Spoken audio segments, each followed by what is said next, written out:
Hello everyone, hello, welcome, hello, what's all this then? Sorry, I had to do a stereotypical English accent there, just, I don't know, I felt like it. Today we're going to be playing some more Ni no Kuni. We'll be continuing where we left off on Sunday's stream. Had to remember for a second there, but we're going to be continuing where we left off in that stream. Really good game so far. I'm really excited to dive deeper in and find out more about it. I'm probably going to have to balance the bloody audio because it's got... Yeah, that's too loud. Oh, that's... There we go. Let's check up. Let's see if that works.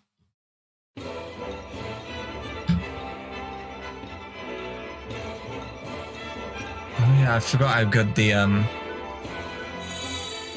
Oh wait, what am I doing? I went into audio language. Oh. Yeah, I think the audio levels are good now. How good the soundtrack to this game is. That's one of the things I really enjoyed about the game when we streamed it on Sunday. So yeah, we're level 9 at the moment. We are passing through to the Golden Grove, which is the next location we need to explore in the game.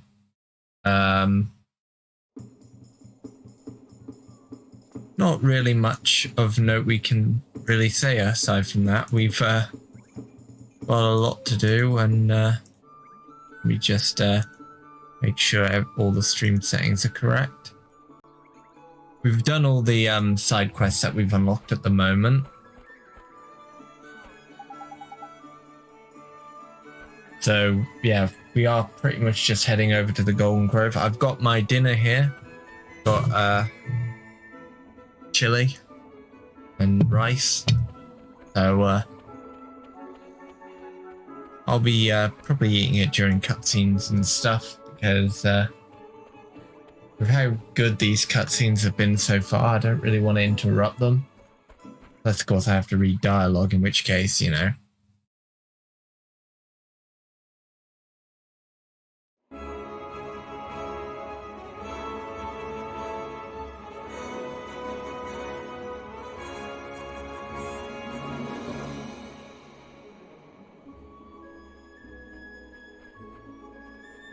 Right, let's see. Tell you what, one of the things I pointed out when I played this game on Sunday was just how beautiful the game looks. Like, actually, now that I think about it, like, because originally I was talking about how everything looks so good, it looks almost painted on. But then I look closer and, like, there is actually, like, moving grass particles on the world. Like, I don't know if you can see, but like there's grass actually moving, so it gives it a really weird looking effect, which I actually really enjoy. That's really cool. Right, so we're heading over here. Oh, grab this first, why don't we? A bunch of booster shoots.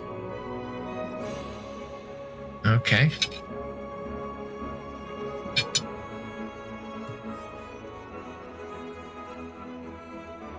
Oh, that discount Flareon chased us. Oh, I think the Ouroboros wants to fight.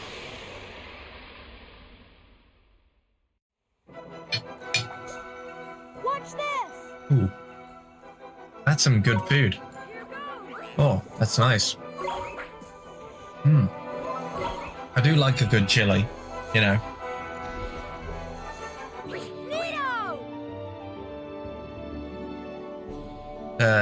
It's good for filling you up, but it's also very difficult to mess up, you know. It's one of those dishes that is simple in its execution, yet completely well worth the investment. Oh, cutscene time.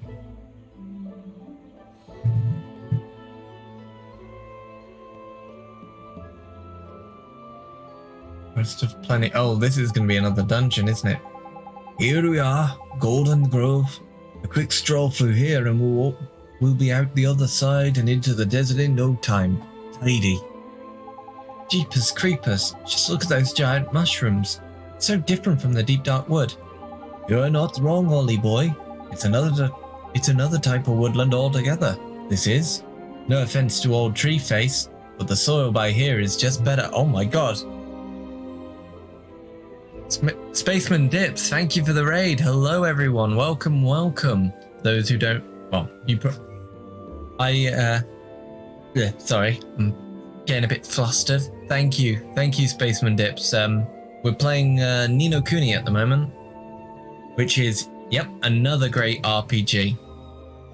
For those who don't know what this game is, it's a JRPG created by Level 5, the acclaimed JRPG developers behind PS2 classics like Dark Cloud 2, otherwise known as Dark Chronicle, as well as Rogue Galaxy. This was originally released on the PS3 and is a collaboration between Level 5 and Studio Ghibli, the world-renowned Japanese animation studio. And it's, so far, we're a couple hours in now. This is my second stream on the game.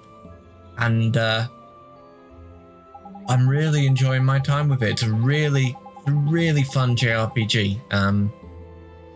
Let's see. Proper fertile it is. The trees are weighed down with fruit and nuts all the year round. That's why they call it the Forest of Plenty, see? The Forest of Plenty, huh? Ah, it's been a while since I dropped by.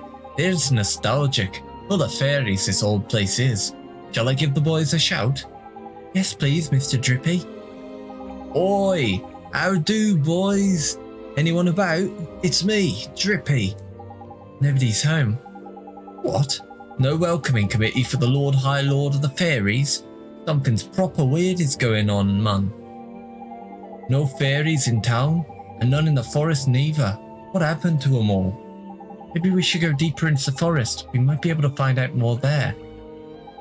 Well, since we're going that way anyway, let's just push on through to Alma Moon and see what we can see, shall we? Okay. Boy, I sure hope we get to meet some of your fairy friends, Mr. Drippy.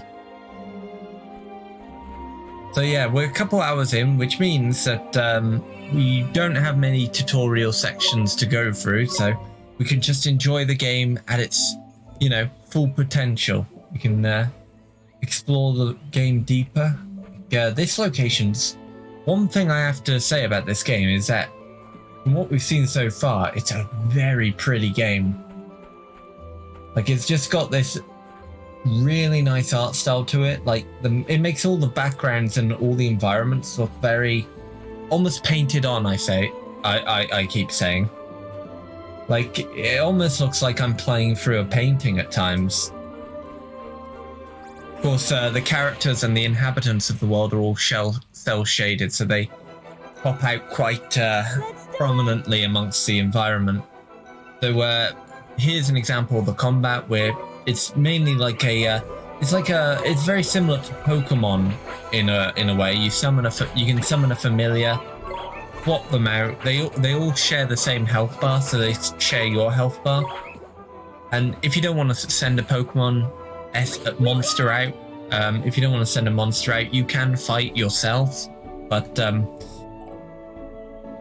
Oliver, who is the player, who is the protagonist of the game, he's mainly a mage, so his physical attack is useless, and mana points, at least early on in the game, seem to be quite rare. Like, you seem to have a small amount at your disposal, so it's never really a good idea to have Oliver out at the moment if you can help it, just because most of your familiars are melee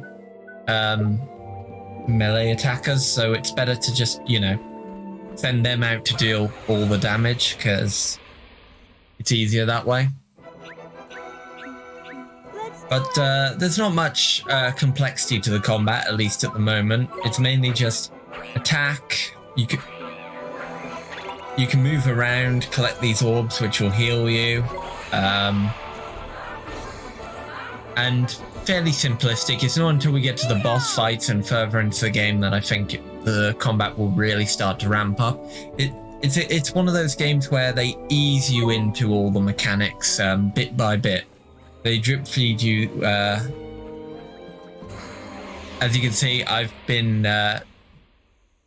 They've attacked me, so they've got the upper hand. Basically means I have to wait a couple seconds before I can attack.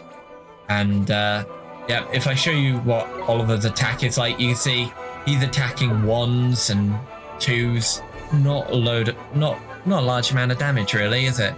So we send out our monster. I've called him Chad, and he's doing 7s, 6s, you know, 5 to 6 times as much damage, and he deals with the monster easy. So I am playing this on PlayStation 5. I'm playing the remastered version of the game that's available on PS4.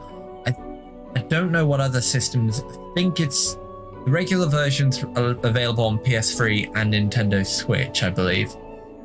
I don't know what else the remastered version is on. I think it's on PC as well, but I'm not sure. Now we could go that way, which is the way to the main story, but I kind of want to head down here first and see if there's any treasure chests or anything we can... there's some sort of cliff which we can't reach yet. Okay, that's fine. That's fine. So I guess we are heading this way first.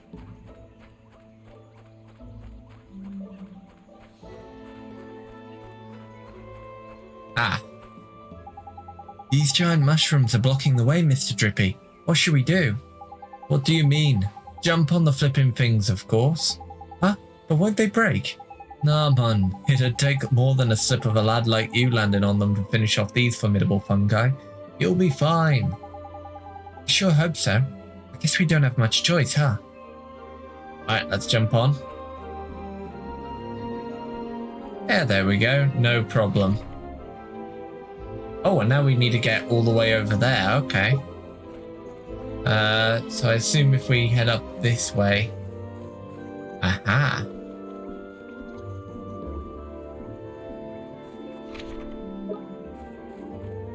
Should be some interesting... Oh god, is that a big spider over there? Incy. Let's go. Let's send out Dante, our monkey companion. So he does a bit less physical damage, but he has a lot more... Oh god, I better... healing touch. Come on, heal, heal, heal. That was a big mistake on my part. I forgot the monkey guy I've got doesn't have the best defense. So yeah, let's send out Chad. Chad will be able to deal with him, no problem. You can see he's hitting 12s and 13s. We did it!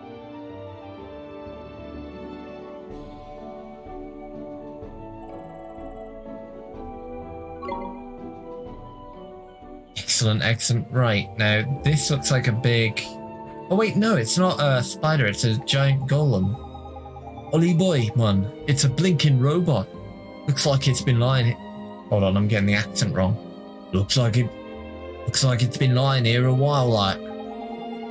Well, it's not gonna help us get through this forest. Best to just leave it there for now, ain't it? Right, okay. But there is a treasure chest, so... You obtained a set of beast fangs. I assume that's some form of equipment we can equip. Oh, there it is. The knife-like fangs of a ferocious wolf. They do +2 damage.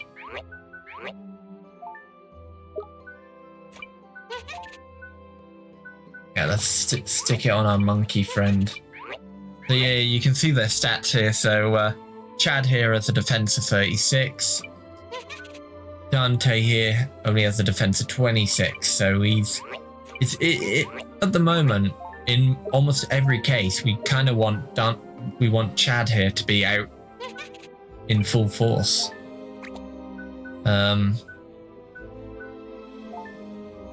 Yeah, there's no reason for anyone else to be out. We all get the same amount of XP, I believe, so...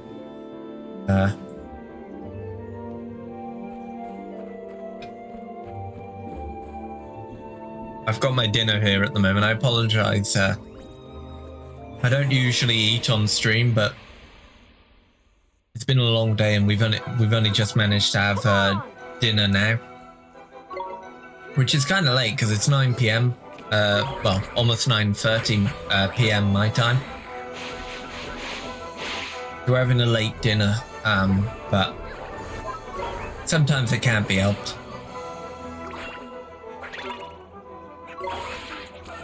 But you can see just how much of a powerhouse our little minion here is. He's just cutting on through the random enemies easily. Whereas Dante seems to struggle whenever I send him out against anything. Let's see, why is there a... Okay, there's nothing there, so... Here we go. Just gotta keep checking the map to make sure we're going the right way, you know? So it's this way we need to go. Ooh, there's a new monster, isn't it? What are you? Worker Bumbler. Hey. Let's go. Oh, I see. They're sort of like bees. They look like they're based off bees. As you can see, the back end of the creature is shaped and coloured like a bee, and their heads have flowers on them. It's like a... That's a pretty interesting design. We won. Gotta give them credit for creativity. Actually, across the board, the enemy designs have been pretty interesting so far.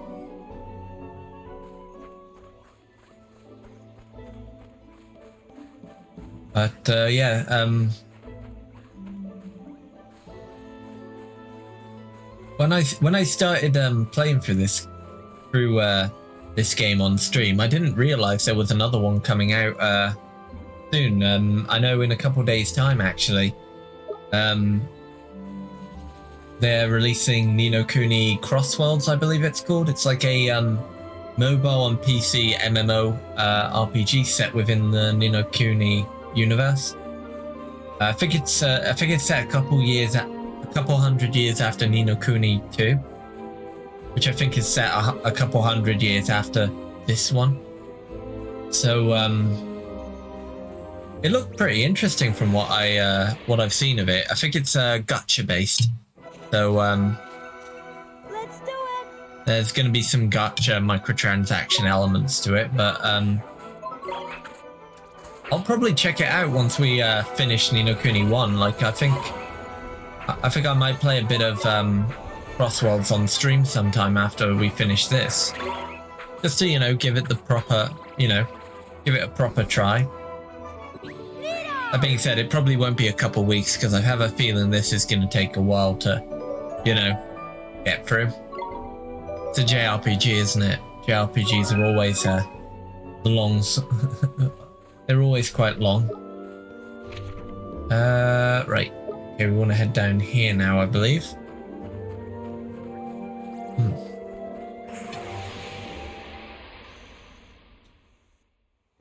Tell you what. Let's do it. There's nothing better than a good chili. That's what I'm having for dinner.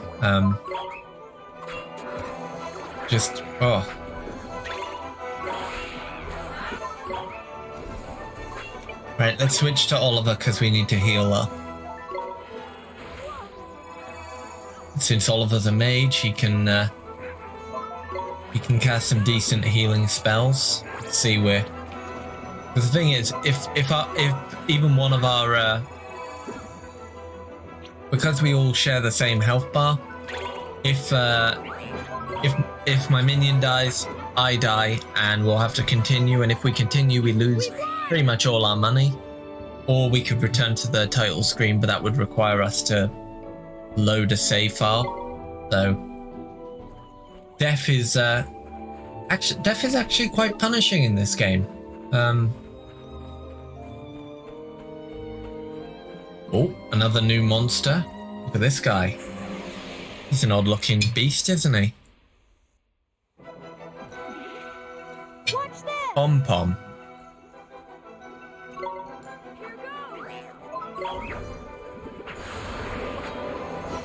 Halitosis. Oh, I see. I get it. I get it. Funny.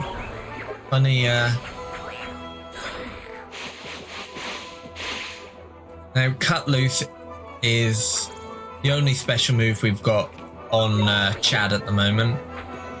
It basically allows him to attack all the enemies with a slightly more powerful attack.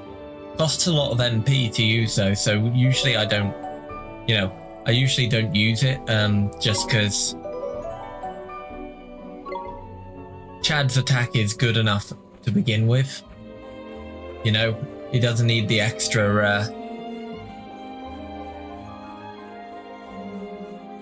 He doesn't need the extra damage at the cost of the MP because the MP is so small. We could. I'd much prefer, prefer saving that MP for healing because, as you can see, the enemies in this area do deal quite a lot of damage. Okay, now they don't because I've leveled up, but the ones we were fighting just now dealt like 11. That's a lot of damage, and if we can't heal it, then we're screwed.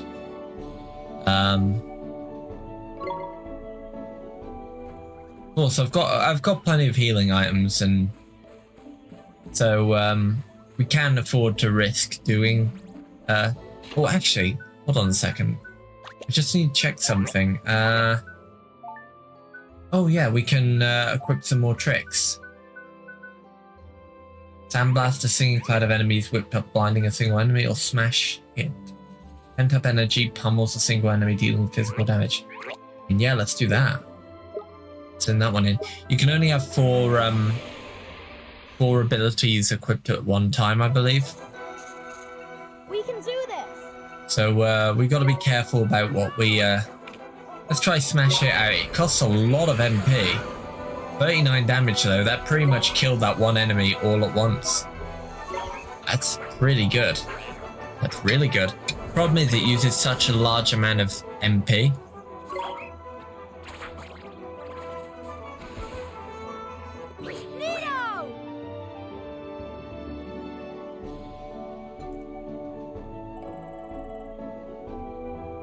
There we go. How is our health doing? Okay, we're doing quite well for health. What I'll do is,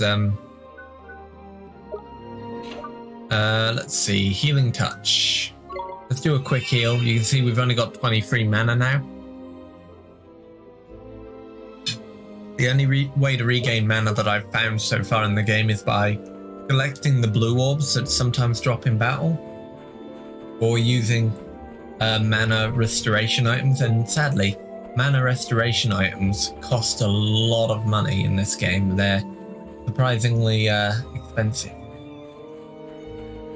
So I prefer not to use them if I can help it. Or come on.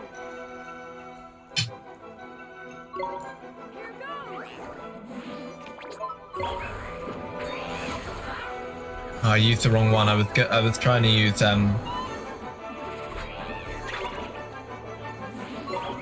I wanted to use the other move, the one that does attacks at all of them, Cut Loose. But I accidentally clicked the other one instead, and now we're almost out of MP, which isn't good. But on the plus side, got a treasure chest, bowl of iced coffee.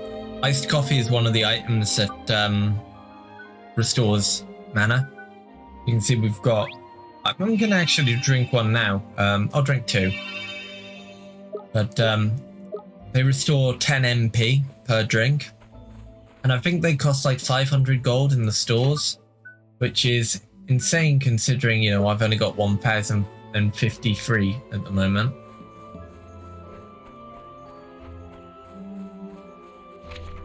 Okay, let's head up, I think. Let's fight Saw Boar. We can do this. And let's try Cut Loose now. There we go. And then a regular attack.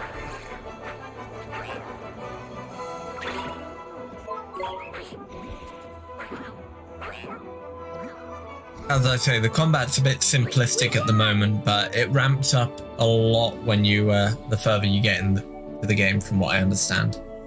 And boss fights can be quite tense as well, because I haven't been using it in the regular mob fights, but using abilities like Defend is very important in boss fights, because you gotta defend yourself against enemies' special moves, because they can deal staggering amounts of damage if you're not careful. There's no jumping on that mushroom. We'll have to look for another way around.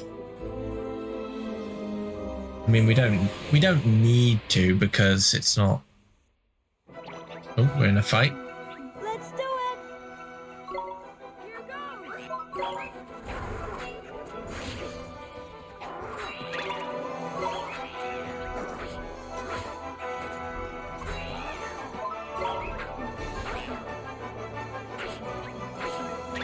We should be near the end of the dungeon soon, which is good. Neato!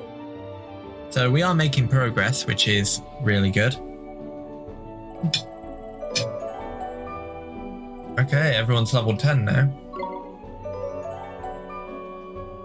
You can see leveling in this game makes a huge difference, because the stat increases are quite big per level. Like, we got 2 extra attack, 2 extra defense, 2 extra magic, an extra 4 in evasion. Like, it may not, they may seem like small numbers, but in the grand scheme of things, you know, it's very, in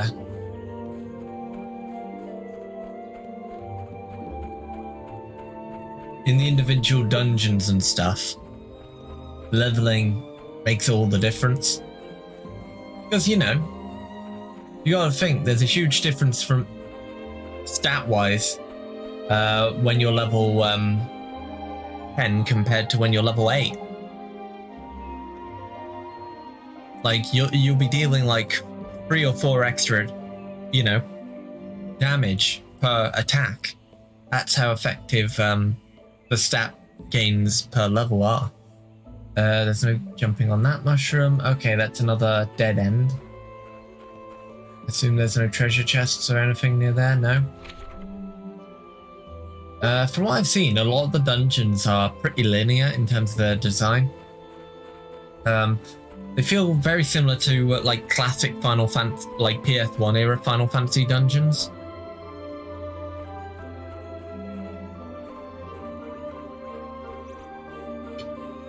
A lot of fun though.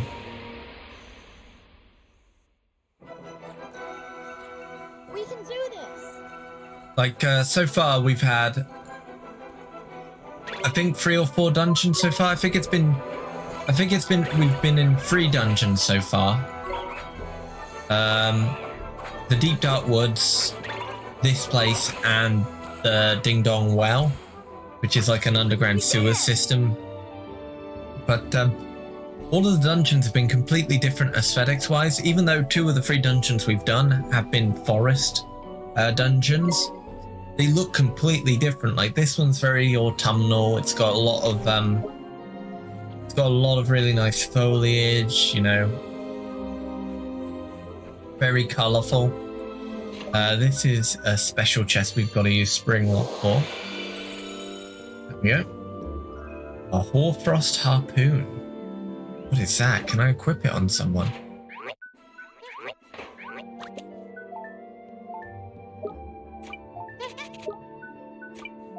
No.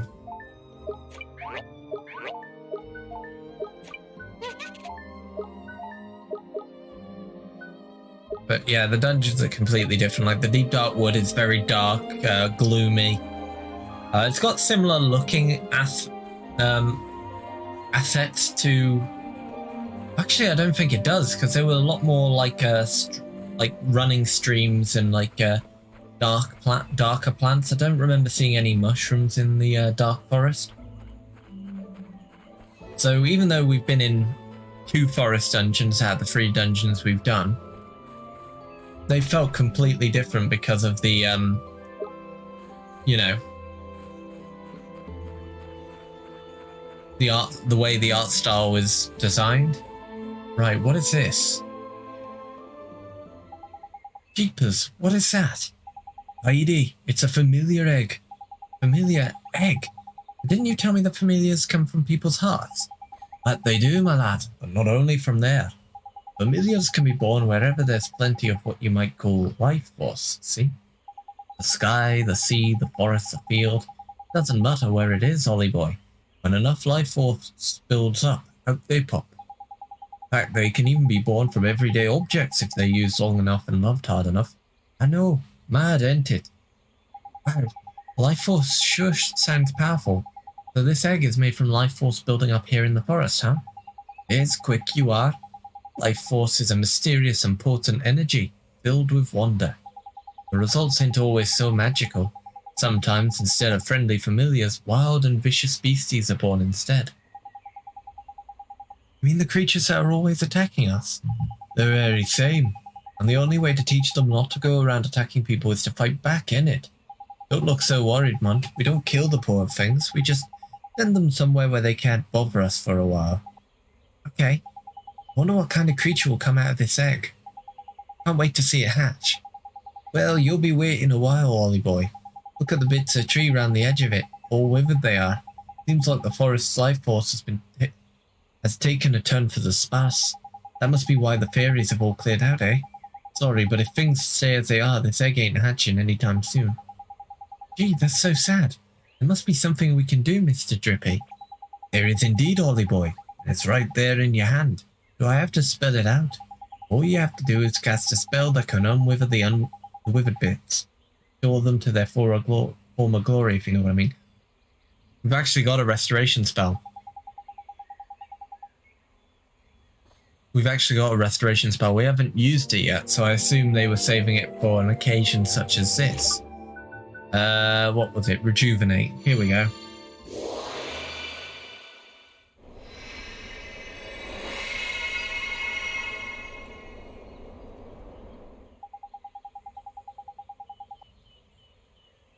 Heidi, look, Ollie boy, it's hatching. Witness the miracle of new life. Jeepers creepers, should we help or something?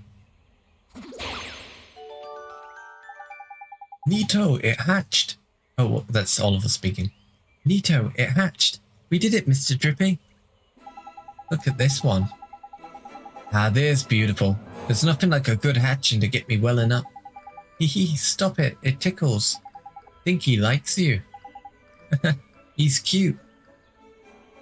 Okay, little one, we have to go now. Enjoy your life here in the forest, won't you? Eh, you ain't taking him with you, Ollie boy. He only just hatched, Mr. Drippy. I can't let him come with us. It's too dangerous. Yeah, you got a point, I suppose. Fair enough. Righto, Litley. Look after yourself, eh? Bye for now. Bye now, and take care. Oh, so we don't get him straight away?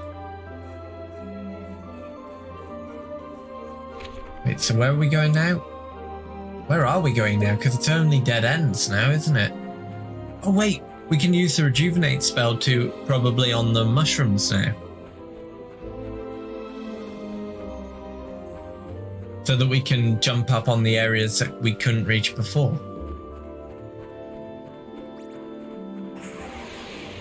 Let's deal with these mobs first. Let's go.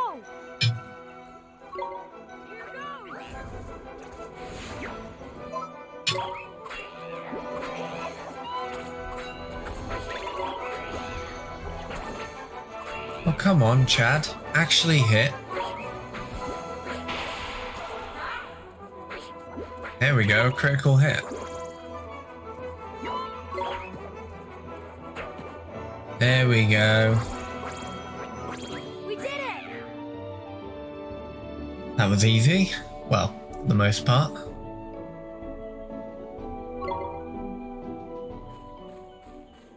But yeah, I'm really enjoying this game so far. Like, I don't know, the music in this game is one of the best parts. The composer of the game's soundtrack is Joe Hisashi, who he did the soundtrack for most of a good portion of Studio Ghibli's films, like My Neighbor Totoro, Princess Mononoke, Howl's Moving Castle. The amount he's done soundtracks for is astounding, and this is one of the few video game roles he's composed for. Well, look who it is. It's the Litly from before. How do, young'un? He follow us? Looks like he wants us to follow him now. Is there something he wants to show us? I wonder. Maybe he found some of my fairy buddies, eh? Speaking of fairies, he looks a lot more like I imagined a fairy would look like than you do, Mr. Drippy. Oh, he does he? Well, that just shows what you know, doesn't it? Oof, the cheek. Right, let's follow this little one then. Oh, ow! I just flicked my fork. I just accidentally hit my fork, and it flew down and hit me right in the nuts. Ow! God! Thank God it hit me with the blunt end though, because oh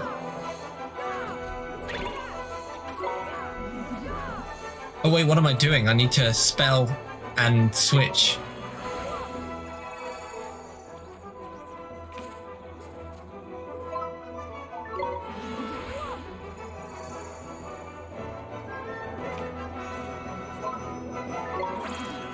Sorry, I was too distracted by the fact that I accidentally almost harpooned my nuts that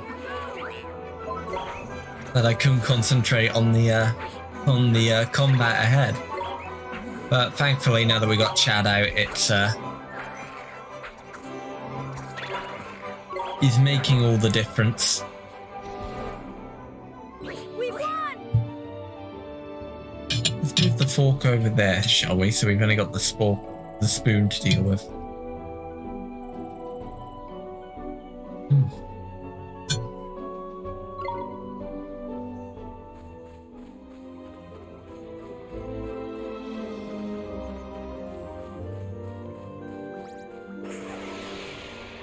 Following this ferry is a bit tricky when there's a whole bunch of enemy mobs in the way that want to kill us. Thankfully though, Chad's almost leveled up, so when he levels up, he's probably gonna almost one-shot everything, I think. Let's see. There we go, yep, he's leveled up. And as you can see, his stats are slowly climbing. And we'll have to see how much damage we do now in the next fight, because wait, where is he taking us? Hey, this looks kind of familiar. Of course it does, you plonker. It's a page from the Wizard's oh my god, it's a page from the Wizard's Companion. And it's finders keepers around these parts. That's the law of the forest, you know what I mean? Just grab it. Neato. You received a page describing the Quicken Growth spell. Okay. Excellent. So that will be what we use on the mushrooms then. Thanks for showing us the way. What's that? He's saying he reckons he could be useful to you, Ollie boy. Wants to tag along on our journey, he does. But he's just a kid. It's too dangerous. Cheeky little so-and-so. Look who's talking, he says. He means you're just a kid yourself, ain't it? And he's got a point. He really said that, but don't fret, Ollie boy. Creatures like him are born to be familiars, and travelling around with wizards like yourself is what familiars do, ain't it? Gee, I guess. Okay, you can come with us. You'd better give the little fellow a name then. That'll seal the deal. Make you officially his master-like. Right, what do we call him? What suggestions do they have? Seymour, Sid, Saeed, Planter. Now, you are going to be...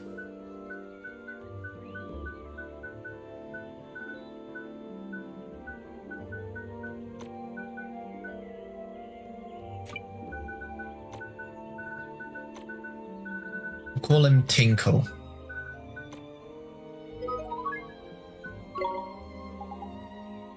Sure, thanks. There we go. That's 3 old familiars you got now, ain't it, Ollie boy? And look at that, this one can evade attacks and all. Evade? That's some kind of trick. Yeah, I suppose you could call it that. It's like defending, only you don't take any damage.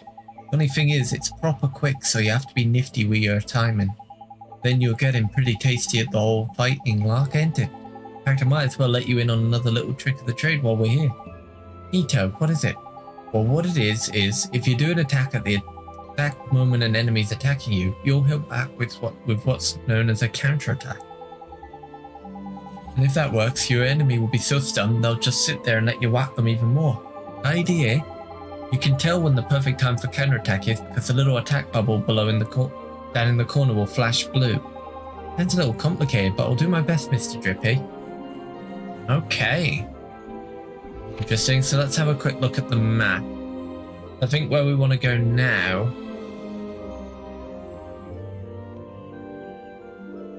is down over here where we...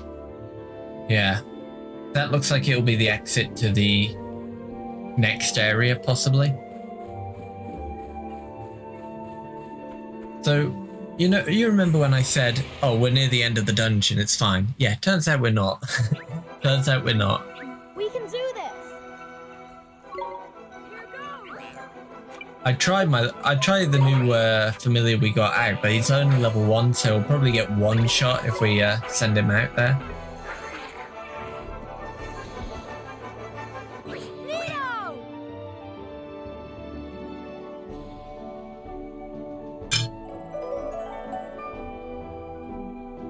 But he'll level up quickly while we hold on through. You can see his stats at the moment are mainly magic attack based. He's got high evasion. It'll be interesting to see how his stats increase as we progress through the dungeon, as we level him up.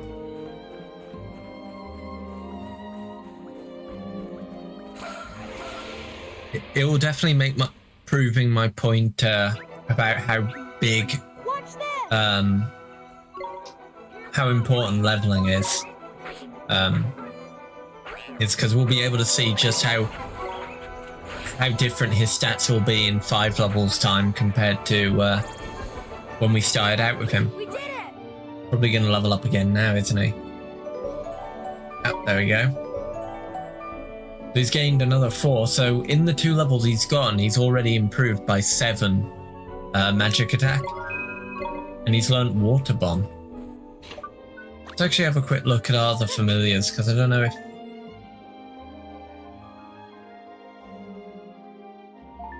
Oh, he can only equip 3 different... He can only equip 3 different things, Sharpener and Pebble Pelt. Ah, here we go. So we got Drowsy Drops and Water Bomb. Okay. Chad here's got a whole bevy of moves at his disposal. Of course, he can only have 4 equipped at a time. Actually, I have an idea. We can probably we can equip the new that weapon we got out of that chest to him, and that does a lot to his everything really. +3 rate magic attack, +6, element water, so his water abilities are going to be stronger, which is good because I think he's weak against fire. So it will give him a little bit of defense, well, not defense, but it will at least make him useful if we're in a situation that requires him going up against a fire-based enemy. Right, let's use that Quicken Growth spell.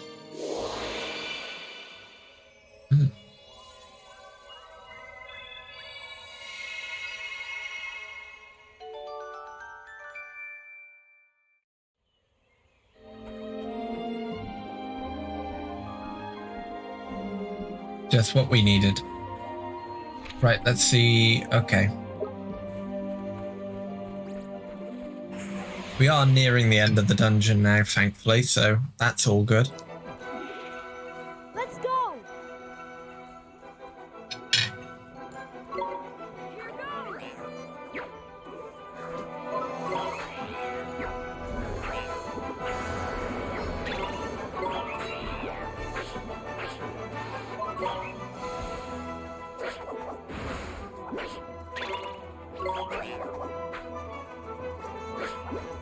So, how has everyone's day been? Mine has been pretty all right, but for the most part, haven't really been able to do much.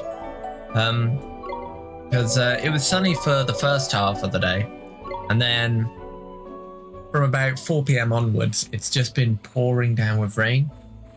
Which, don't get me wrong, love rain, but oh hey Olu, how are you doing today? Anime, yep. We can do this. This is a very anime-inspired game, but unlike most anime-based, anime-themed JRPGs, it actually has a very unique art style. Because I don't know if it's just me, but a lot of anime-themed JRPGs have like the same aesthetic. You know, do you get what I mean? They all look like they're, you know. I don't know how to explain it. Like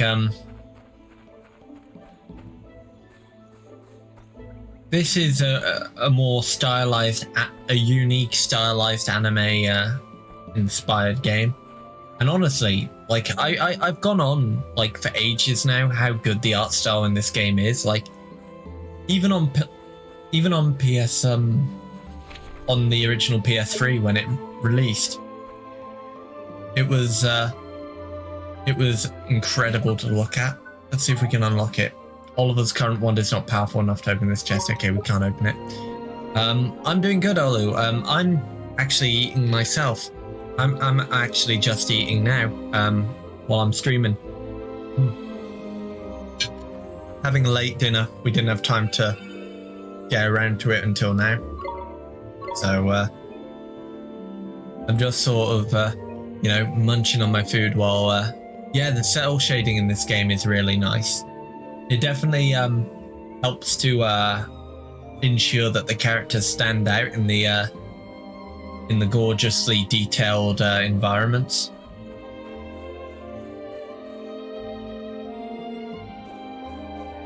So what we're doing now is we're just making our way through this dungeon. Based on the fact that we hit a save point there, I'm going to assume we're about to head into a boss fight.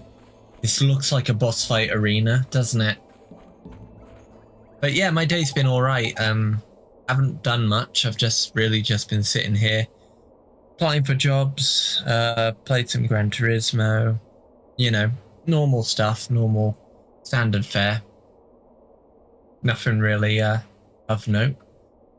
What have you been up to, Olu? You been up to anything interesting? Look, Mr. Drippy, it's a fountain, but it's all dried up. Dearie me, this ain't too pretty, is it? And now we know what the problem is, at least. We do? Well, this is the spring of life, ain't it? It's what put the plenty in Forest of Plenty. The reason the fairies are scarped and the tree that familiar egg was in was all withered is because the spring by here has run dry. All the law moves. Who would do something like this? Proper despicable with it. Uh-oh. What's wrong, Mr. Drippy? I've got a feeling in my lantern that the culprit is about to appear. Yes? Trust me, Mon. It's how these things always happen. Oh dear. You were on your bike today and then you had to sweep the front of where I live. Oh, okay. For a second there, I thought you said you were on your bike and then you like you had to sweep by the front of where you live on your bike. So I like. And after all that, I ate and now I'm just in it. Awesome. Well, I'm glad you're chilling here and not anywhere else because. Yeah, we're heading into a boss fight now against a gladiator. As you can see... Oh, defend.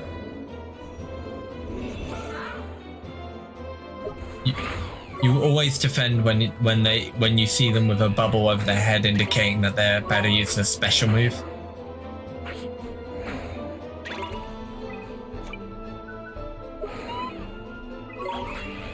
Oh, shoot, defend. Nice. There we go. Ow.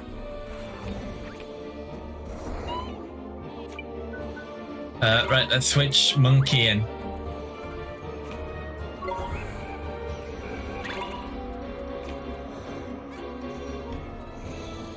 Oh god, FIFA's installed. What?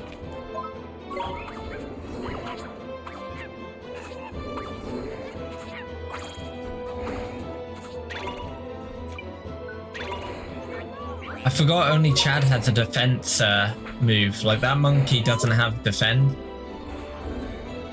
Actually, I should probably switch Oliver in so he can heal.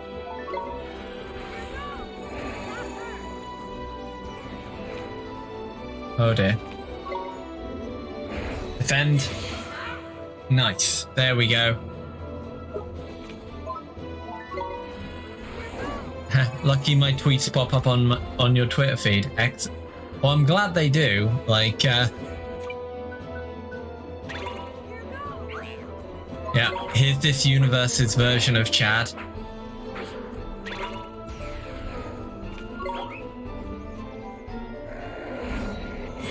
And what a Chad he is, like...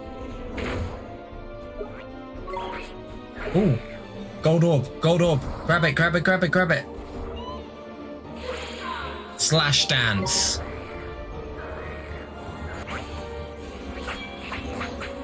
Here we go, he's using his special move. 90. Oh dear, I think he's enraged. Oh god, he's removed he's thrown away his sword and shield. Now he's proper angry. I got a bad feeling about this, Ollie boy. He looks like he's about to go flipping ballistic. Put your guard up, man. Quick. Come on.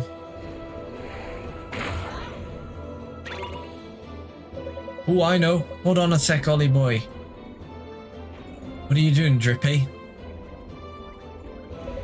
Take this, you big bully.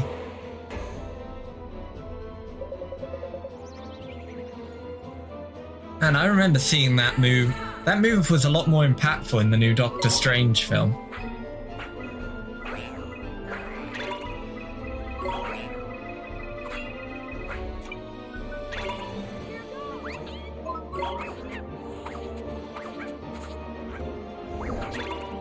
Thankfully, without context, you would not know what I was talking about there. Oh shoot, I need to switch someone who can block in. There we go. Oh, you gotta be quick, I forgot. There we go.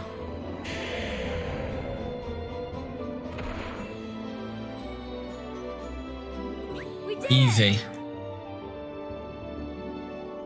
One boss dealt with, but you can see how different the combat gets when you get into boss fights. Like, it becomes a lot more frenetic because you're constantly switching your characters out in order to deal the optimal amount of damage, because you can only have familiars out for a certain amount of time at a time. Giga Chad strikes again. You're goddamn right, spaceman. And we got the Spirit of the Glade for it. And Dante's leveled up, so you can see his stats have gone up quite a bit as well. Hinkle's gone up.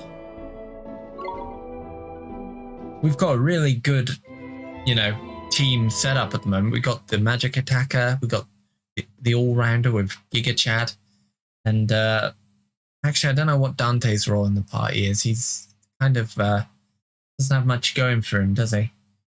So we've obtained a page describing the gladiator. I'll have a look at that page in a minute. I wonder if he was like the guardian of the forest. Thank goodness that horrible creature is gone. That wasn't just any old creature, Ollie boy. That was the guardian of this here forest. Guardian? You mean like the guardian of the woods? That's I do. It's like I said, ain't it? Life force can make things pop up all over the place.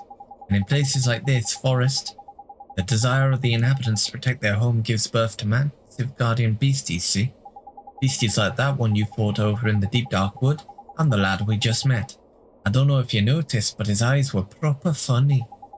You think Shadar? Yeah, Tinkle jumped up a whole 3 levels. It's because he started off at like level 1, so he's completely under-leveled at the moment. I wouldn't be surprised if he had a hand in this sordid little affair. Drying up a spring is just a kind of low-down tricky play. Because, well, the Guardian is back to his old self, but what are we going to do about the Spring of Life? Been thinking about that, Mr. Drippy. We healed the tree the egg was in with a spell, didn't we? Could we maybe use the same spell to restore the Spring of Life? It's clever of you, Ollie boy. I reckon some of my brain must be rubbing off on you. Give it a try, my lad. Alright, Mr. Drippy. I sure hope it works. Before we continue, let's quickly have a look at the old Wizard's Companion. Because this is one aspect of the game that I really love. It's a giant in-universe book with there's a Wizard's Pledge with rules of wizardry.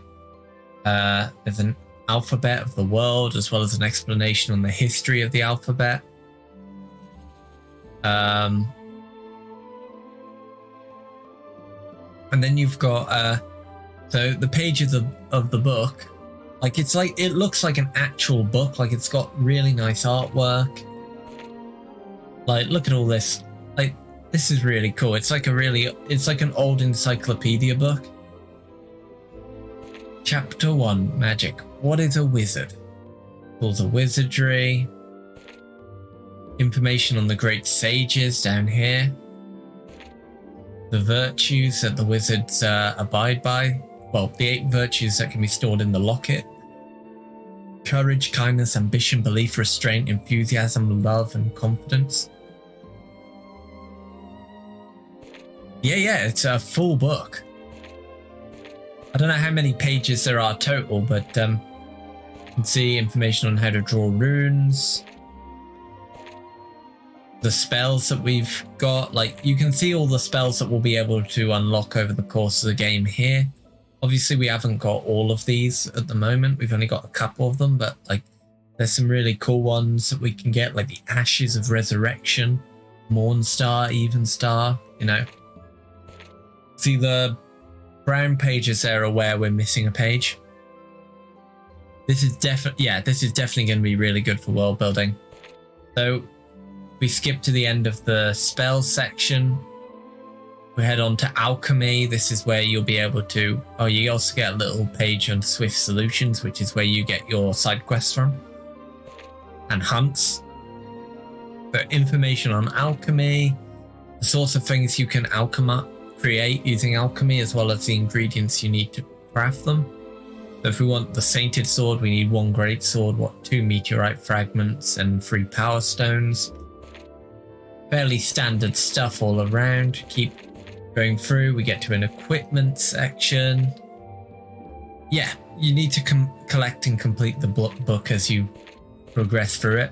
I don't know if they do a physical version of this book, because I think a physical version of this book would be really nice to own as just a little collector's item.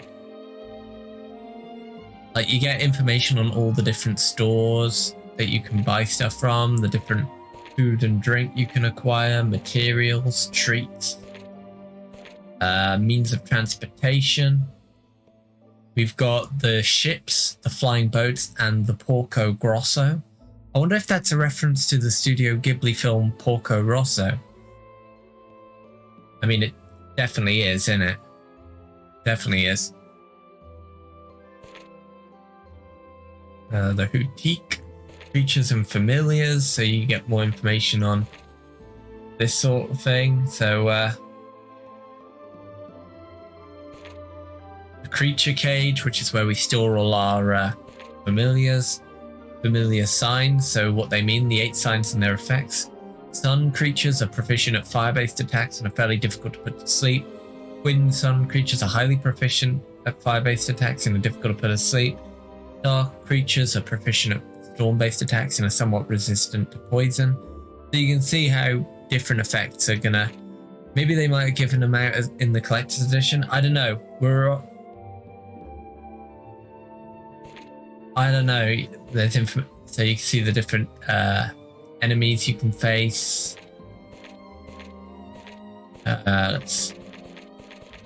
This definitely isn't something that would be with a collector's edition because we're on to page 200 already. Like, who knows how long this goes on for? Let's just skip. Oh, one other cool thing is there's also like little folk tales that you can unlock here as well. The final page, page 340. Yeah, there's no way they would have given this out in the collector's edition of the game. It's 340 pages. Right, let's rejuvenate the lake of life, or whatever it is, the spring of life.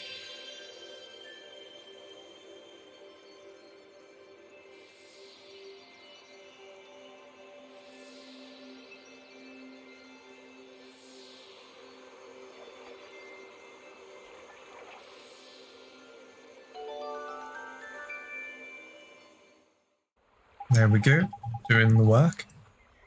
This is the real spring of life. It's so pretty. It is indeed. Now the Guardian and the Spring are back to their normal selves.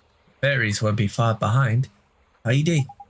Nito. I sure hope we can meet some fairies the next time we're here. Me too, Ollie boy. Me too. Right, to Alma Moon. Yes, sir. How do we get to Alma Moon from here, though? Ah. The purity at the heart of the Spring of Life has unlocked a story in the Wizard's Companion. The 8th tale, The Shepherd Boy. Let's have a quick read of that, eh? Gotta get my storyteller voice on. It's only a short story. Yeah, 2 pages. The 8th tale, The Shepherd Boy. The Lazy Son. 2 shepherds who were father and son worked together in the fields. Father looked after the sheep from morning till night, constantly patrolling the pasture and looking out for wolves. The son, however, spent every day at leisure, staring into the distance and not lifting a finger to help his father. One day the father turned to his son and said with regret, "I'm getting old and soon shall be retiring. Though you are my only son, it has become clear to me that you have no enthusiasm for shepherding. Starting to think that I should be better entrusting my flock to someone else." The son was quite shocked, for the flock was his only livelihood, and resolved to start assisting his father in the fields, chasing sheep, tending the grass, and so on. Alas, he soon grew tired of such tasks, at a loss of what to do. The son supposed he should pay a visit to old Father Oak, an ancient tree in the deep dark wood, possessed of infinite wisdom on all matters. "Oh, old Father Oak, is there not some manner of fruit that I can swallow to excite my enthusiasm?" The son asked in vexation. "I'm afraid that such things... Sorry about that. "I'm afraid that such things do not exist," replied old Father Oak. "There is, however, a fountain hidden deep within a nearby forest. Drinking of its water provides a goodly dose of energy." The son travelled in the direction indicated by old Father Oak, until he came to the fountain and tested its cool surface with his hand. "I shall take some of this water home with me," he thought, before realizing that he had no vessel in which to carry it. "Alas, I must return home empty-handed," he lamented. The son was about to go back to fetch a jug when he decided to sample a mouthful of the fountain's water. Sure enough, he immediately felt the great surge of energy that old Father Oak had predicted, and used his axe to chop down a nearby tree, carving it into a pitcher that was almost as big as himself. Once the pitcher was finished, the son filled it with water from the fountain and made for home. The vessel was very heavy, and the journey was a long one. He nearly gave up on several occasions, but every time he felt like abandoning his journey, he would stop by the wayside to take another gulp of water from the pitcher, and eventually he arrived back home. "Yeah, I have enough water here to last a lifetime," the son thought with a sigh of relief. He was very weary, and he fell into bed to sleep soundly till morning. The pitcher. The son awoke from his slumber and resolved to take another drink of water from the pitcher. "Oh, how full of life I am," he exclaimed happily, and set about his duty at double the usual speed. As he did, he resolved that no one else must be allowed to drink the precious water in the pitcher. In the days that followed, the son spent much of his time ensuring that no one went near his pitcher. Yet he took care to attend to his chores while he did so, knowing that his father would otherwise be angry.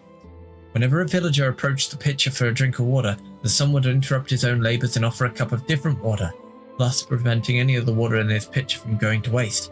He was also reluctant to waste the water from the fountain on himself, and so worked hard every day without touching it. And one very hot day, after the son had been hard at work in the fields, he realised that a terrible thing had happened. The water had evaporated in the searing heat of the sun.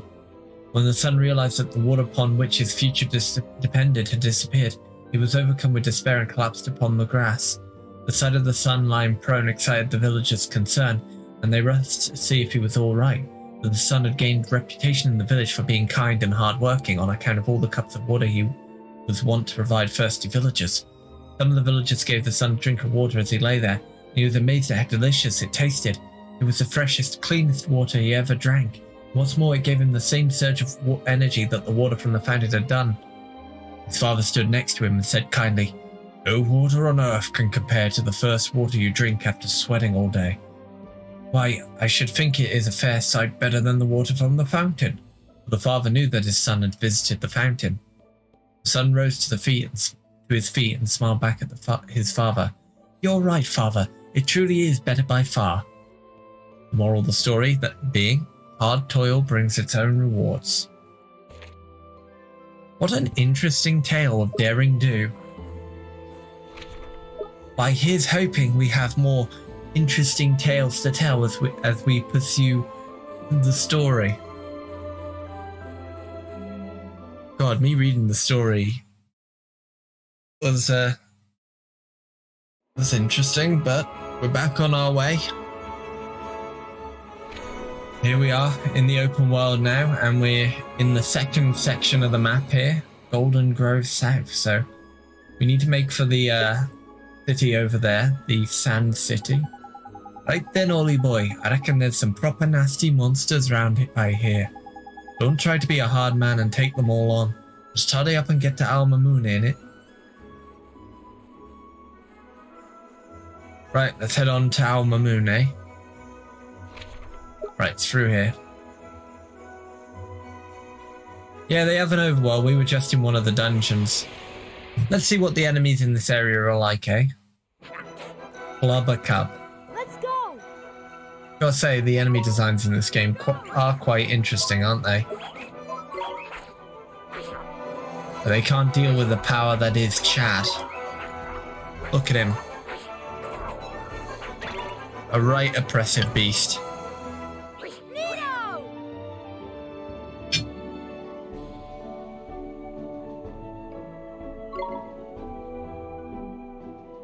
I like the overworld because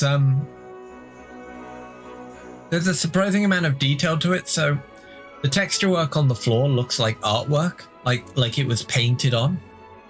But on closer inspection, you can actually see there's like a layer of grass over the painted floor, and it's moving. Like you can just about tell on the stream, I think. Like if I move to another angle, you can see it a bit more prominently. But it's the amount of detail they've, put in, despite, the game being PS3, a high-res PS3 game. We can do this. Is it's honestly quite astounding.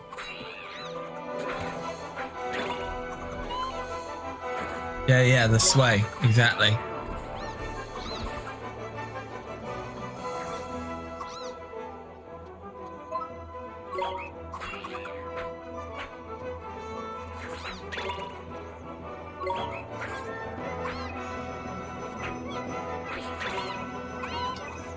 Oh shit. What am I doing? What am I doing? Panic, panic, panic. That's what I get for getting distracted by something that's happening on my other screen. I was trying to sort out some settings on my end.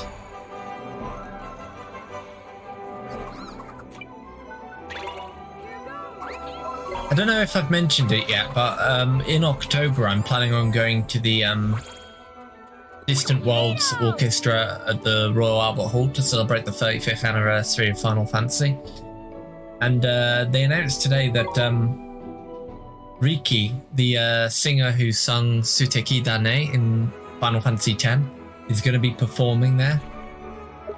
So I got quite excited. Because I saw her perform Suteki Dane a couple years ago now. I think it was 4 years ago now. Again at the Royal Albert Hall, and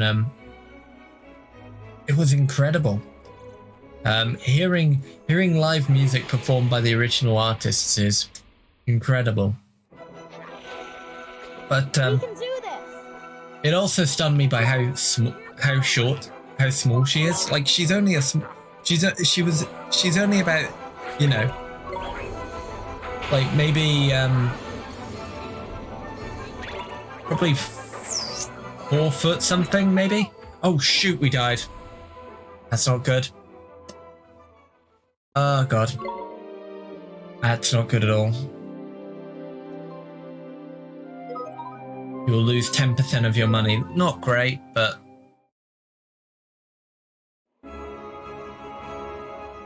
Reminds me, I should probably save, yeah. Like, she's a very small person, and she was dressed in this amazing kimono, like, very elegant, like, very, like... She was standing there, and she, like, she definitely made a huge impression. Like, she was incredible. And obviously, the performance itself was incredible as well. But yeah, we died there, which is a shame. We lost 10% of our gold. The other alternative, if we didn't want to lose our gold, would be to turn to the total screen and load a save, which is easier said than done, because I'm fairly certain I'd saved before we did that boss fight, so we'd have had to do the boss fight again, which, let's face it, we don't want to repeat our, you know, we don't want to repeat stuff if we can help it.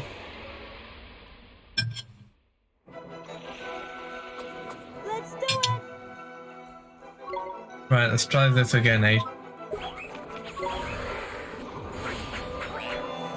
Try cutting loose.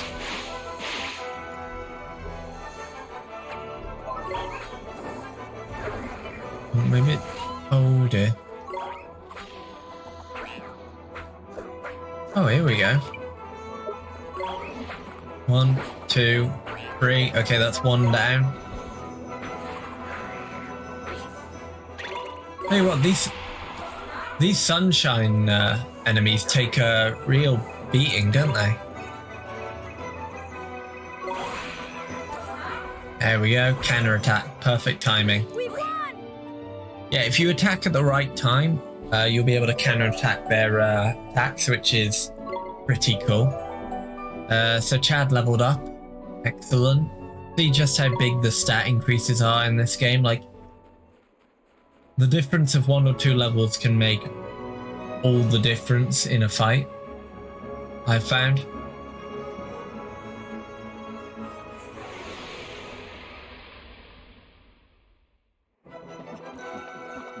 Come on. Right, how are we doing health-wise?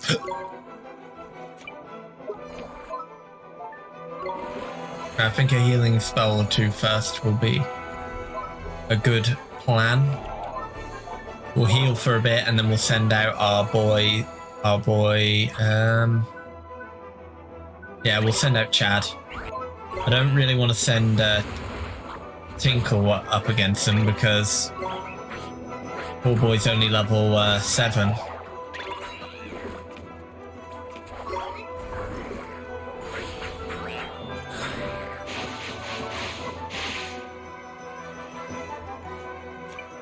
Oh shoot, I need to send Oliver back out so he can heal. These guys deal a lot of damage. Yeah, the stats get added to pretty much everywhere. Though they do, more stat points get added to specific areas depending on the type of familiar you've got. Like, because, you know, because Chad here is more of a physical DPS guy, kind of guy. His attack and defense are, you know, his greatest, his attack and defense are his strongest assets. Whereas, Dante the monkey, he's more of an evasion kind of guy. Same with, Tinkle the fairy, though Tinkle's got more magic, is more of a magic attacker, so you can see how his stats are allocated here. Is pretty obvious he's mainly a magic attacker. And he's learnt healing here. Excellent.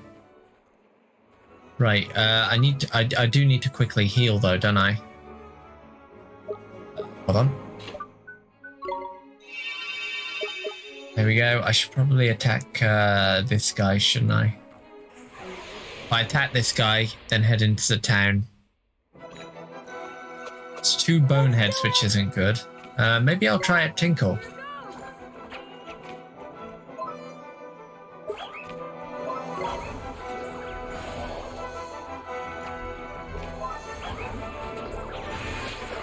Oh shit. Oh shit. Yeah, no.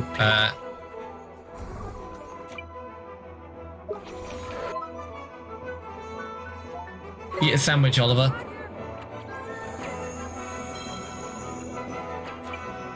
And yeah, let's send Chad in.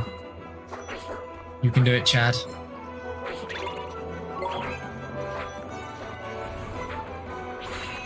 Okay, we got him.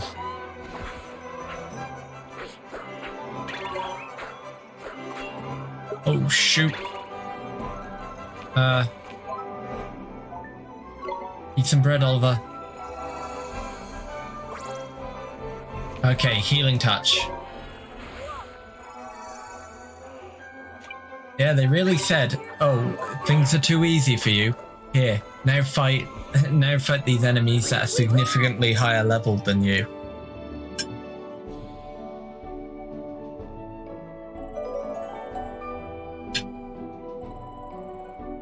I see now why Mr. Drippy said for us to just focus on heading to the town instead of fighting enemies because they're way too powerful. That being said, look at all the stats Oliver gained in that one level. 5 extra MP. That's going to be very useful. Because at the moment, MP is very low. So we've got to be as conservative with it as we can.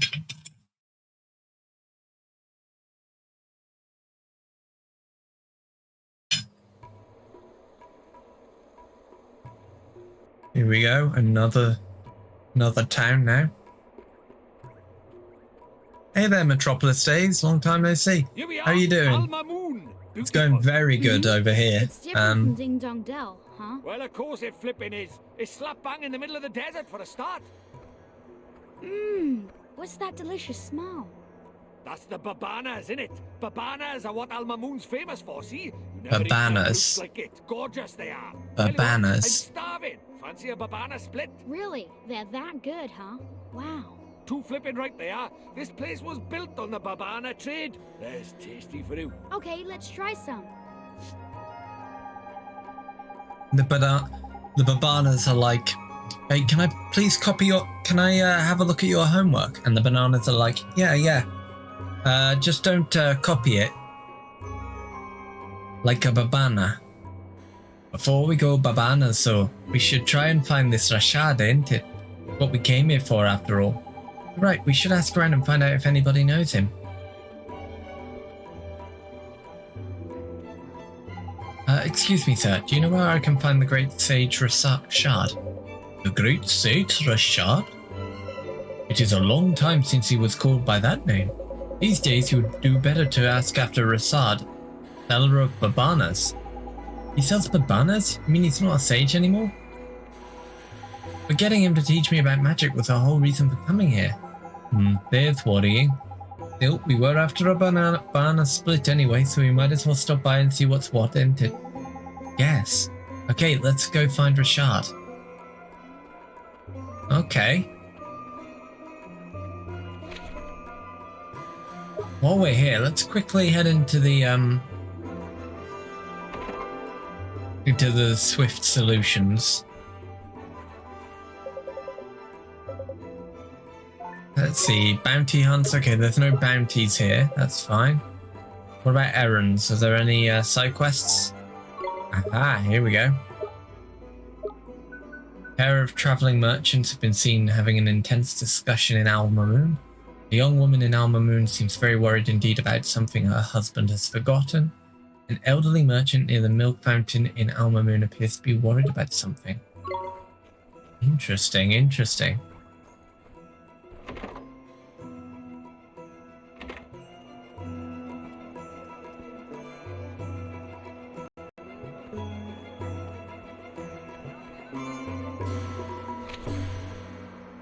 Right, yeah, we gotta head up here. Hold on, where are the... Ah, here we go. Here's one of the NPCs we gotta talk to. Oh, it's no good. I just can't be bothered. Leave me alone. What's happened to you? You were full of beans when we set out from Ding Dong Dell. Is everything okay? Well, we're traveling merchants, you see, but since we arrived in Alma Moon, my husband has completely lost his will to sell. Sounds like a case of loss of heart.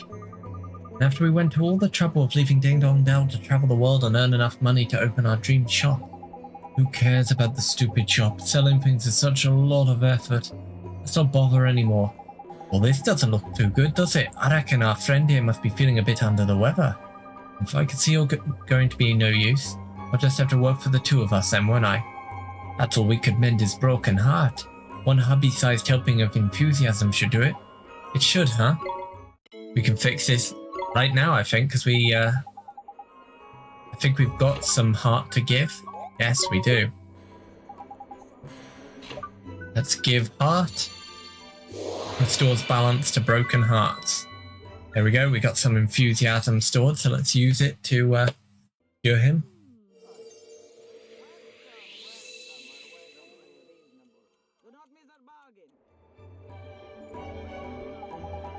Where am I? What was I doing? Oh, that's it. We needed to make enough money to open our dream shop.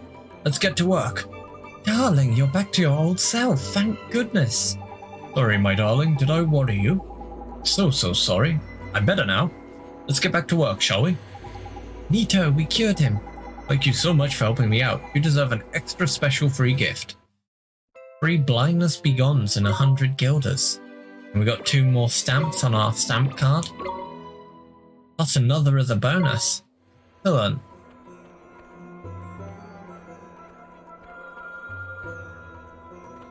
Oh.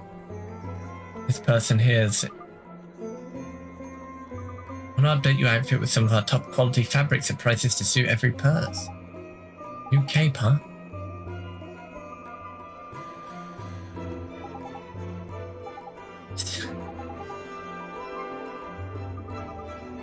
Interesting. The locket is glowing. Ah, she's got a bunch of enthusiasm in her as well, so let's absorb the enthusiasm out of her so that we've got some in stock. Just a bit, of course, you know, just because she's overflowing with enthusiasm.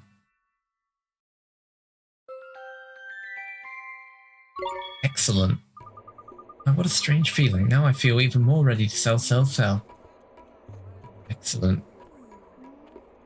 Is this Rashan? Excuse me, are you Mr. Rashad? Rashad, that's... Yes, I am.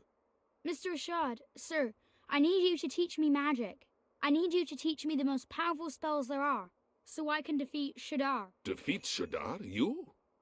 Yes, sir. Your journey has been wasted. I no longer practice the magic arts. Huh? But why not? I thought you were one of the 4 great sages who knows everything there is to know about magic. It matters not what I was. I use magic no more. Yeah, but why? Is she... What do you want? Who are you? Oh. Jeepers. The poor thing's broken-hearted, looks like. Shadar stole a piece of her heart. It was my fault. I defied him, and to punish me, he did this. That is why I fight no longer. I cannot risk my child's life. I will not. We must accept our fate and live out our days in peace. Mr. Rashad, sir, you're wrong. She wouldn't want this. She's not in pain because a piece of her heart was stolen. It's because you gave up fighting. Because you gave up on everything. That's why she's in pain.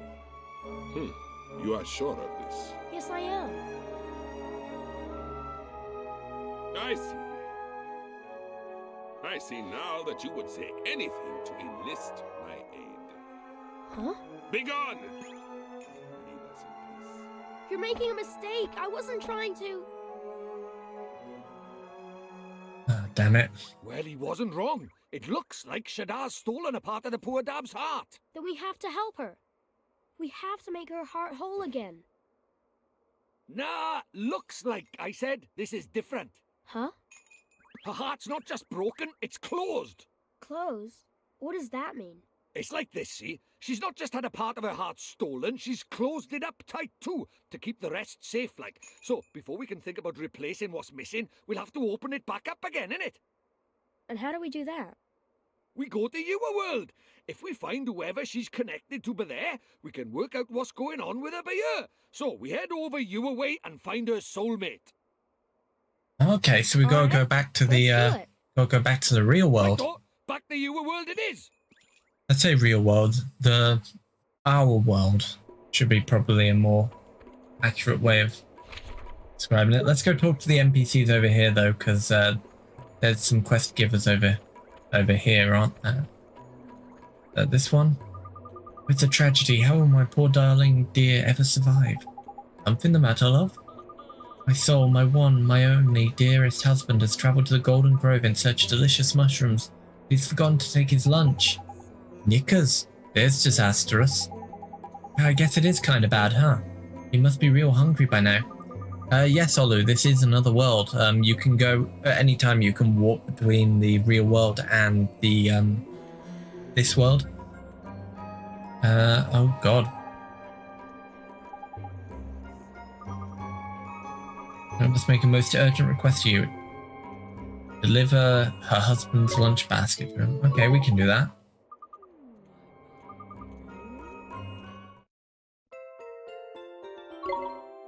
Okay, we'll head over at some point and... What's the matter? The desert is filled with marauding boneheads. Ah, so we gotta get rid of the boneheads, okay.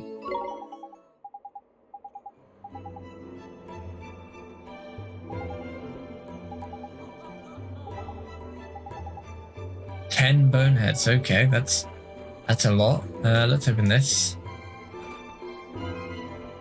Right, let's just quickly have a look around the town. Tell you what though, the town looks quite lovely, doesn't it? Very different from any of the other towns we've seen so far. Okay, let's see, gateway.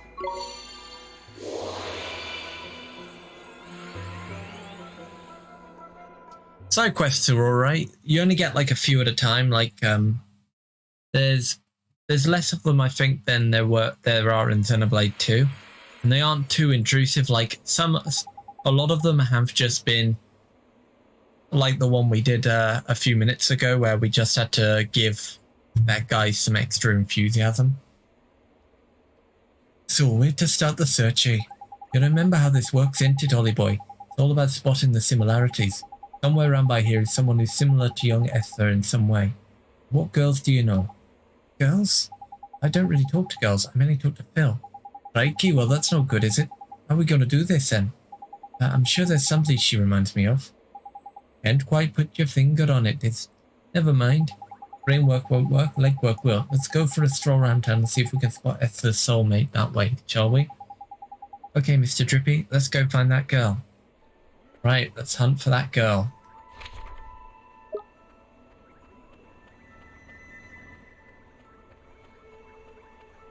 And it's got to have... The soulmate for that girl is going to probably look very similar. Or at least have some similarities to it. And Let's see. Hey, I just thought. What's up, man? You having a nice time thinking about girls, is it? No, when I used to come into Phil's garage, there was a girl. She was always looking at us from her window. From her window, eh? Sounds like a proper shrinking violet. I guess so. That's the window up there. Oh, that's her, Mr. Drippy. Flippin' heck, Ollie boy, why didn't you think of her straight away? She's a spitting image of her mum. Huh? Of who? Who do you flipping think, you blockhead? The great sage's daughter, ain't it? The one who's obviously a flipping soulmate. It's that obvious? I never noticed. You sure have good eyes, Mr. Drippy. She was only in the window for a second. Never underestimate the razor-sharp eyes of a fairy, my boy. Put a speck of dust on the head of a pin, I could. Anyway, it's her, and no mistake. Let's go and barge our way into her bedroom. Okay. Yeah, because barging into a girl's bedroom sure seems like a good idea, doesn't it? Please tell me this is going to not have that. Please don't tell me this has the JRPG rules of you can run into a person's house and not without knocking. Oh, good.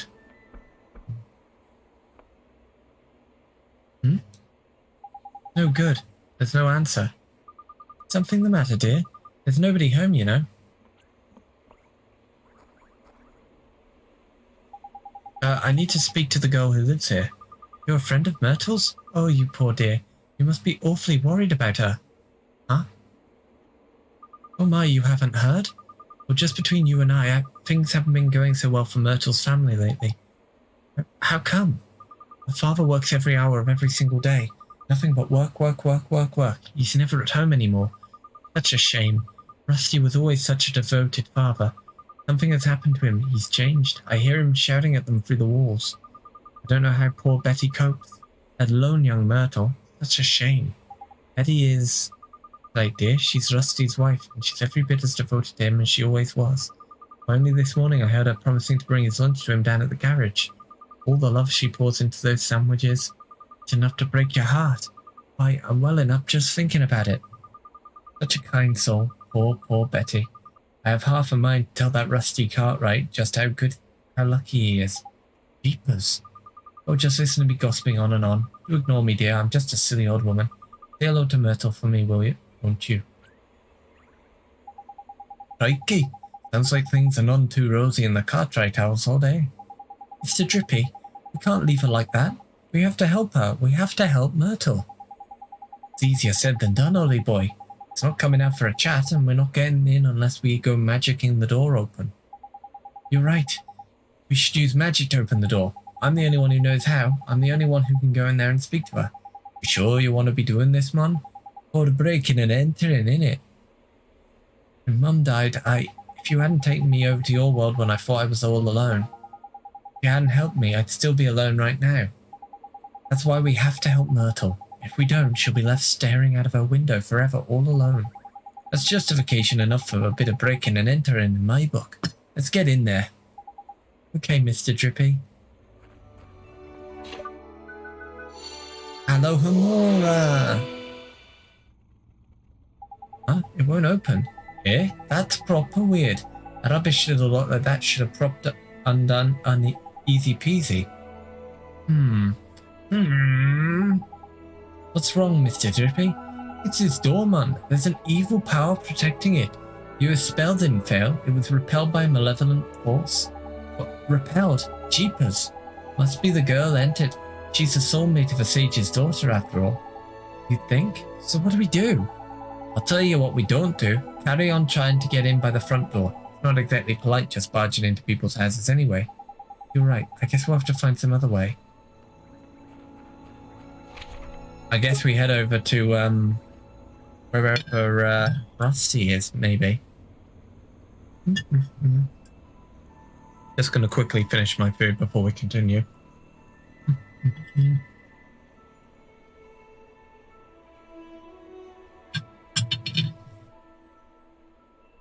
Right, guys, I'll be right back. I'm just gonna quickly get rid of my bowl because I don't want it sitting around. I've finished. And we'll continue in a in a minute or two. Don't go anywhere. We'll be continuing in just a few seconds. Literally just running downstairs, getting rid of that, and then I'll be right back. We'll try figuring out what the hell's wrong with the girl's father. Right, see you in a few.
Ooh, I have returned. Sorry about that, guys. Just went to get rid of a plate. I'd finished my food. Right, let's continue, eh? Oh. Right, let's see. Oh, there's it's P. Hey, maybe. Hey, what's going on, Ollie boy? Maybe P knows something. Hey, what the flipping heck's going on?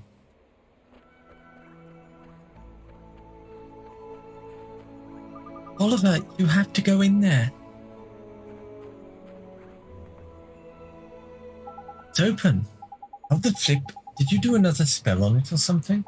No, it wasn't me. It was P. Where'd she?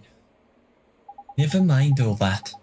Let's get in there, shall we? There's a damsel in distress up there, Mum. Oh, shit. Actual cinematography. Who are you? My name's Oliver. Don't worry, I'm not crazy. I'm a kid from right here in Motorville. Just like you. That's why I'm dressed like a wizard with a book. I've seen you. You have? I'm sick. I can't leave this room. If I go outside, it hurts. So all I can do is look out at the world from my window. That's why they call her Stary Mary. Shh! Don't worry, man. No one can hear me but you. I can talk as loud as I want. Yes, that's why they call me Stary Mary. Huh? Crikey, can she hear me? That's what they call me around here. But you knew that already, huh? I bet you think I'm weird, don't you? Oh, no. No. I Oh, don't. no, she got COVID. Come on, Olu. It's okay. There's a time and I a don't place. And to be fair, that was probably the time and the If my place. father comes home. Oi, come here a sec. This is proper weird. I've looked as hard as I know how, but she doesn't seem sick at all. She's as fit as a fiddle, in fact. You mean you can tell? I'm Lord High Lord of the Fairies, and of course I can tell. So what is wrong with her? Well, whatever sickness she had might be gone, but something still got a hold over the poor dab. What is it? Oh, nothing. I'm gonna come see you again. Okay, Myrtle? Huh? Well, if you can't leave your room, I'll come to you instead. That way we can be friends. How does that sound? Oliver. You can't. Huh? My father won't allow it. You should leave. But Myrtle, Interesting. It's just like you said, Mr. Drippy. It's almost like Myrtle and Esper are the same person. Isn't it though? They could be twins, man. I knew they were soulmates the moment I laid eyes on her. She ain't broken-hearted. There's something else stopping her from getting better. It must be her parents. Her family is... That old gossip is to be believed, yeah. Sounds like her folks ain't getting on too well. Are family squabbles really the kinds of things we want to go getting mixed up in, Ollie boy? Maybe not, but we have to help Myrtle. Family is important. It's everything. Well, since you put it like that, go on then. Let's help the poor dab out. Next stop, Rusty's shop. Right, let's go to Rusty's shop. Right, it's down here by the streets. Let's head on and see if we can find...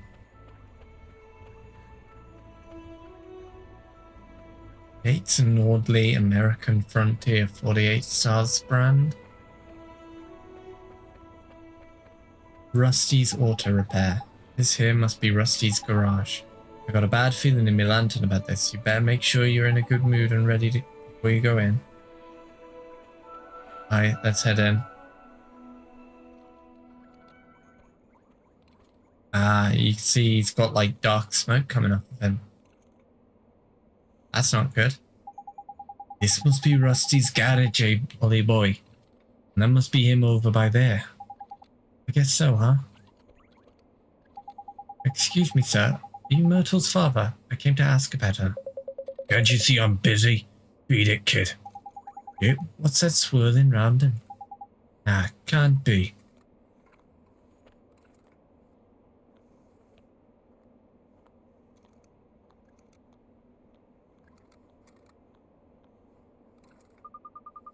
Honey, I brought your lunch. Not this again. I'm not hungry. Honey, if you don't eat, you'll get sick.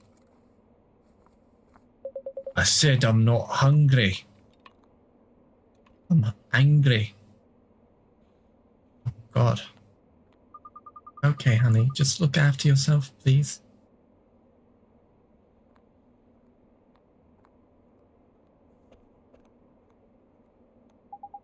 That was Myrtle's mum, huh? You two, get out of here before I throw you out. But sir, we... Crikey, look at those eyes. Broken as heck his heart is. He's heartbroken, but he's not from your world, Mr. Drippy. Let's worry about that later. For now we know what the problem is. We need to mend Rusty's broken heart, ain't it? I guess we do. Don't worry, sir. We're going to help you. Eek. You're kidding me. A flippin' nightmare. Now we're for it. A nightmare? You mean like a bad dream? Nah, man. Much worse. A nightmare is an evil spirit that latches onto the broken-hearted. See that black misty stuff? That's how you know. Because the mist is getting darker, that can only mean one thing, and it ain't good news. Boss fight? Yeah, it's gonna be a boss fight.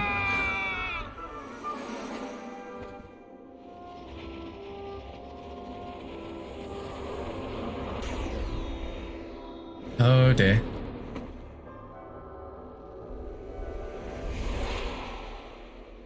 Hey there, Nick. How's it going? Rusty's nightmare. Okay, here we go.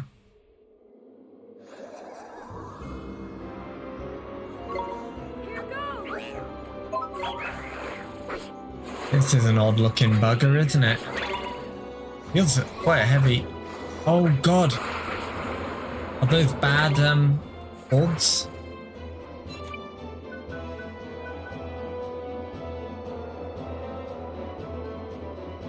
Oh god, I can't see if it has a...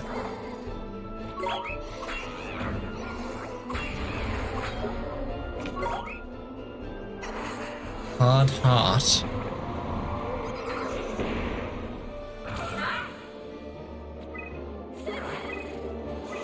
Oh, here we go. Come on, come on, come on. It's slash dance time.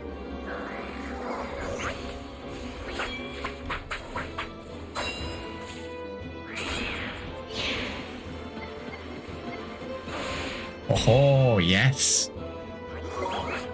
That was at least some damage. I mean, poison, which isn't good, but...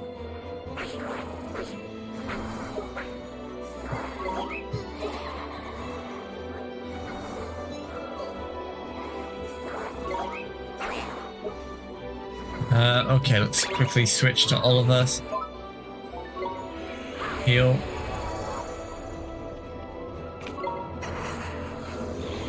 That was a quick defense. There we go. Nice. Oh shit. Let me at it, let me at it, let me at it. Burning heart.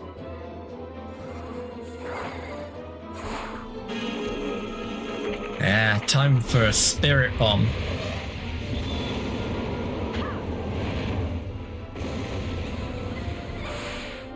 That's even more damage, okay.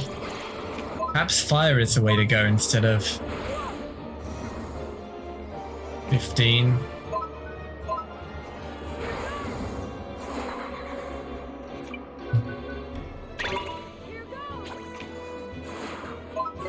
Let's try our little friend out. Oh wow, water bomb is. Evade, come on, evade. Nice.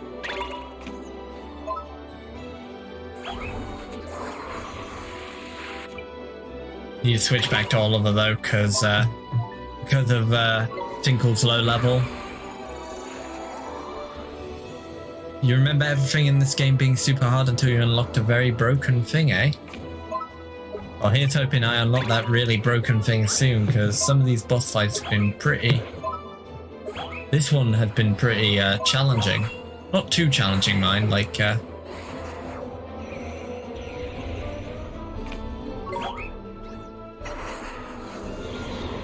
But it's at least making me actually think about what I'm doing.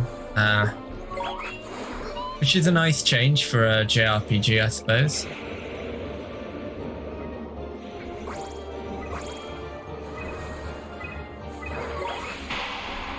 Yes. Right. In goes Dante.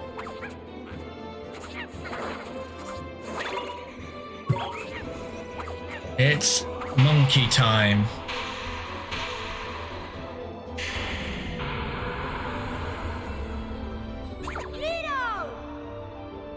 It's jackpot. Alright, and speak of the monkey, and of course he'll level up. Excellent. And Tinkle leveled up twice as well.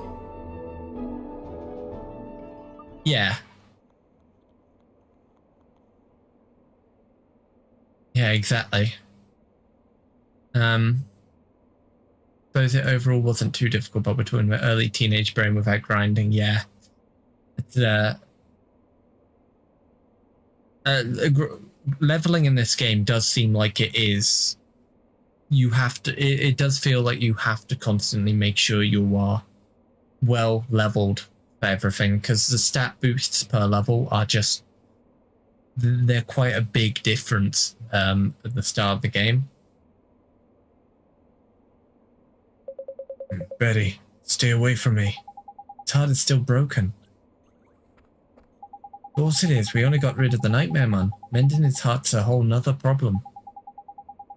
Okie doke, Olu. Thanks for chatting with me so far. Hope you enjoy the rest of the stream. Drippy, Mr. Drippy, these nightmares, just what are they? Well, they're sort of like beasties, only they're born from broken hearts, and they latch onto them and sort of possess them, see? Yeah, someone's got to do it, Nick, so I'm glad that you're prepared to grab the gun.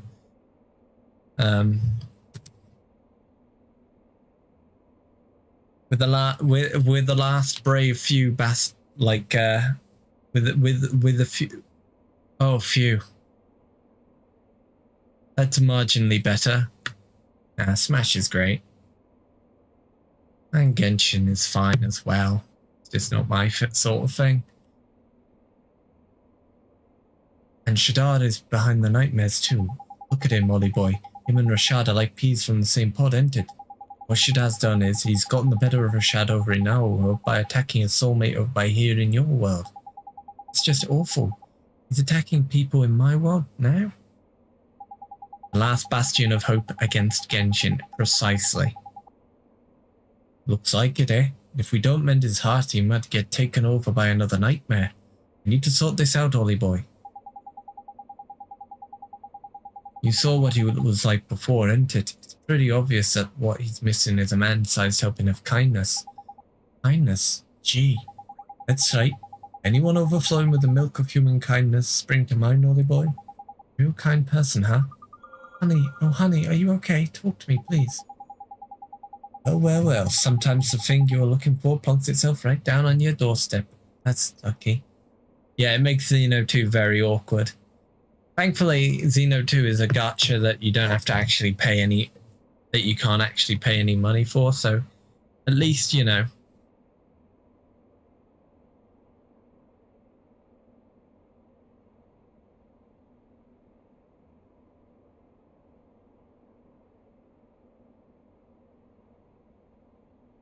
Plus, with Xeno 2, you don't really need to ever even touch the soul crystal stuff, but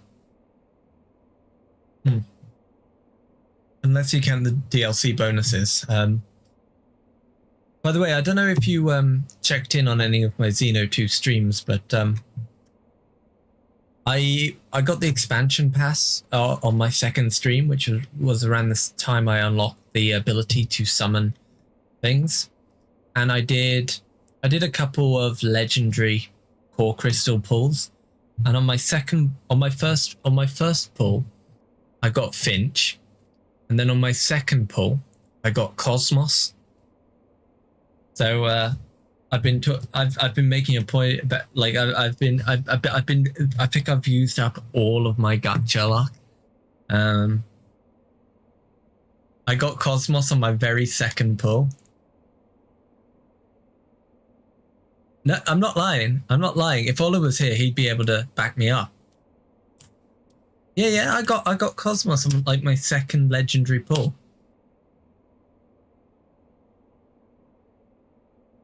Yeah. You can check it. Facts are there. Like it was the second legendary pull I did on getting the expansion pass rewards. It will have been 3 streams ago, I think, because it was whichever stream I started chapter 2 on. It's not the first one. It's the second stream I did on Xeno 2. I think that was it. Or was it my third stream? Yeah, I pulled Cosmos, which I'm very happy about because apparently she's very, very rare. Of course, my gacha luck after has been pretty naff. I got a couple of actual, proper 5-star blades, but like most of my 5-star pulls have just been, the basic, she's the rarest blade in the game. I knew she was one of the rarest. I didn't know she was the absolute rarest. Excellent. Right, let's take excuse me, ma'am. Oh, well, you're Ali's son. Yes, that's right. I have something to ask you. Mrs. Cartwright, could I borrow a little of your kindness? I'm sorry, dear. I don't think I quite need it to make Mr. Cartwright better. Please, I need it so I can help him. I really don't have the first idea what you're talking about, but if it stands even the smallest chance of helping my husband, then sure. Great. Thank you so much, Mrs. Cartwright. See, take heart.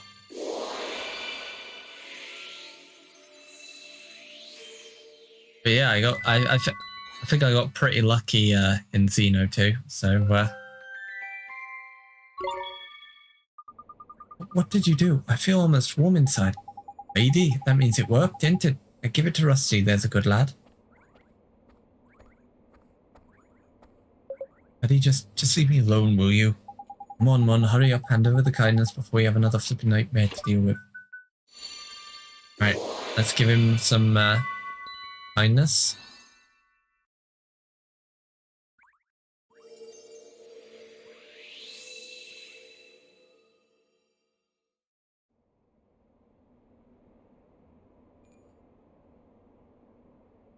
a shame we didn't have any, I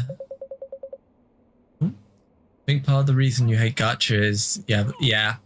Like, most of the time I don't have good luck with gacha. Like, I find when it comes to gacha luck, I either have a day where I'm very, very lucky, or I just hit rock, or I just hit rock bottom. There's no in between. It's either you have a lucky day where you get everything all at once, or you just get nothing. What are you doing? Here we go. Honey, oh honey. Betty, what am I doing here? Did you do something with your hair? Oh, Rusty. You're looking very handsome yourself, honey. Lady, it worked. Marital bliss, eh? There's lovely. Excuse me, wait, what do you think you're doing? This is no time to be interrupting. Let's leave them to it and go tell Myrtle everything's back to normal with her folks, shall we? I guess you're right. Let's go. Excellent. Domestic dispute solved through the power of magic. Man, this is...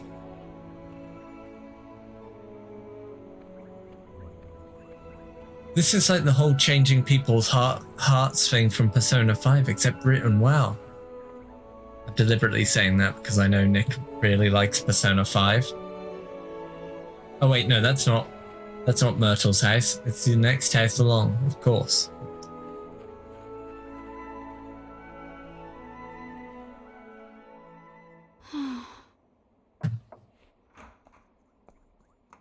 Oliver, what is it? Well, If my father sees you, he'll... Myrtle, come with me. Huh? You can go outside now. You're not sick anymore. I can't, Oliver. Just thinking about going out there gives me goosebumps. Myrtle, Oh, How the fuck did you get in here, kid? go on out and play, Myrtle. but... Father? Sweetheart, I'm so sorry. I don't know what happened to me. I wasn't there when you were sick, when you needed me, and I was fighting with your mother the whole time. I guess maybe the thing that was keeping you closed up in here, maybe it was me. Father? You were scared somewhere deep down that if you went away, even for a little while, your What is mother Drippy doing? was the one thing keeping us together, that we wouldn't be a family anymore. I'm right, aren't I? Drippy with the drip. Why you were. Something deep inside you wouldn't let you leave the house.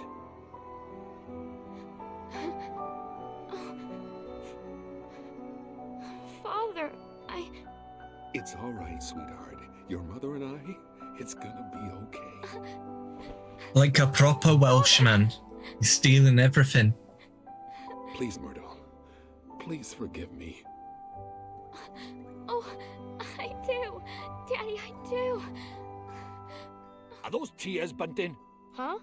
No, they're not. So much for you being honest. Oliver? Hmm? I'm going to try. I'm going to go outside. Will you come with me? Myrtle. No, you're on your own. Credits roll.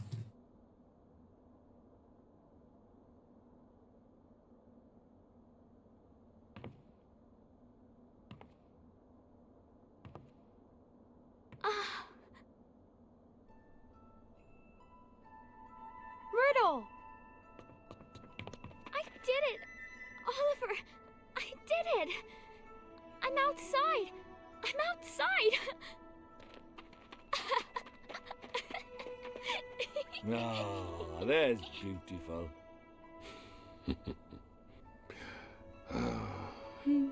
Oliver, thank you so much.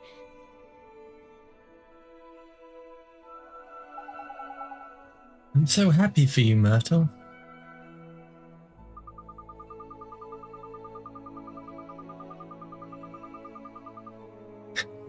Exactly, Nick, exactly. Come with me to another world. No. Credits roll. I couldn't have done it without you, Oliver. I'm going to go outside every day from now on. I'll go to school again and meet new people and buy new clothes. It's so strange. I was so scared to come outside, but now I feel brave. I feel like I could do anything. Listen to her, man. All of a sudden, she's got more courage than you could shake a stick at. I can feel it from all the way over by here. She does, huh? Mr. Drippy, there's someone in Alma Moon who could really use some of that courage. Nice thinking, Ollie boy. A drop of Myrtle's newfound bravery is just what we need to kickstart young Esther's recovery. Is something the matter, Oliver? Myrtle, I know a girl who's just like you, and she's going through something terrible. Huh? You're so brave. I wanted you to know if you'd let me give some of your courage to this girl to help her and to help her family. Of course, but how do we do that? We use magic, and I know just a spell. Magic? You're an interesting boy, Oliver, but sure, go ahead. Vada Kedavra.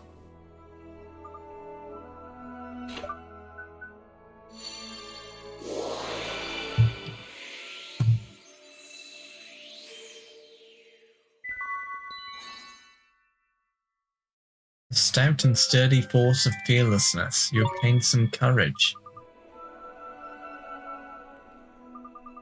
My heart, it feels warm. That means the magic worked. Thank you so much, Myrtle. Now my friend can finally start to get better. I'm glad. Righto, Ollie boy. We've got some courage to deliver, ain't it? Let's get going. For some reason, you imagine Oliver just poking someone with a wand whenever this happens. Yeah, I don't even see him get the wand out half the time. So I just imagine, you know, he does like a, you know, like a Jesus kind of thing where he just puts his hand on their head, like without, like, you know, without permission, and just like goes, there we go, got your courage. Wish your friend luck from me, won't you, Oliver? I hope she gets better soon. Thanks, Myrtle. I will. See you soon, Oliver. I will say, this game probably has the hardest to read subtitles in any JRPG I've played, and not for the reason you'd think. Like, the words are perfectly readable. The problem is, every character speaks in a completely different accent, and that accent is phonetically transcribed into the subtitles. So I have to, like, reread each line like 5 times to make sure they're not speaking in, like, to you know, to speak in the way that they, to ensure I get everything grammatically correct. Oh yeah, we need to use Gateway, don't we? Ah, okie doke, Nick. No problem, no problem.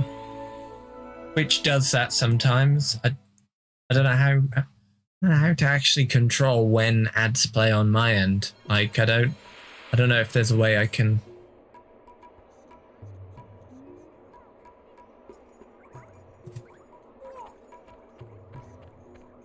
That sounded like the Crash Bandicoot wall for a second there. Yeah, that sounds like a lot. Wow, 4 30-second ads.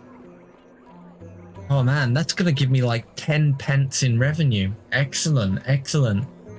Maybe by the end of the stream I'll be able to buy, I don't know, 1 packet of gummies. If that. Here she is. Oliver. Huh? Tidy. It's just like I thought. We've opened her heart back up. You can mend it for her now. Don't worry, this will only take a moment. I'm going to give you Myrtle's courage, okay? Yep, her heart's wide open. Just fire in that courage and bump to your uncle.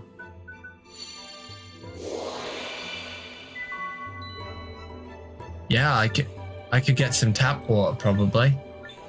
Definitely, definitely. Ah, here we go. I'm gonna give this girl some courage. What is this?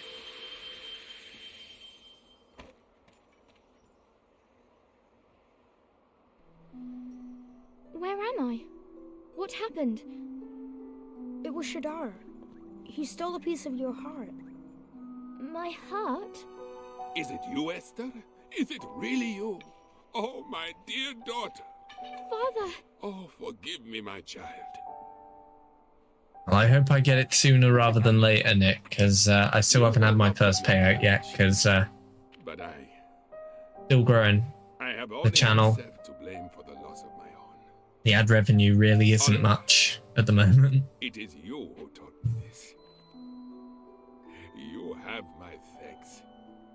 You're welcome, Mr. Rashad. I will join you in the fight against Shudar. Excellent.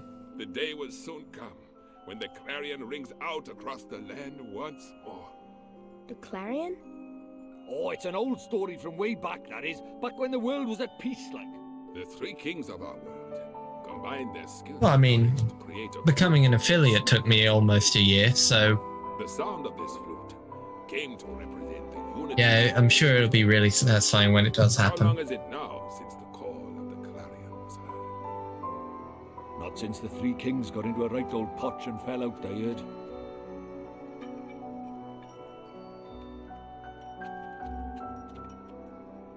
It's up to But- us. The clarion will ring out again, and we will be the ones to play it. I gotta say, that's gotta be the most annoying staff to have, because imagine Very walking well. around and it just jingles Let us do everywhere you go. Let us help Oliver in his fight.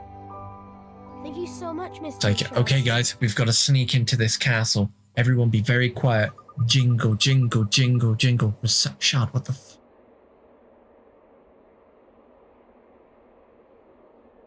Let me come with you, Oliver. I want to help you fight Shadar. I have a familiar to help me just like you. Here, boy. Oh, bloody hell, he's a chunky lad, isn't he?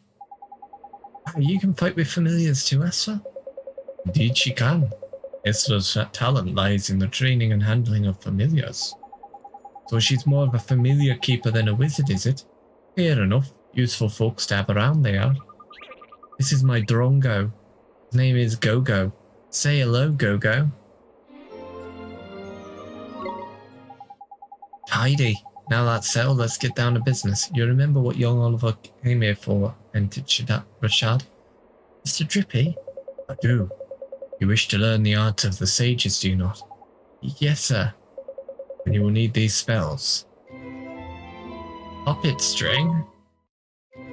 Secret ingredient. Magic lamp spell. Pulse. Bloody hell. We got like 4 spells at once. Excellent.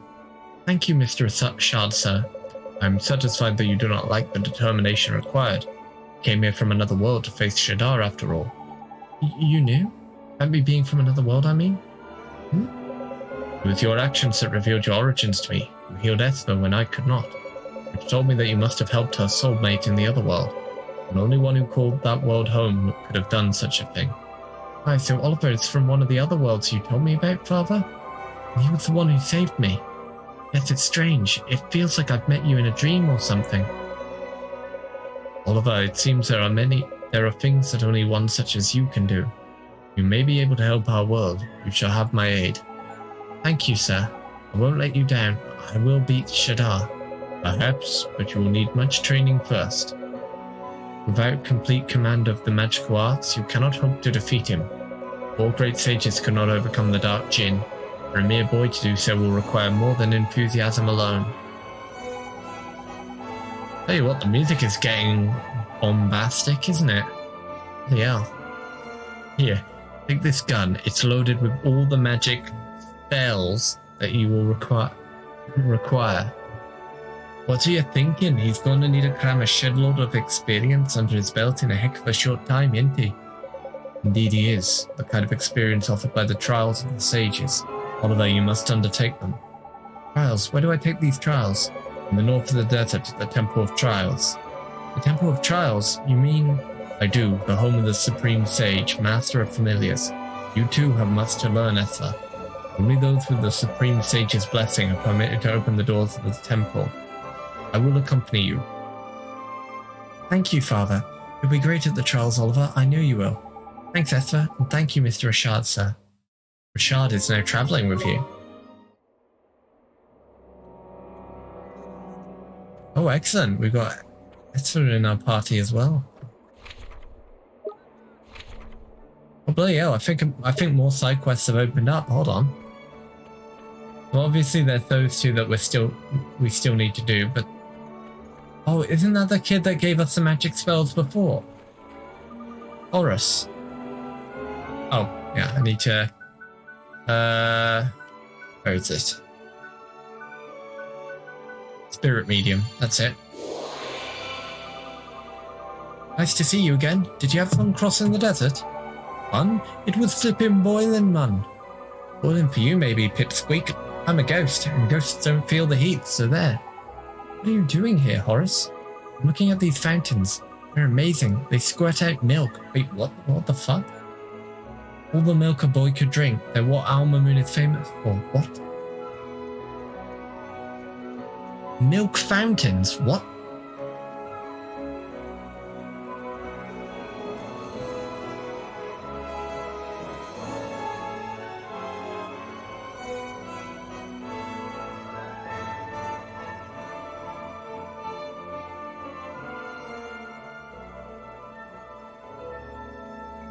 I mean, that's gotta reek, right? Like, that's gotta actually smell absolutely foul. Yeah, where does it come from? But the spicy smell coming from that food store is mixing with the smell of the milk. It's strange. You have an idea? Oh no. You think so? I can't. Hey, there are still loads of spells you don't know yet, aren't there, Oliver? Well, I'm trying. It's just that my wizard's companion is kinda, most of the pages are missing. Missing? Oh yeah, I had to give you the page for Spirit Medium, didn't I? When Mr. Drippy first gave it to me, the only spell inside was Gateway. Really? So the pages have been torn out? But it was that idiot Shadar's doing. Alright, I suppose I better help you fill it back up again, hadn't I? Maybe. That's generous. Maybe I was wrong about you being a stingy little midget after all.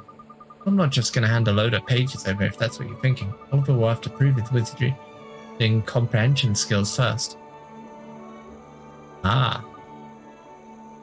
Stories are pretty powerful after all, they might inspire people. The first tale, The Cowardly Prince and the Lion.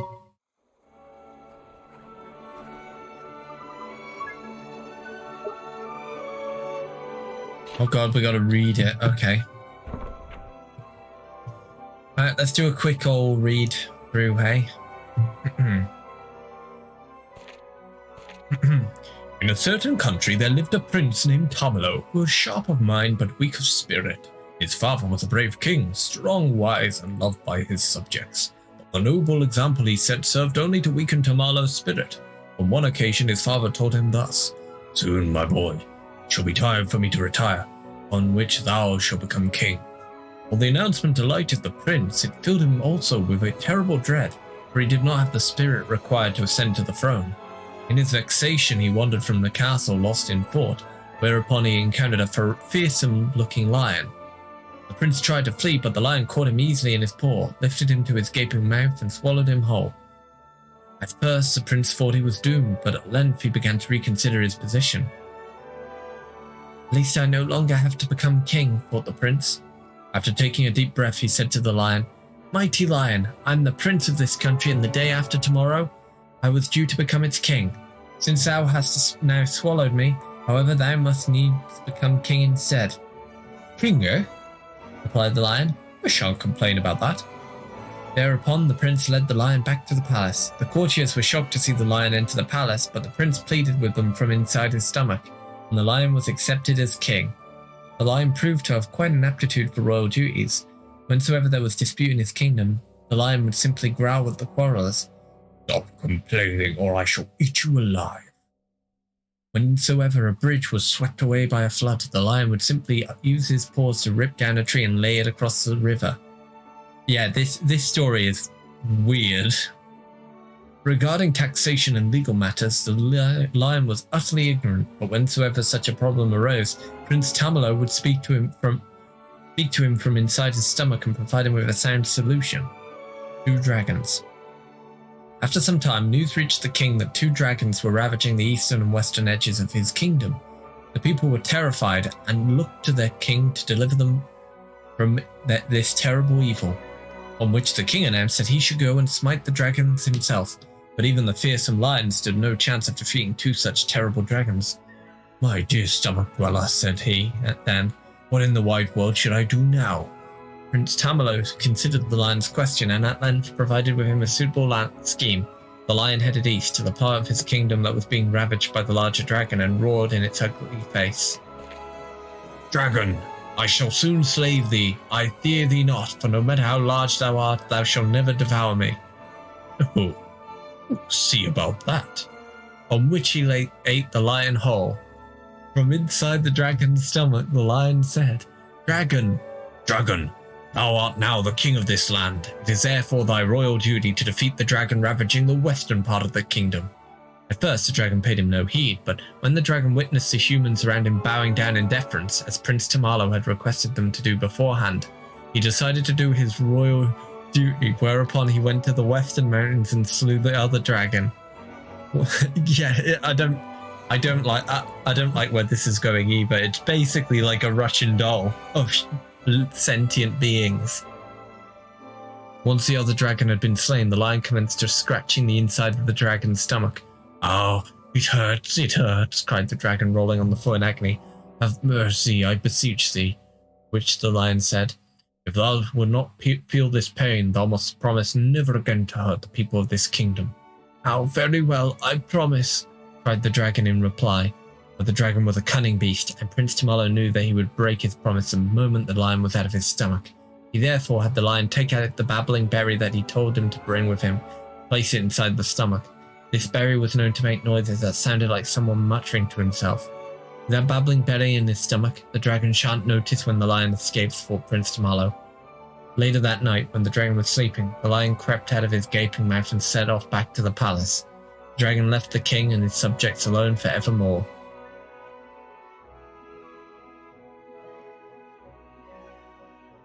A new king. The kingdom had been at peace for 10 years when the lion said to the prince, Stomach dweller, it is time thou camest hence from in there. I would have thee take my place on the throne. Prince Tamalo was shocked and replied in a quivering tone, Fear that I do not have the spirit to become king. But thy judgments over the past 10 years have invariably been wise, said the lion. That is as may be, but I am a coward, replied Prince Tamalo. It was only because I was protected by a great strong lion that I could act so decisively. Yet the lion paid no heed. With an almighty sneeze, he ejected Prince Tamalo from his stomach. It had been 10 years since Prince Tamalo had seen the wide world outside, and he could not believe his eyes. The lion's mane was now full white, and his face was covered in wrinkles. Shut up inside the lion's stomach, Prince Tamalo had been quite unaware of any of this. But yeah, the dragon just decided, yeah, sure, I'll suddenly follow royal law. There's just like one specific line in the royal law that just says, if that king is eaten, the eater suddenly immediately becomes king. As I've conceived with thine own eyes, said the lion, I have grown old.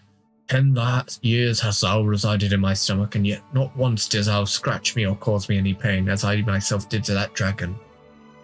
I'm honestly kind of scared to ask what you've been eating personally in order to survive that long, like, seriously.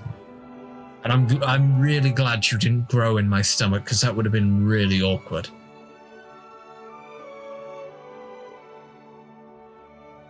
Thou could have done so at any time.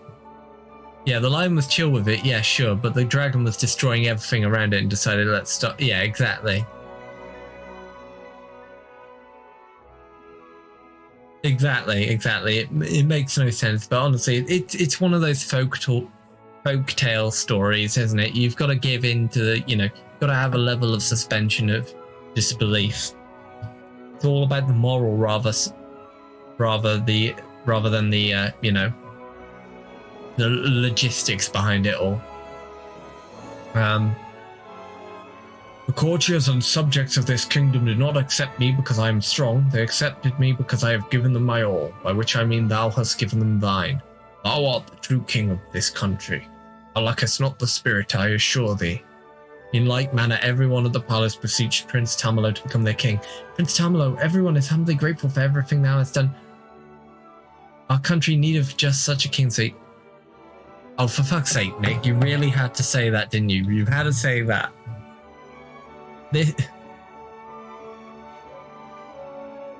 Yes, this is a story about war.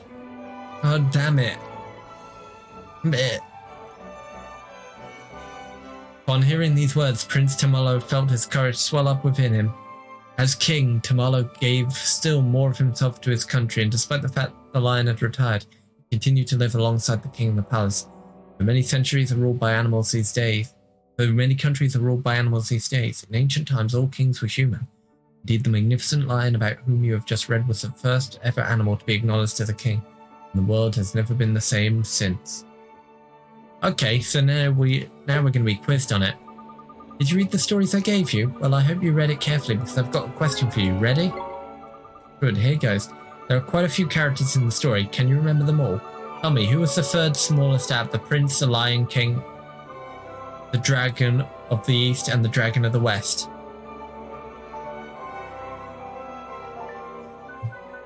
I mean, it's a lion, isn't it?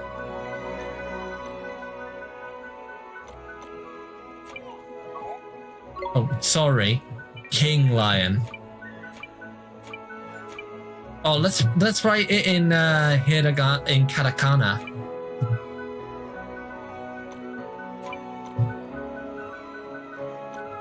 I mean, we learned that if you eat a royal if you eat the next in line for the throne, you become the next in line for the throne. That's what you learn.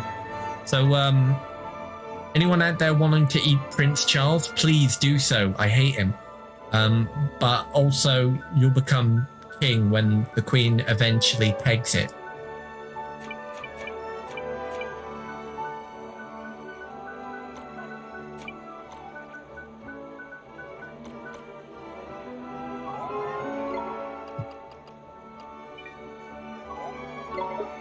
Wait, did I not say the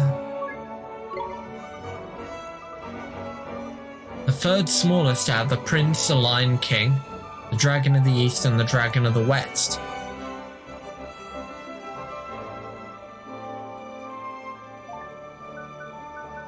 It would have been the lion, right? Yeah, that's why I put King Lion.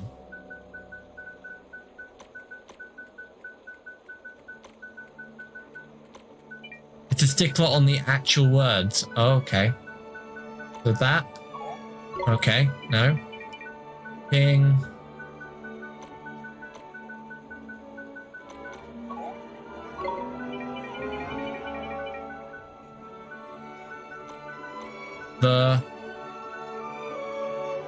Oh, it's Lion King. They said King Lion in the dialogue. I'm not hallucinating it, right? They did say... Hold on, let me back out and show you.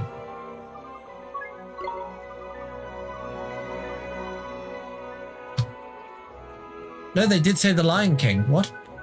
Did I hallucinate? I could have swore it said Lion King. I mean, it doesn't matter, like, you know. Like, we've got it now, but I could have swore it said.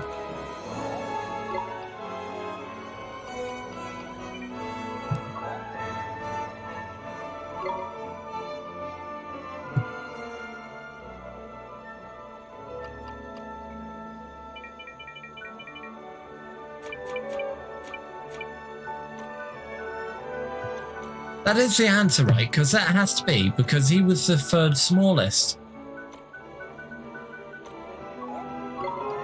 Do I have to put the Lion King?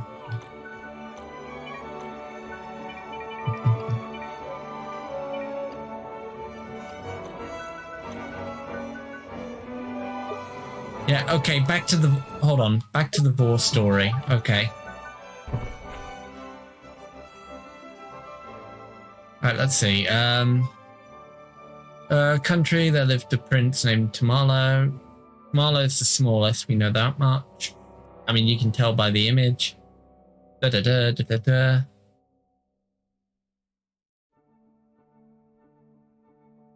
Two terrible dragons.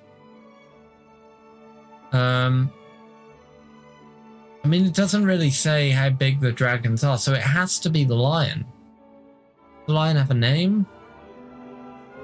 Do I just put lion? Is that the answer? Is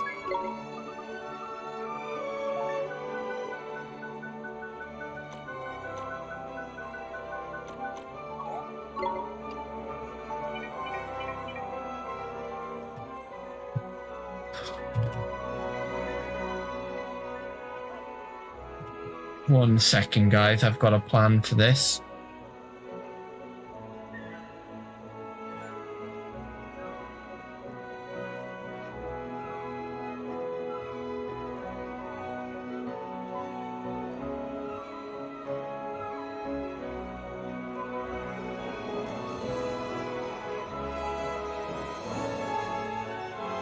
Oh.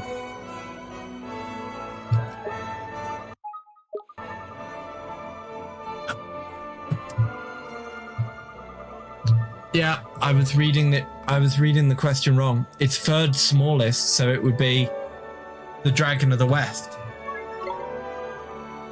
I just read the answer on my end, and I just brought a trophy guide up just to see what the answer is, so that we're not spending all the time here. And it just hit me. I was reading it like I read it like third smallest as in third largest. But no, it's the Dragon of the West.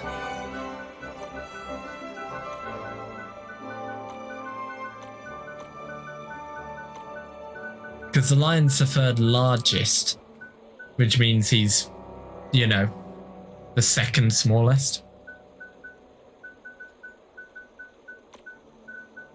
Yeah, my bad. There we go.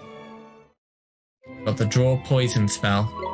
Yeah, we were on the same page. Yeah, I suppose it was a bit mean giving you a question like that, but you worked out eventually. That's what being a wizard is all about, learning to look carefully at every detail and understand what's going on. Shut up with the wise old man talk, will you? You're no flipping older than Ollie boy here. I'm not? No, I don't suppose I am. At least I don't seem to be. That's supposed to mean. Strange, I feel like I'm forgetting something. Something really, really important. Never mind, I can't believe how much this place has changed. I'm going to see if other towns around the world are as different these days. I think I'll head somewhere with a bracing sea breeze next. I might not be able to feel the wind on my face, but I can still enjoy the view. See you soon.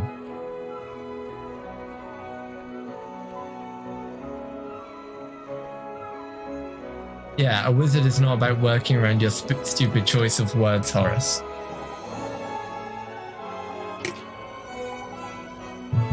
The recipe for the most legendary of Mumuni dishes has come into my possession, but I do not have the ingredients it requires. It is known as the tikka masala. According to the recipe, it is a complex and refined curry made with the tenderest and most succulent beef. Crikey, that sounds like a proper tasty gobful. My mouth's watering just thinking about it. I could do with a nice tikka masala around about now, to be fair. Would you like to try it? If you gather the ingredients for me, you will have the honor of being the first to taste the tikka masala since ancient times. Thank you. You are a most excellent and helpful young fellow. Now, to create this masterpiece, I will need some fluffy rice, some tender beef, and a pinch of the Sheik's special spices. There is one known as the Sheik of Spice somewhere in this fair city. Right, we have to find the Sheik of Spice.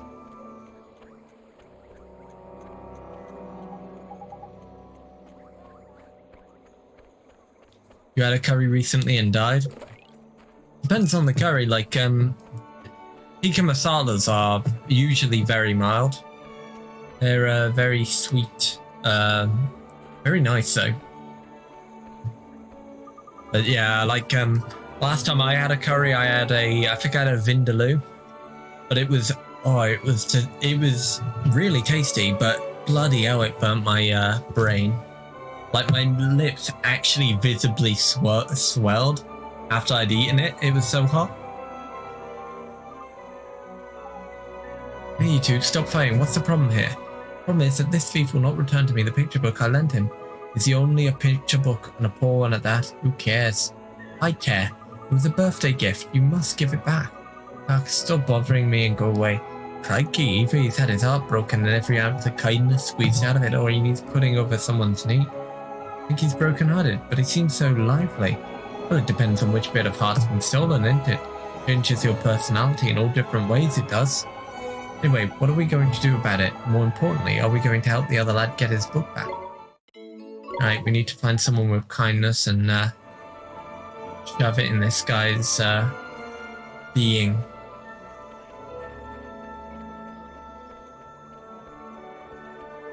I imagine this old man's probably got some to there. It will soon be time for the Babana Bazaar. Oh, he's excited. If we include those living in other towns across the land, it must be perhaps 30? Jeepers creepers, that many? That's an awful lot of presents. Crikey, the man's a living saint. You don't see kindness like that every century, let alone every day. Here's where we're going to get our kindness. Let's move my floor plan a bit closer. Okay. And the full breeze of air. Oh, nice. Nice and cool. It's sure good, please.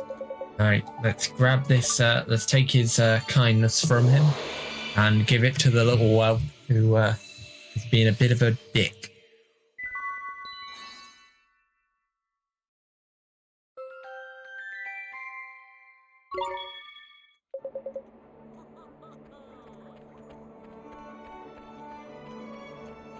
Yeah, it'll save people in trouble. Yeah, it's not really saving one. It's just a book.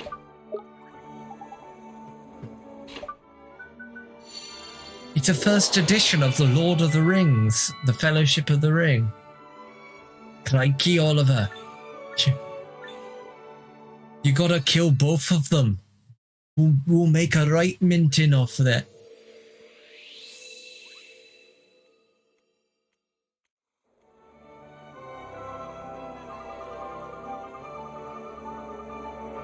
What? What happened? I intended to return the picture book, but then Truly, you meant to return it?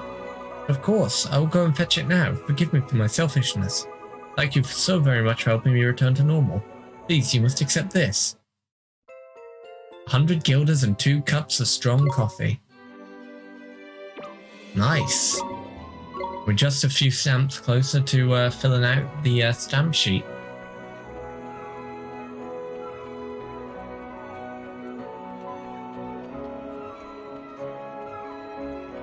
Right, let's find Swift Solutions and check to see if there's nothing else we can...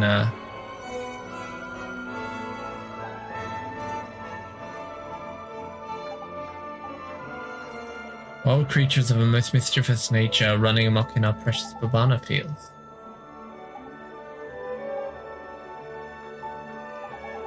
Boy, she sure is brave.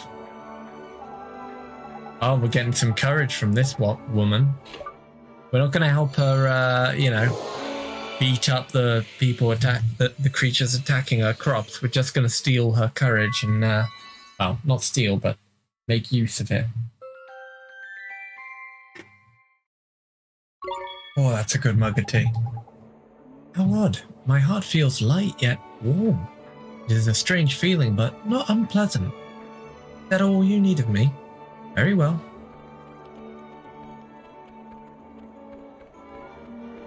Oh, there's a guy out here with a quest. Oh, I am so weary. Where is the fire I once had? Are you sick, sir? Sick? It is worse than mere sickness, boy, much worse. I have grown tired of the mixing of spices, and the mixing of spices is my life. Oi, this must be that Sheikah spice we heard about, ain't it? It must be her, but there's something up with the old fella. We best find out what it is, eh? How come you don't want to mix spices anymore, sir?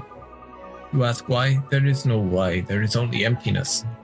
He's heartbroken, isn't he? We're gonna have to give him one of the free things we've got. Do you have customers who rely on you? Perhaps I do, but I cannot bring myself to do what they ask of me.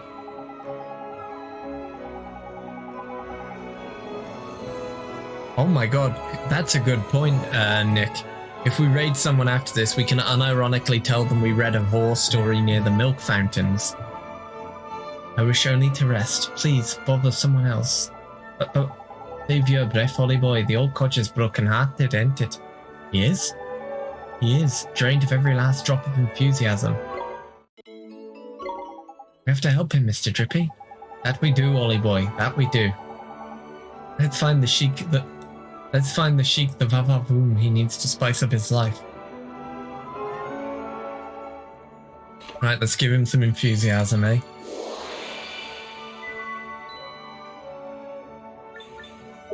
There we go. Boom, boom.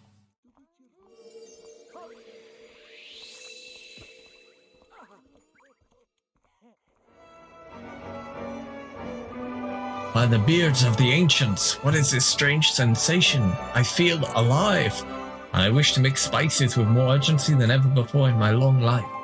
Nito, we did it, Mr. Drippy. Some tidy work, Ollie boy. I do not understand. Is this thanks to you? Then I am in your debt. I must reward you. Here, please accept this. 2 sandwiches and 100 guilders. The Sheikah Spice. Alma Moon's Sheikah Spice is suffering from a severe lack of enthusiasm. Get one more stamp and we'll be able to finish that card. Matter of fact, we do. Could you make some of your special spices? Oh, my special spices? Where did you hear talk of such things? It's cocaine. It's just cocaine. API on matey who runs that curry store asked us entered. Needs ingredients for his tikka masala. Very well, if that is all you require them for, I will be glad to oblige you. Just don't sniff them. But I do not have all the ingredients required. You must bring me those that I am lacking. Okay, what do you need? Turmeric root and 3 generous pinches of spicy seeds. Oh god, that's going to be a pain, isn't it? Because we've basically got to gather ingredients in order to get ingredients, and then in order to gather more ingredients to give to another guy. But I'm sure the reward will be worth it in the end. We got some hunts here in the highlands south of Golden Grove, Summerlands, and in the eastern Shimmering Sands. We can do that easy, and let's just check the board in case there's some other. We got the King of Curries. What's this one? There's someone looking troubled in front of the Cat's Cradle in Alma Moon. Okay.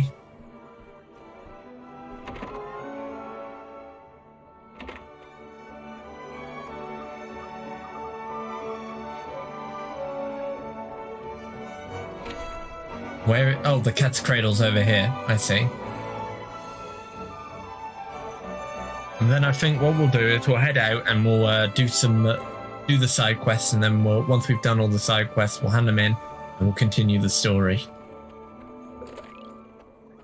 It'll give us the opportunity to level up a bit as well, won't it? Because the enemies in the overworld are currently kicking our ass a little bit. I assume this guy's probably kind-hearted. You see, I'm the purveyor of Alma Moon's finest milk ice creams. His milk ice creams just involve him dipping some cones into the fountains. I've been preparing to set off on a journey to research a means of making my wares yet more refreshing and delicious. You have? Where are you headed? A village in a realm of ice far beyond the horizon. People of this village are versed in all the ways of ice, and I hope to learn from them how to improve my wares yet further. That's amazing. It takes a whole lot of guts to go out on the big wide world. Good luck. You do not understand. I cannot go any longer, though I have invested much time and effort in my preparations. What? Why the flip not? I thought you said you made your mind up to go. I've been assailed by an insurmountable terror. The talk of savage beasts roaming the land fills me with dread.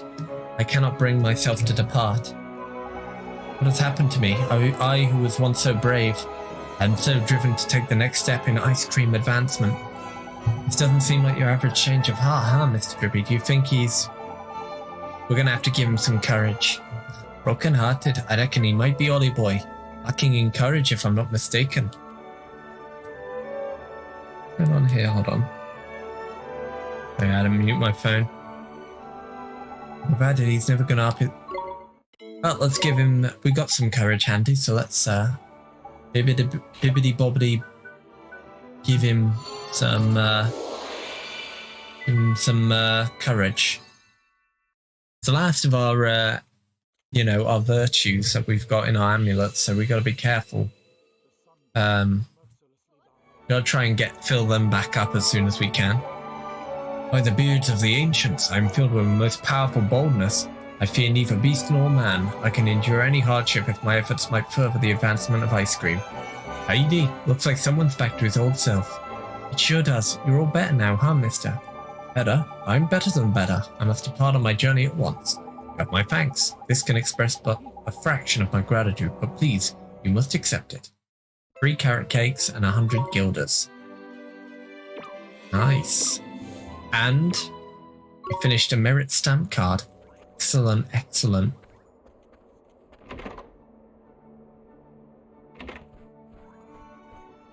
Let's have a bit of a nap, eh?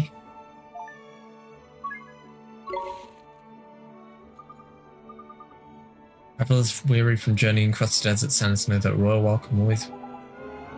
Look at that, your wizard's companion got all filled up with the memories of folks who had stayed here before. Heidi, new pages, the more the merrier, eh?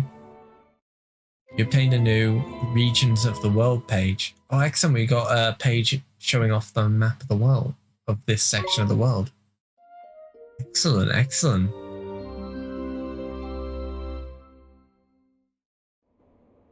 Let's save our progress.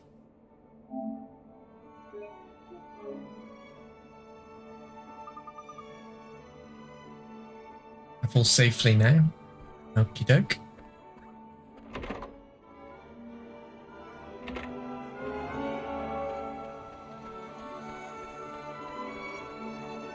Right, let's head out into the, oh, actually, before we go, let's quickly go back into Swift Solutions, because we finished a merit card now, so we might as well see if there's anything we can get for our efforts.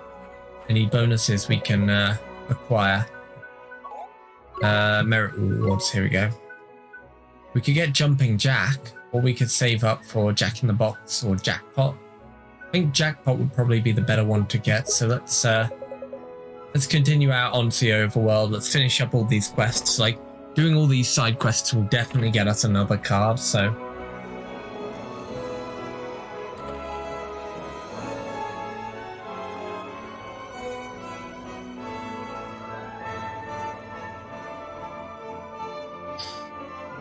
Tell you what, the music in this game really is pretty damn good, isn't it? Oh, and look! Our party's joining us on our quest. This is the first time I've been out of Alma Moon in ages, Oliver. And you sure do look happy about it. Yes, sir. The purpose of this journey is to take the trials. You're not wrong, man. It's a flipping day trip, you know. Get moving. All right, lead the way. That's the spirit. Now then, let's... Hang on a minute. Did that standby there just move? Flipping did, man. It's a monster, ain't it? Right then, Ollie boy. Since you're going to be fighting with Vespa from now on, I better teach you some new moves, ain't it? Ready, you two? Okay, mandatory story fight. Or Green Buncher. Wait.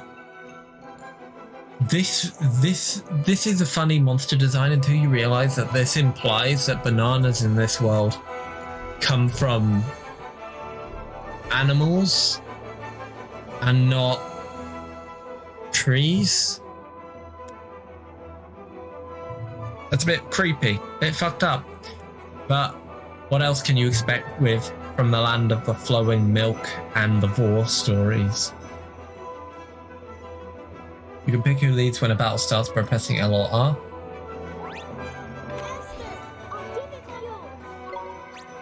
Now Esther's in charge instead, see? She's what's called the leader now. And the leader can boss everyone around. See the tactics command down by there? I see that. Pick it and you can tell all your buddies what you want them to do. Easy peasy. After Adventure Time, you don't think this version of bananas phases you? Do I even want to know? Get out there and enjoy being a gruesome twosome. Let's see, tactics. Do what you like. Do what you like, yeah. Attack different targets.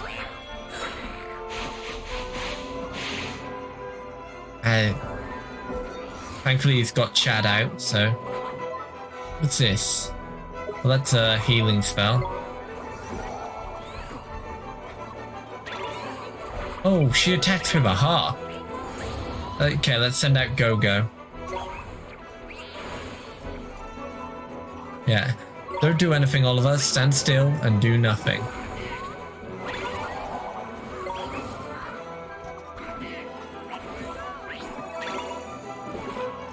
I'm beginning to think that Go-Go is pretty useless.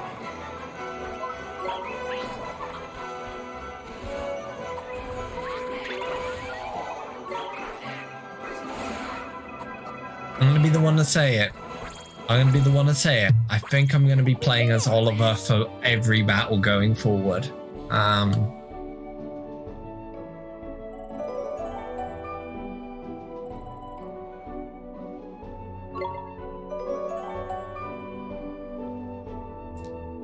Bloody hell, Chad's leveled up and look at his stats rising even further up. Got 50 in accuracy, but there was that one fight earlier where he just missed every swing of his sword. Fine work, Oliver. Your magical abilities are indeed impressive, as is your rapport with your familiar daughter. Hee, I do my best. You know, Oliver, I'd love to try fighting with your familiar sometime. Huh? You can do that? Of course. All you need to do is switch your familiars around. Okay, that's something... I didn't realize that we could do that. It might be a good idea to,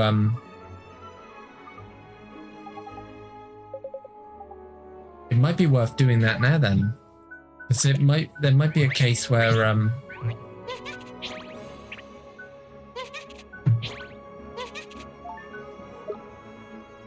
Here, take the monkey. Favorite genuses. Oh, we can see favorite genuses.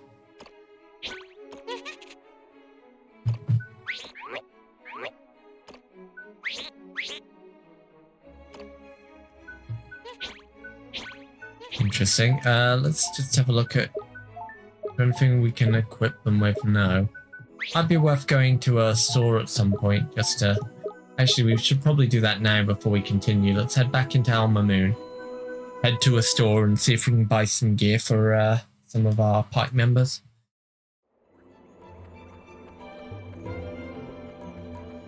And thankfully, looks like the weapons shop is right in front of the entrance. The Quartermaster. Oh, here we go. Let's buy 2 of them. Let's see. One of those for our boy there. And then this sword for... Bone sword for Chad. Chad's gonna swing around the bones of his enemies.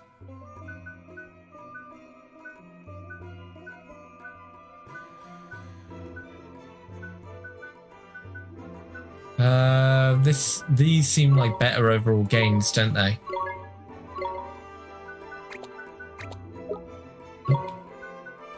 And then leather shield, yep. And yep, a cloak for the monkey, a snakeskin cloak for the monkey. Got some accessories here, which I mean we can afford them, so.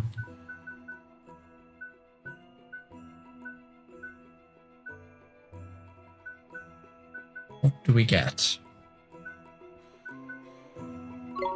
I mean, yeah, Braggart's badge for this one. Yeah, that'll do. Right, let's rock and roll.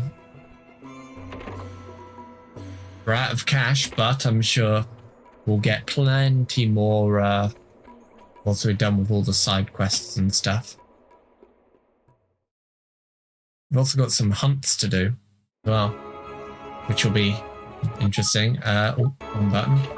Just gonna quickly save my game just because we don't want to accidentally game over anywhere.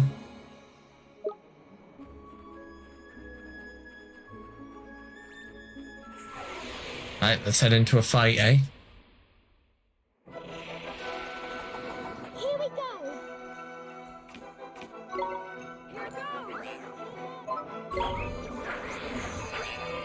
Bloody hell, 31 damage. These sunshines don't play around, eh? Thankfully, he's immune to fire damage, I think, so.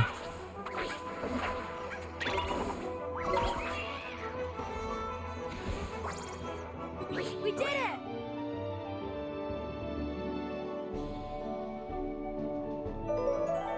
Excellent, and Oliver leveled up. Yes. Good, good. Ah, we have to kill these, I think, for a quest. These boneheads. We're under attack.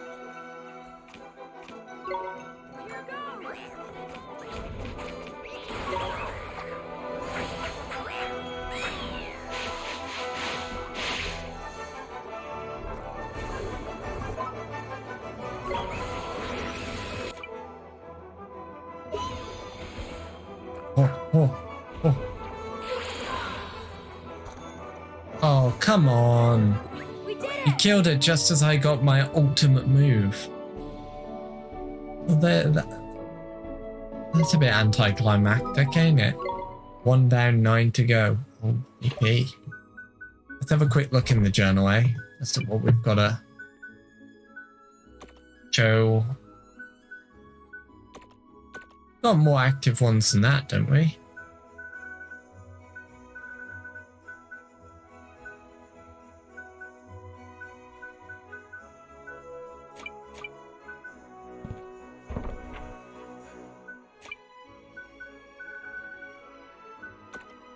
We only have 3. Oh, it's 3 active and then 2 hunts, I see. So there's one in the highlands south of Golden Grove, so that one might be the first one we might want to do. You can also deliver the Lover's Lunch Basket as well, because we have to deliver that to Golden Grove. Then Sheik 9 Boneheads. Ask the Sheik for some of his special spices.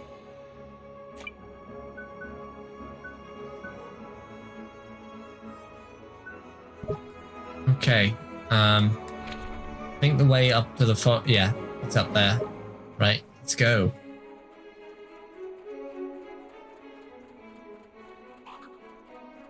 If we see any boneheads on our way.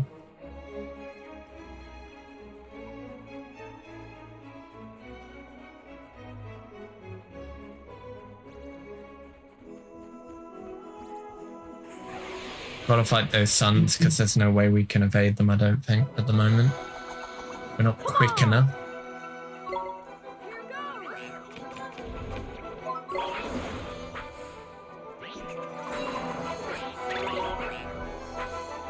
I wonder, hold on a second, let me go to Oliver and change tactics. Attack the leader's target. Maybe attack the weakest target, that's probably the better.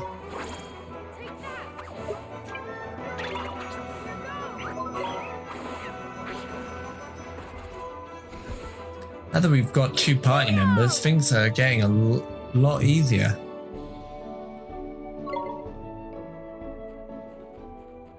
And we're slowly but steadily making back all the money that we just spent on new weapons and gear. Perhaps it's because we got all that new gear that we're doing so well as well. That's probably making a big impact, isn't it?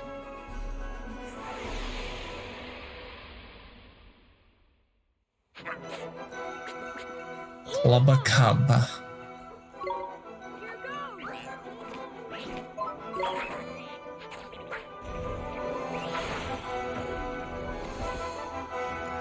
We won.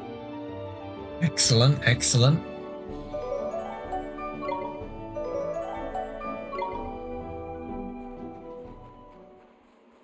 Inkle leveled up. Right, is this...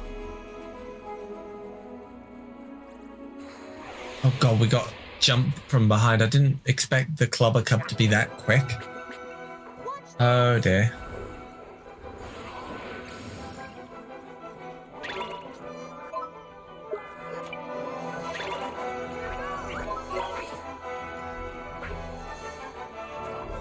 Oh god, he Naruto runs as well.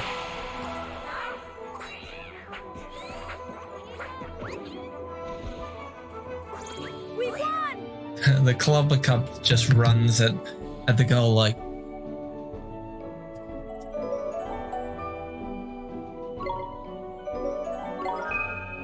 Nice, nice. Okay, okay. Good, good. We're getting there. We're getting there. Right. We should probably actually give. I just realized we should probably give some of our guys some treats. Carrot cake to go, maybe. That looks good.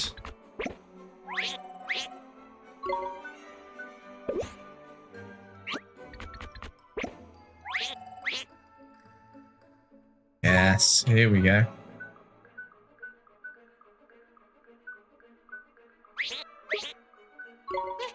And yeah, we'll give him some. We'll give Dante some salted ice cream.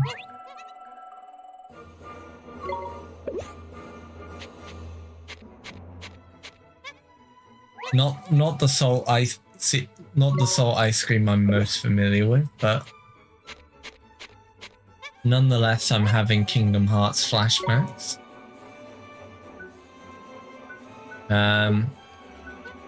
Should probably give our give Tinkle some of this as well. We got a lot of treats for magical users, haven't we?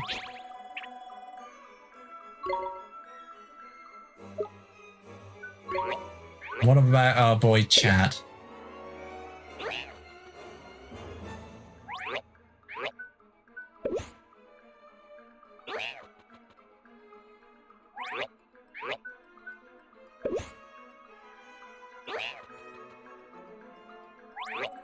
Not seeing amazing gains from him, but everyone else got a lot out of that, so that's good. Okay, let's continue on and see if we can find, I guess, a hunt. I assume it'll be that blue dot up there.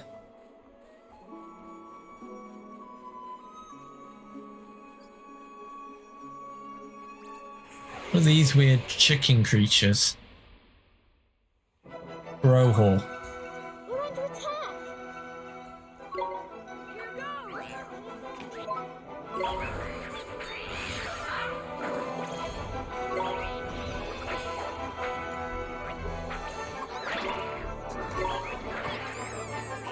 Easy.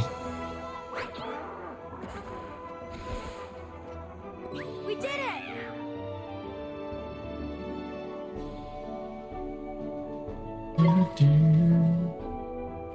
Right, here we go. We've probably got to go through this this Crowhawk as well before we can get to the hunt. But that's fine. That's fine. Watch this! We can take him down easy.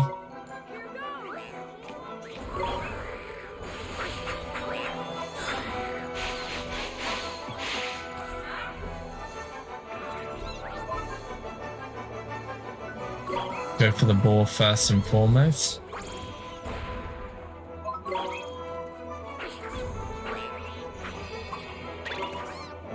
Oh nice, I got healed.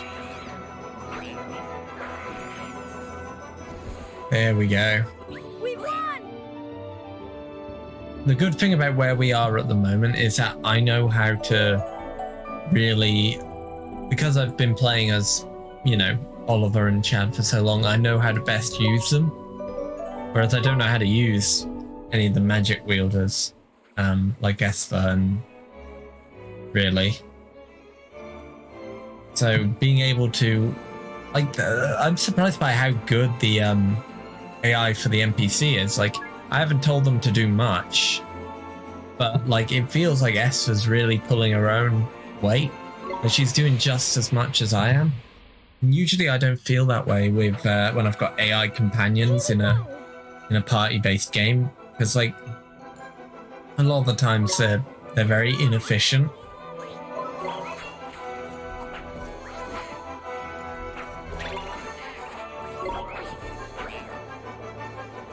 I'd say this hunt is pretty easy though, isn't it? Lumberwood.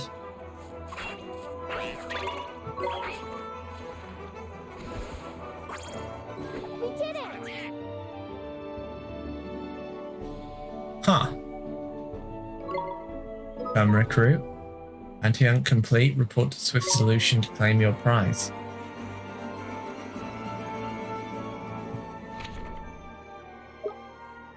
Now let's quickly head into the forest because we need to give the pet lunch to the person in there.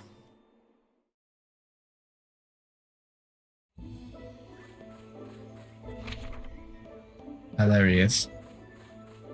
I think that'll be him over there.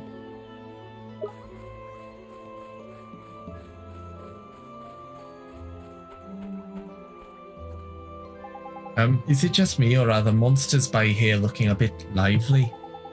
Why, what's going on? Aha, I know, man. They sniffed that lunch basket, ain't they? Proper whetted their appetite it has. Oh, jeepers, and I guess we better be real careful.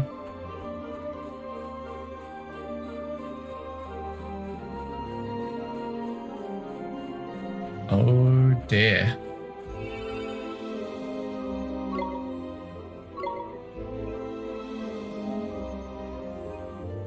That's not good at all, is it?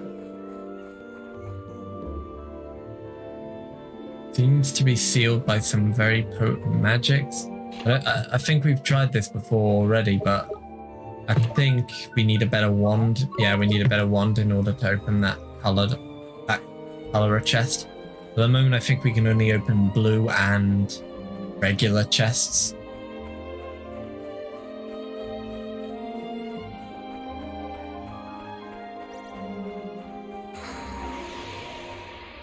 Oh dear. Let's go!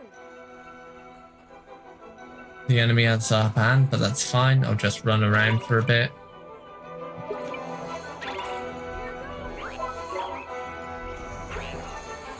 And these enemies, they're nothing to really write home about. They're going to go down immediately. No problem at all. We did it! Excellent, excellent.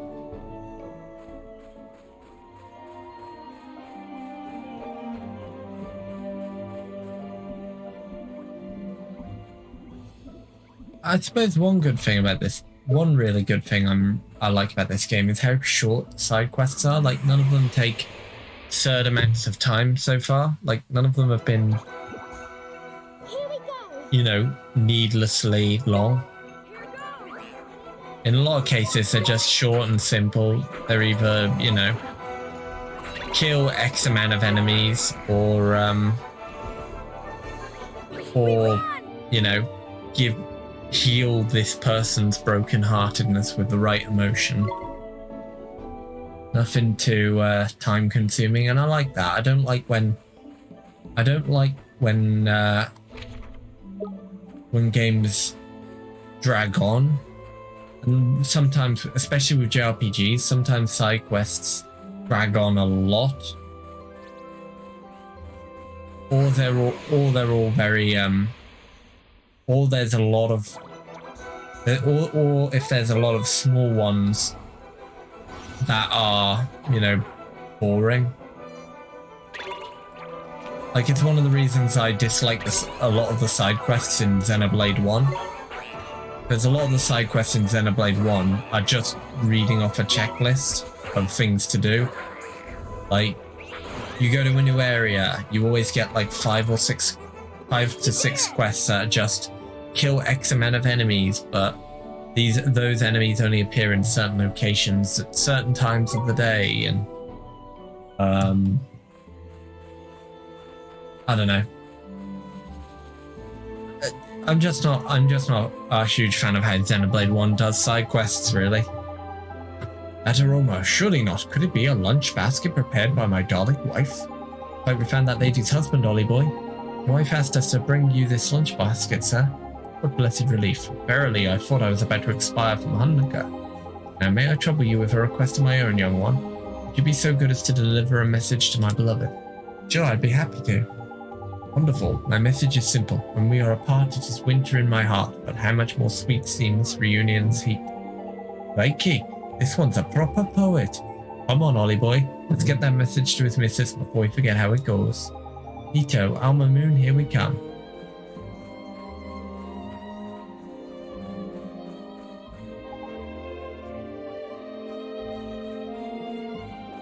Right, okay, let's head back to, I guess let's head back to Alma, well, not head back to Alma Moon just yet. We want to finish the rest of the side quests off first, don't we?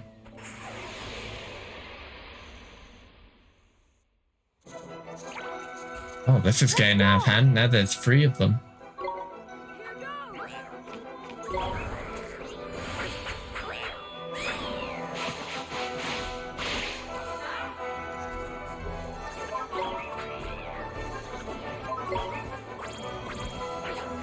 And they're dealt with. Easy. I don't know why those enemies are still aggroing to us. Like, they should be running away in fear at the sight of us by now. Oh, Chad, especially now that Chad's leveled up.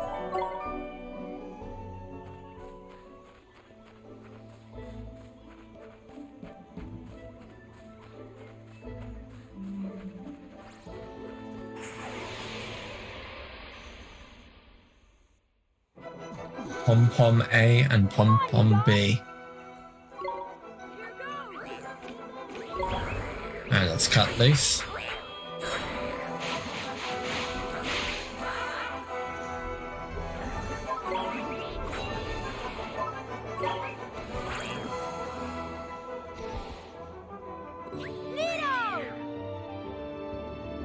Easy, easy.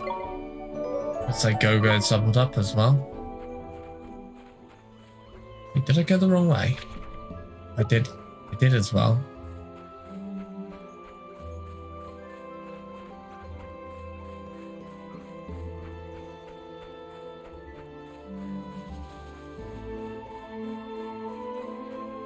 Right, yes, we have to go up here now. Up, up, up, up, up, up, up.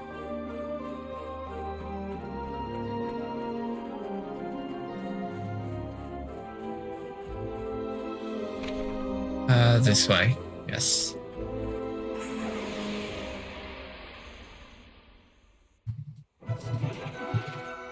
Let's do it! Here goes!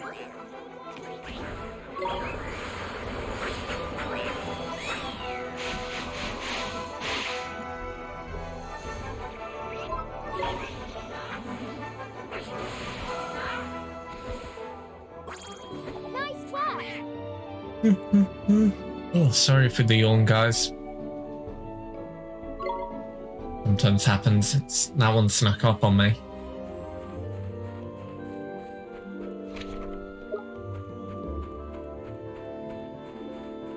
Never know I'm gonna yawn until it happens. Right, let's have a look. Yeah, exits this way. Excellent.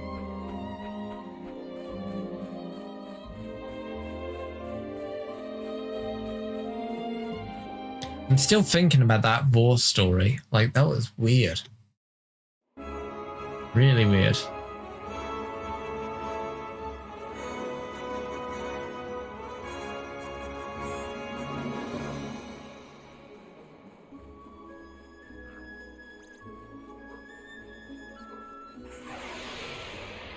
God, he really do be Naruto running over this way, eh?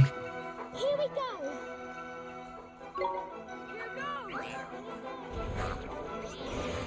He looks like a really disturbed cereal mascot. Nice try! Oh, we got rid of him easy enough.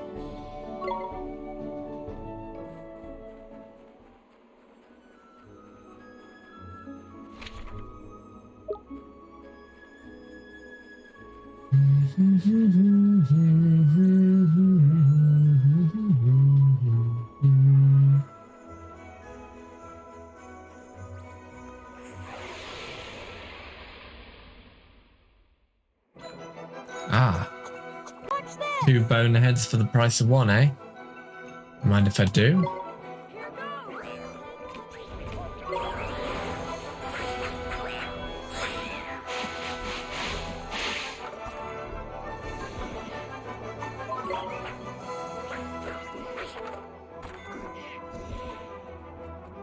Nice work!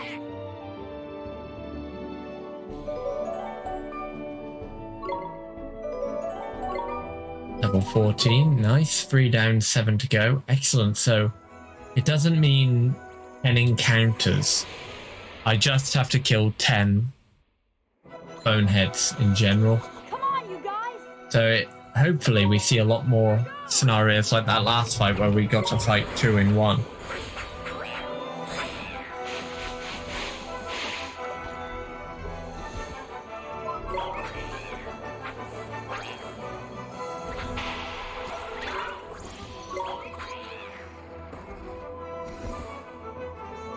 Nice work!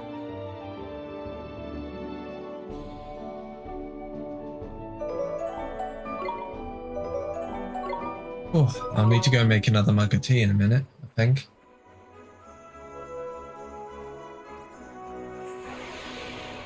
Probably do it after we do these side quests. I'll do the side quests, take a quick 5-10 minute break just to make a cup of tea, and then we'll continue with the story. Head to the Tower of Trials.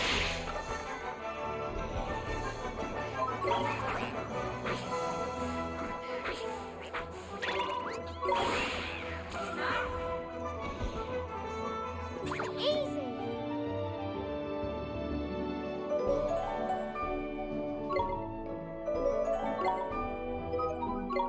Five down, 5 more to go. Excellent. How are we doing for the other quests? Because I know we've got a lot of other quests. King of Curry's acid sheet for some of his spices. Eat 5 more boneheads. Informer that the king's been delivered. What about the other hunt? Eastern Shimmering Sands. Okay. So the Eastern Sands. Right.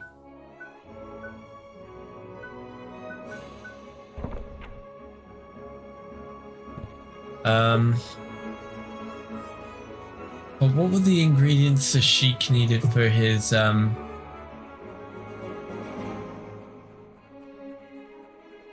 There's a foraging spot over there, so I'll quickly run over and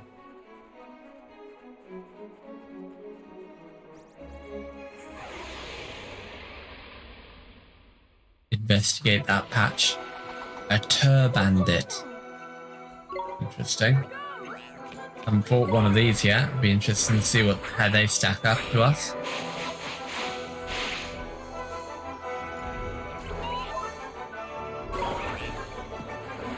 And it's gone.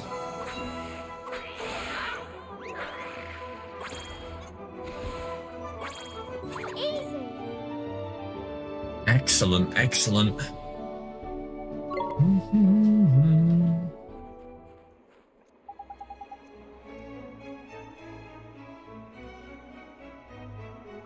You obtained a Bane flower.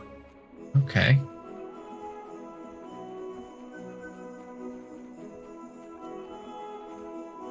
Oh, I remember what we need now. It's like seeds and the turmeric root we needed.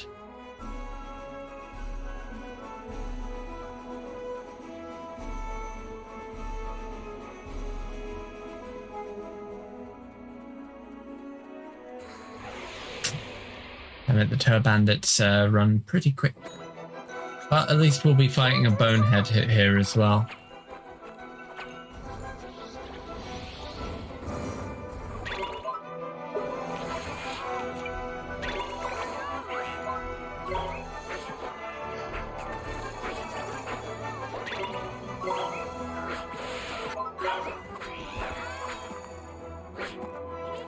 Tell you what, Esther's a really good healer, isn't she?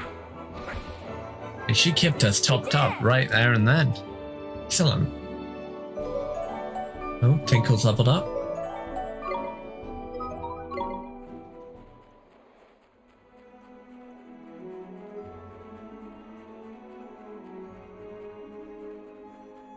Tell you what, that's a nice looking oasis.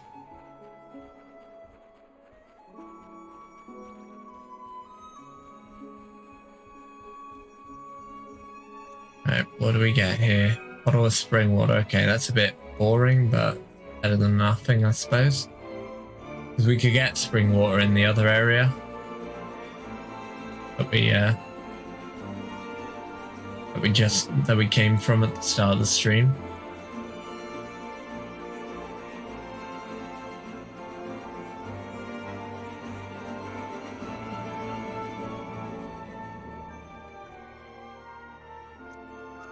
Low cap, okay. Right, okay, the enemy that we want to fight is probably around here. Is that it? That narrator running test over here.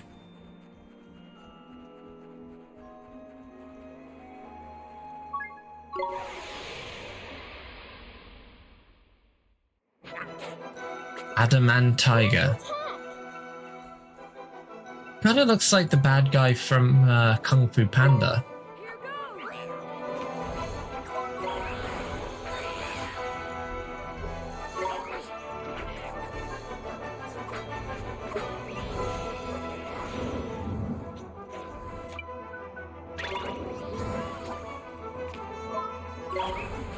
Let's try a water bomb.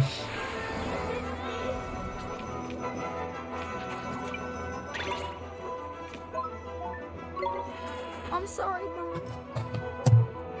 Oh my god. Died. It's not good. That was unexpected. It's probably because Ether went down immediately. We'll lose 10% of our money. That's fine. That's fine. Oh god, we warped all the way back over here.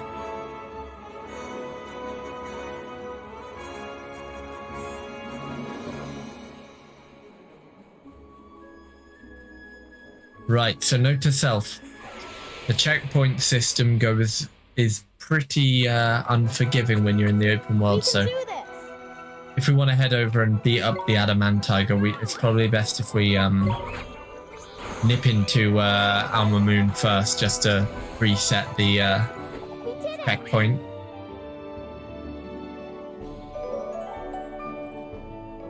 Looks like aside from that, we've kept all our progress. 7 down, 3 to go, yeah. So we haven't lost any progress, we just walked across the other side of the map. It'd be nice if there was some sort of fast travel system in this game, to be honest though. I wonder if maybe they'll give it to us later on in the game.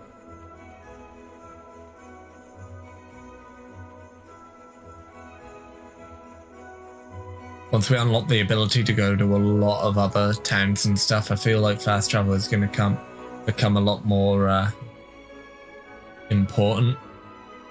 Because when I looked at the map in the world map in the Wizard's Compendium, you can see the map's got quite a lot of places on it. Like we're in the bottom half of this big continent here. We've already been and explored the top half. It's just this bottom half that we're on now, and then there's other islands all around, so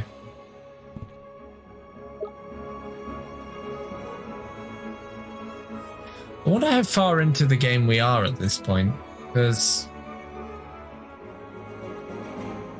like looking at the world map, you'd assume something like, you know, we'd be halfway through, but like we can't be anywhere near. We can't even be like, I'd say we're not even a third of the way through the game yet.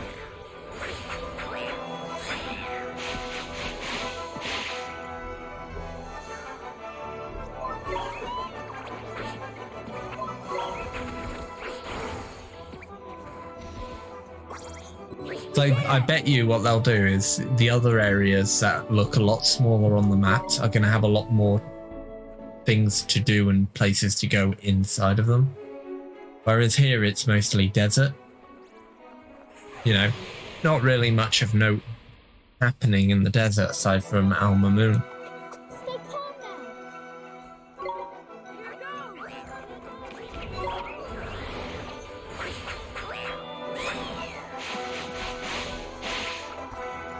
There we go. Another set of boneheads down. I think we've almost done this quest now, haven't we?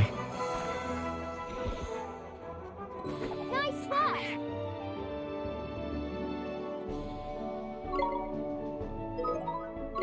9 down, 1 to go. Excellent, excellent.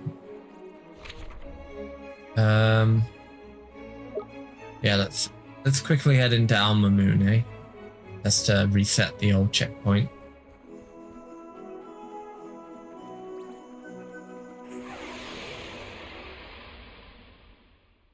Okay, fight first, I suppose. Here we go.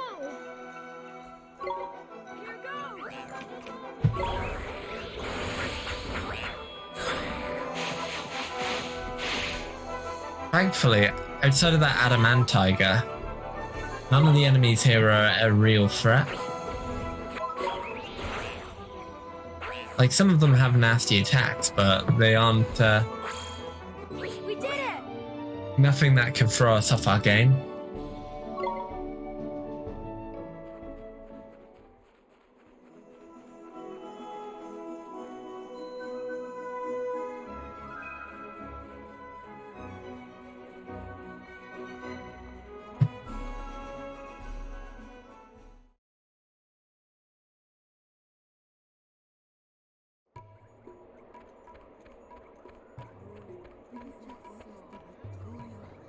I'm just curious, let's just check what the sheep needed. We got some money, cool. What did you need? Create my special spices. I will require a turmeric root. We've got one of those, and 3 generous pinches of spicy seeds. Yep.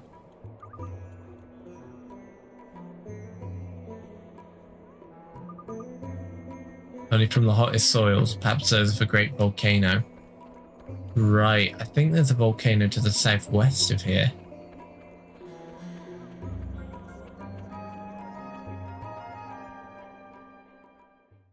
Just quickly check the old map. Ah, yes, over there.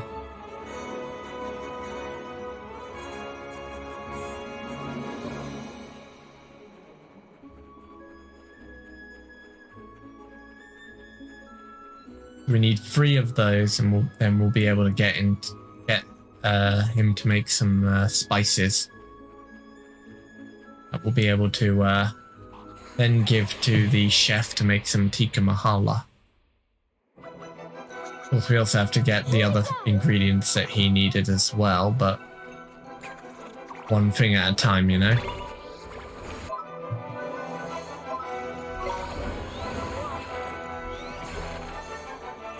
Holy hell, ice really does do damage on him, doesn't it?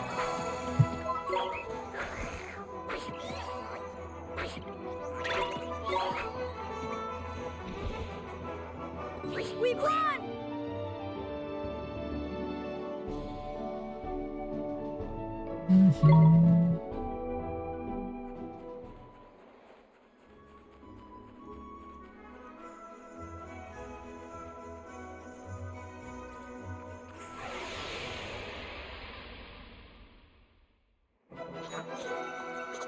Here we go.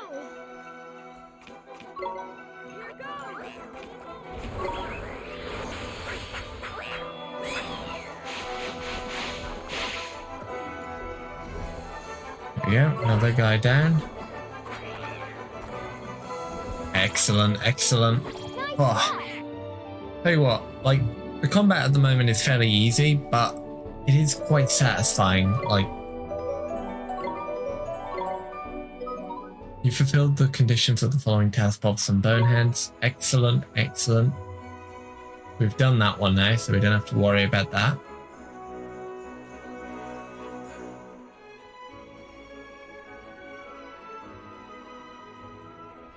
Now let's see if we can get some of the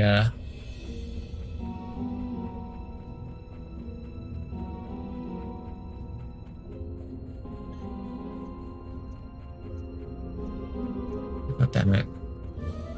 Cracks in the floor.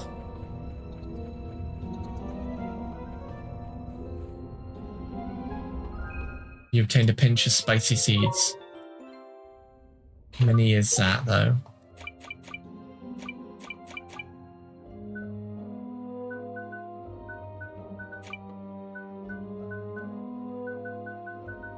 Just the one. Okay, we need to get 2 more.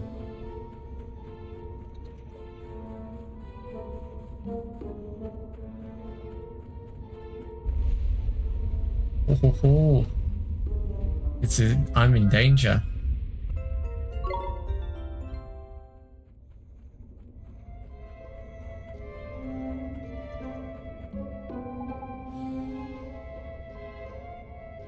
I have a spell, maybe?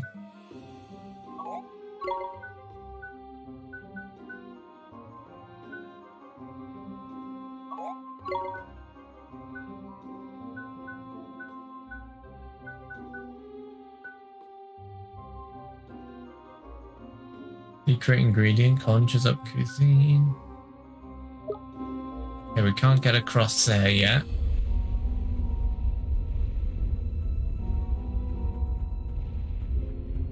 So it might be possible we might have to progress through the story a little bit before we can do that. I don't know.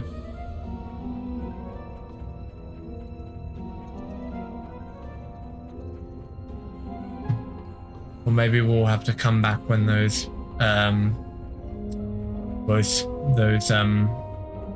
ingredient spots reappear.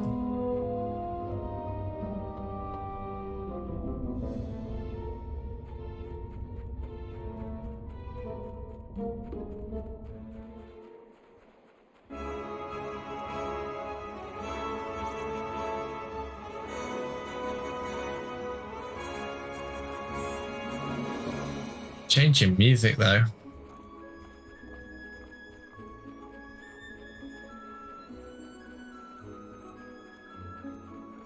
Let me have a quick look at the old journal. I think it's just, let's just deal with the adamant tiger then. For now.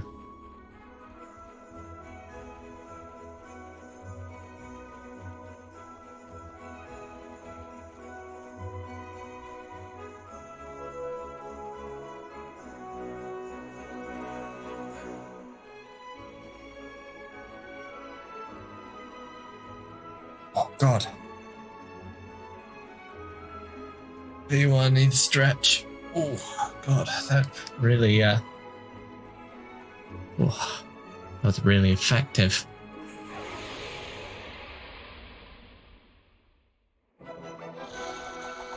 Come on! Here goes!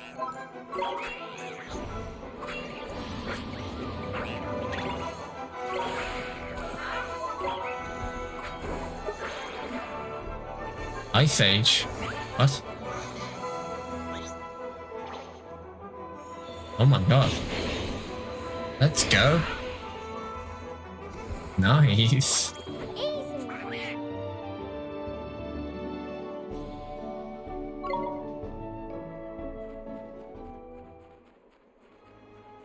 If only we could use something like that against the adamant tiger, huh? We got some more globe caps. I don't think we need them, but I suppose it's gonna be useful later on when we unlock the ability to use alchemy.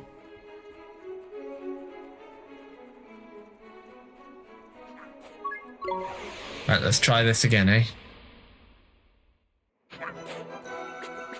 Here we go! Here goes!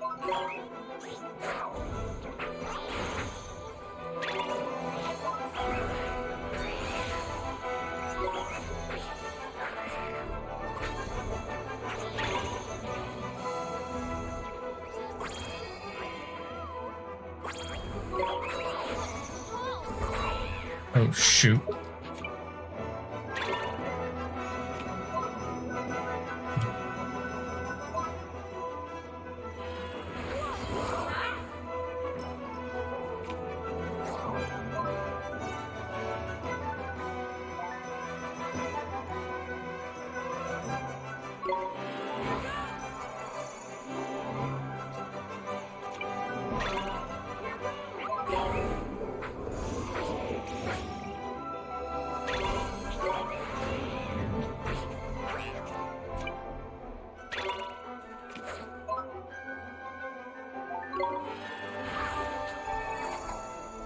Oh dear. Oh dear. Do we have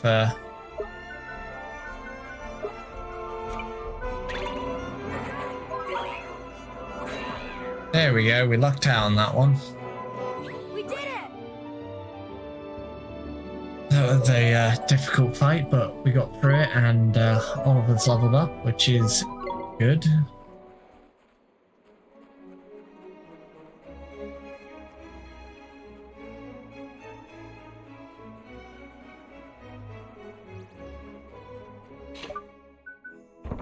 Curiosity, let's have a look.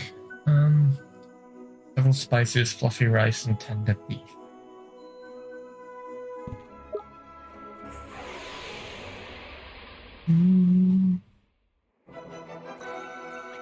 Let's go!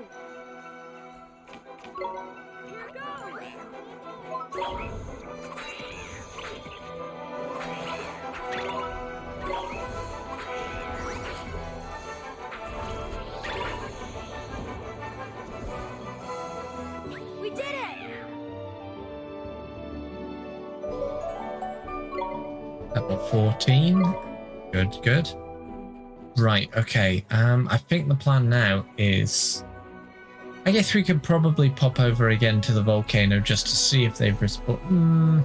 Let's go to Alma Moon first and hand in what we've done. And then we'll pop over to the volcano, see if we can get any more at the moment. And if we can't, we'll just continue on with the story.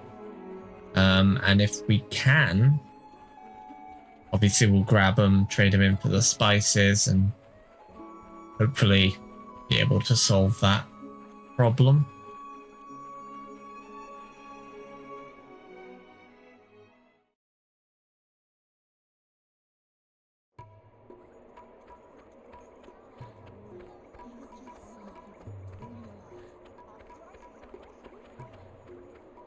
First things first, let's head in here just to hand in those 2 hunts that we completed.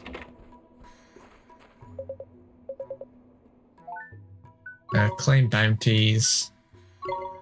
Habana Thief, we get some flame robes. Just stamps. Milk chocolate. 5 bars of milk chocolate.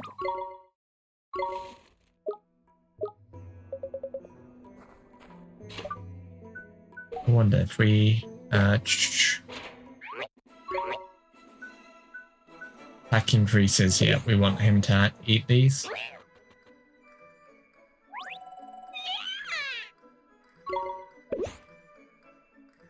Gonna make Chad impossible to defeat.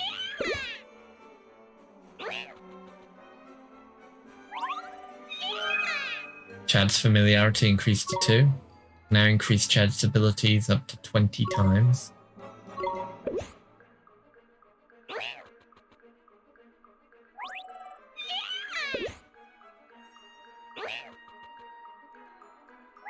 Unlimited power. Is there anyone else with high attack?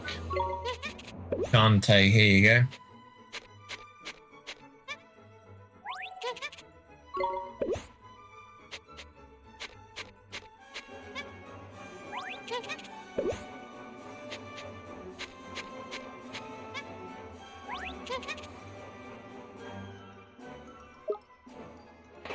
And now, hold on. You can equip a cloak, can't? Oh, it's a fire skin cloak, an actual...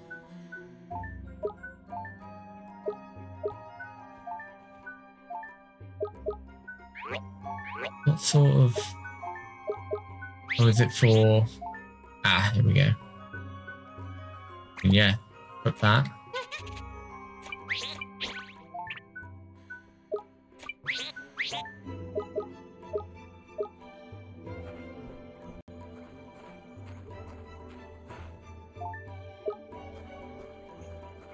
Excellent, excellent. Okay. I think there's 2 we can hand in at the moment, so let's go do that. You won't. The person, where are you? I think the NPC's probably up here, isn't he? Ah, Ah, there you go. You delivered your husband's lunch, ma'am. You did? Oh, you marvelous, marvelous boy. You truly are my little hero. It was a message for you, too. It was, when you are apart, it's winter in his heart, but, when you're together, it's proper nice. Oh, me, oh, my darling dear. Hee hee. Thank you so much for giving me his message. My heart is all aflutter. I must thank you somehow. Ah, yes, here. 3 glow caps and 200 guilders. Excellent. 3 more stamps. If we hand in this quest, we'll finish another stamp card off. Ahaha, oi, doubting Dillis. We battered those 10 boneheads for your easy flipping easy. By the beards of the ancients. But how? How your supplies can get through safely, man. Have a nice day. I cannot thank you enough. You've saved me livelihood. Please, you must accept this as your reward. Bone sword.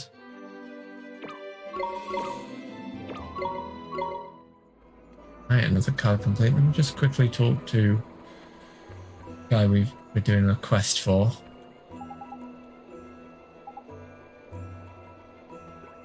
Yeah, he just wants us to get him those spices, so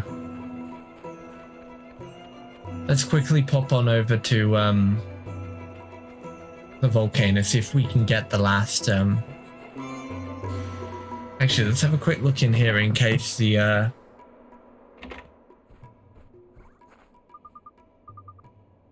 in case we can just buy something from her, maybe. There's some tender beef, eh? And there's some fluffy rice.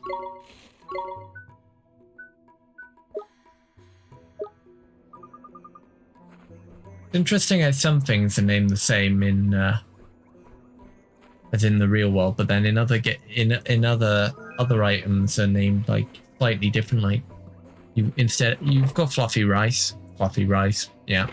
You've got bananas, and then you've got babanas.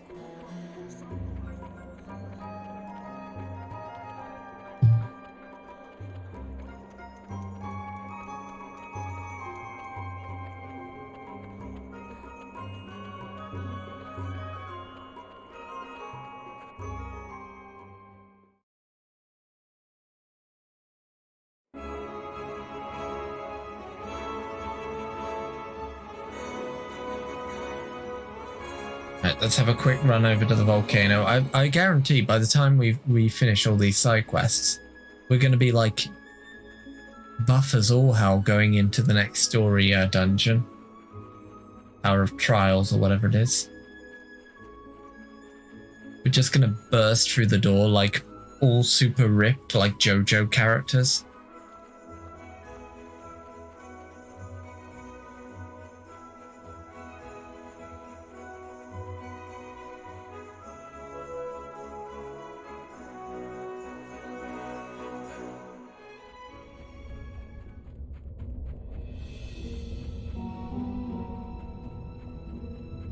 I'm not seeing any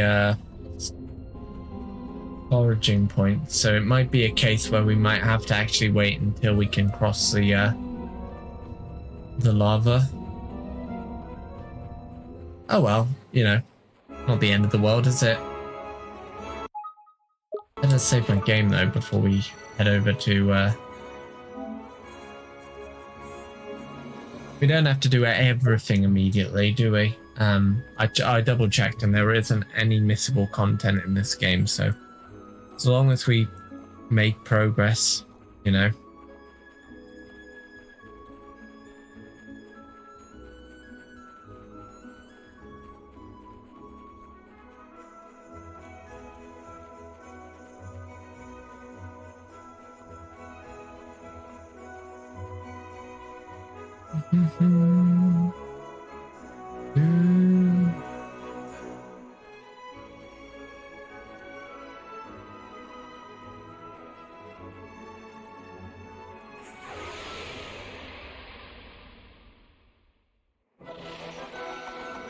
Come on, you guys! Here goes! Right, let's cut loose.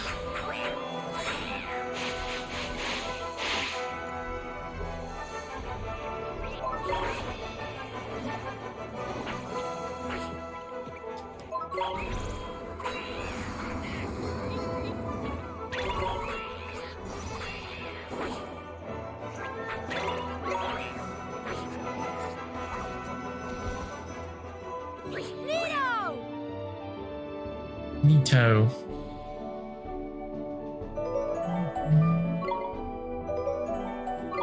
Okay, go leveled up again. Okay, so where do we have to... Ah, okay, so it's just for that thin canyon over there.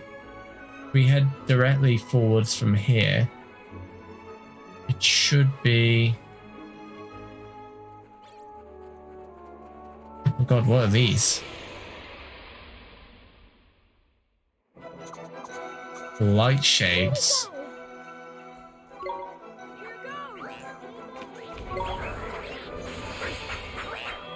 Okay, let's head on into this dungeon then.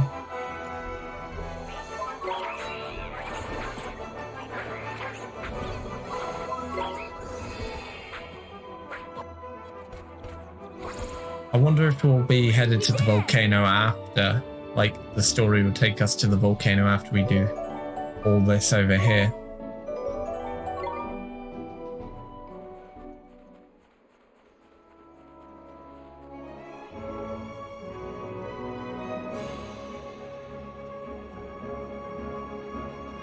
Aha, here we go.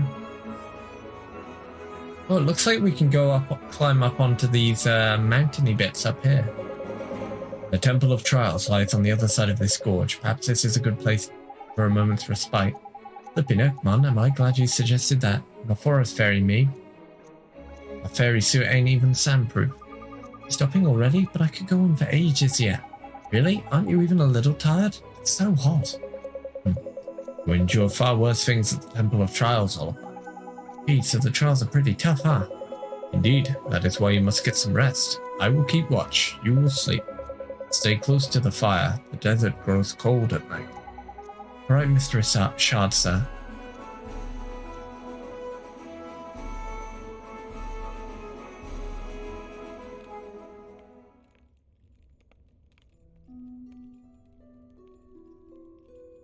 Oliver, What is it, Esther? why did you set out on this journey in the first place? Most people wouldn't dream of taking on someone like Shadar. Well, it's my mom. I have to save her. Your mother? Yeah. She died, saving my life.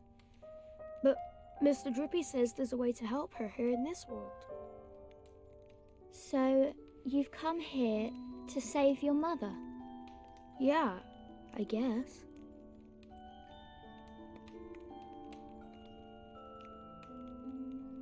Wow. Huh? Doing all this for the sake of someone you love? I just think that's amazing. I wish I had as good a reason as you for making this journey. Oh, I'm sorry. I didn't mean I wish that... It's okay. Say no more. Immediately kills her father. Shadar is incredibly powerful. He breaks the hearts of anyone who defies him.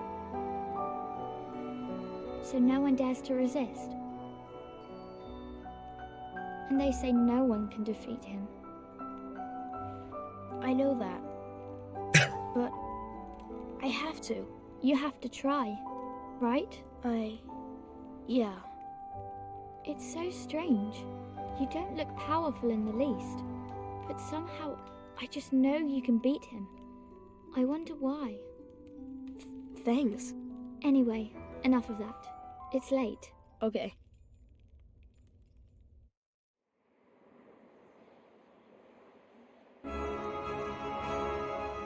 Right, onwards and upwards, I suppose. Into the tower we go.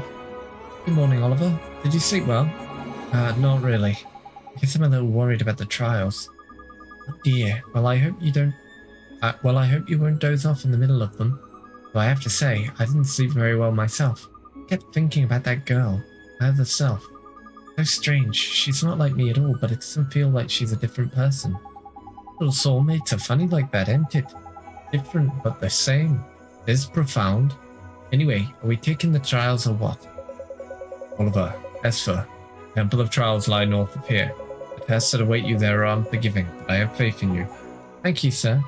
Let's go, Oliver. I want to show you how brave I am, just like Myrtle did. The innocent goodness of the heart of the great sage's daughter has unlocked a story in the Wizard's Companion. My other self. Oh, another tale of wonder. This is the third tale of wonder we got this stream, I think. I think it's our fourth one overall, isn't it? Where is it? I wonder if this one is as messed up as the other one. Oh yeah, this place. Oh no. I don't like the tone of that, Nick.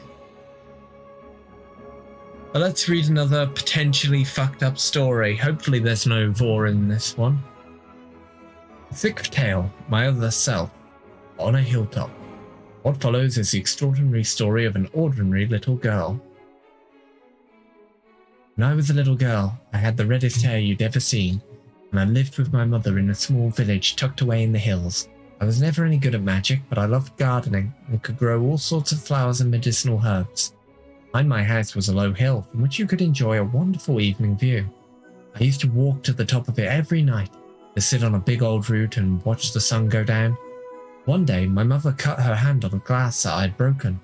Though she washed the wound straight away, just as she always taught me, the cut soon became infected. By the next morning, she had a very high fever. I took care of her the best I could, of course, but several days passed without any improvement in her condition. Oh, very important, interesting thing about this place, and it doesn't involve the building itself. What do you mean, Nick?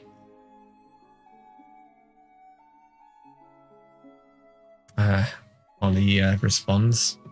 Continue. Then one night, after I'd cried myself to sleep with worry, I woke with a start to find myself standing in front of a strange door. I opened this door and walked through it to emerge on top of my favourite hill. It looked just the same as it always did, except for one thing. There was someone else there, sitting on my root and sobbing quietly. I took a sharp breath and thought to myself, could the girl sitting on the root actually be me? Her hair was just as red as mine, and it glittered like a ruby in the setting sun. Oh, the broken thing I can't access yet. Okay.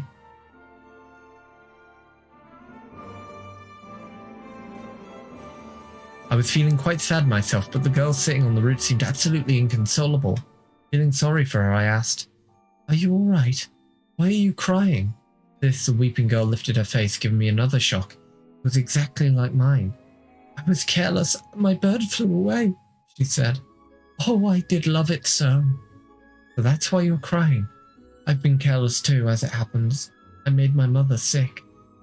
Thought for a moment, then asked, "What kind of bird was it?" "It was blue, bright blue. It was so very beautiful." "My mother's eyes are blue as well," I sighed, "but they don't seem to sparkle like they did before she took ill." She carried on talking for a little while, and before long we'd become firm friends. She loved gardening too, and was enjoying gazing at the sunset from the crest of the hill. It seemed we had absolutely everything in common. Eventually I said, "Here, take this. It's a flower I grew. It's called a warm welcome, and birds love it. Perhaps it might make your blue bird come back." I'd already put some of the flowers at my mother's bedside to try and make her feel better, as well as some in her hair. "Thank you," said the girl, smiling. "Oh my, it really does smell wonderful. Hey, would you like to come to my house?" I nodded and off we went, down the hill together and into the girl's house. She placed the flower I'd given her next to the window. Before long we heard a sound. Peep, peep, peep, cheep, cheep, cheep. And a blue bird flew in through the window. "Chee-chee," shouted the girl, recognizing her missing pet. The bird had flown straight for the vase that held the flower. It seemed a little unsteady, as though one of its wings was injured, but I couldn't help feeling happy that the warm welcome I'd given the girl had made her bird come back. Waking from the dream, all of a sudden I was in front of the strange door again. I walked through it and found myself lying in bed once more. It was just a dream, I sighed. Then I threw off the sheets and went to my mother's bedroom. Much to my surprise, though, I found that she wasn't there. That's when I heard a sound coming from the kitchen and ran downstairs. "Mother!" I cried. "Good morning," she replied cheerily. "You must have been wondering where I'd got to. I just felt so much better when I woke up this morning. Now then, would you like some breakfast? I'm famished." And my mother's blue eyes were sparkling once more. Every person in this world has a soulmate, person in another world with whom they share a soul. Soulmates' destinies are intertwined, and occasionally they even overlap. So should you have a chance to step through a strange door, do not be surprised if you meet someone just like you. Okay, that was actually a pretty wholesome story, you know? That was actually a pretty nice by-the-numbers story. No vor at all. Yeah, that one was cute and actually talked about world lore. Exactly, Nick. Exactly. Well, to be fair, the War Lion one did have world lore to it because it said about how this was the first case of a animal becoming king within a world that nowadays is mainly ruled by animals. I'll say the Temple of Trials kind of looks like it's got Emil's head on the top. Like if we go outside, just kind of looks like Emil from Nier's head is just like on the top of the on the temple. Moral of the story: my mother is a burb. Yeah, quite, Nick, quite.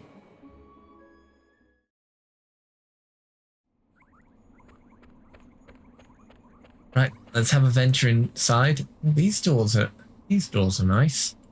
I always have to take time to admire some of the textures in this game, because they do look like they've taken quite a bit of time to draw. The temple at last, the trials await. Blimey, it's proper impressive, this place, eh? Shrouded in an air of potent mystery it is. You expect less from the sacred haven built to train the mighty sages. Did you train here, Mr. Ashad? Of course, all who bear the name Sage must pass the trials. So Alicia would have taken the trials too. Oliver. To become a sage, the candidate must possess purity of heart, breadth of knowledge, and mastery of both spells and familiars. Temple both test and tempers all of these qualities. If we can't pass the trials, there's no way we'll ever be able to beat Shadar, is there?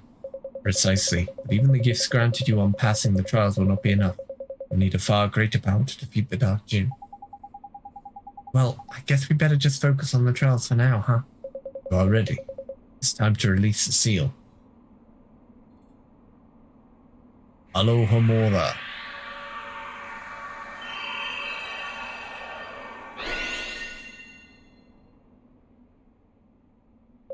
Beyond this door waits the Supreme Sage. It must be opened by your own hand. Yes, sir.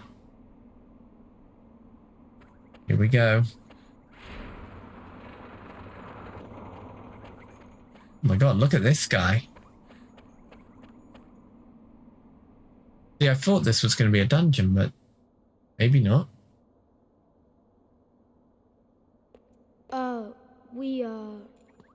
So this is the Supreme Sage, is it? Ahem. Your Honor, we have come to perform the trials. Oh, fuck off. No, Credits roll. me. Huh? Idiots! I'm the Supreme Sage. Oh. That's just my stupid servant Umbopa. Okay. Huh? Crikey, we got the wrong one. The Temple of Trials, proving ground of the sages.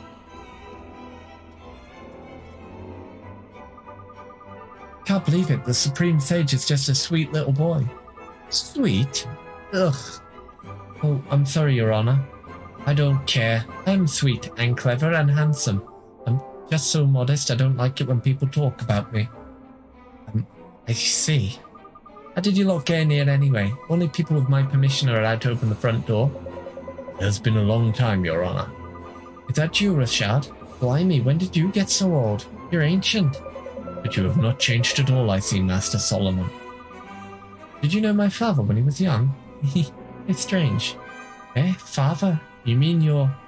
Yes, Your Honor. I present my daughter, Esther. Please forgive her rudeness.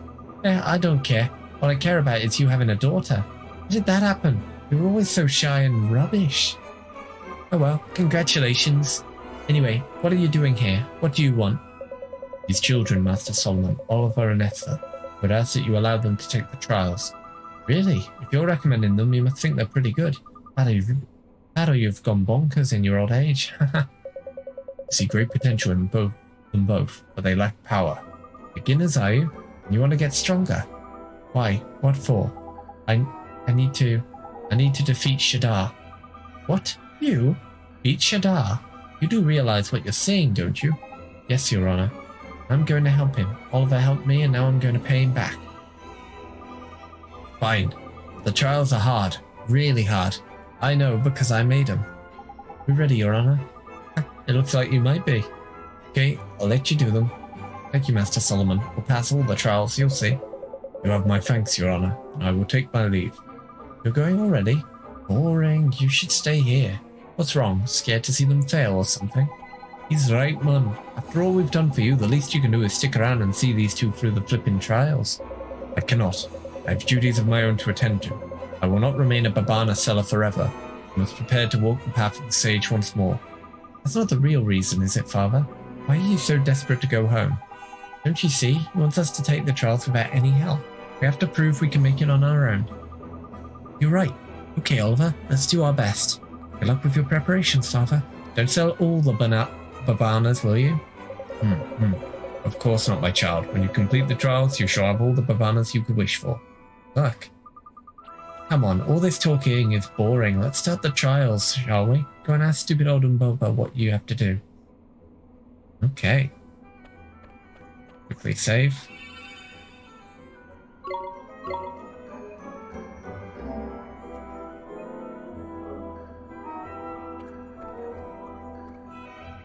Okay. Whooper will explain the trials. You will listen. There are 3 trials. The first trial is to test of wits. Second trial is to test of friendship. Pass these trials and there is a third trial to test of strength. It is the final trial. First you must pass the first 2 trials. The first 2 trials are in the trial rooms to the left and right of here. Learn about these trials, ask the trial monitors in the trial rooms. Okay, let's head into the first one, eh?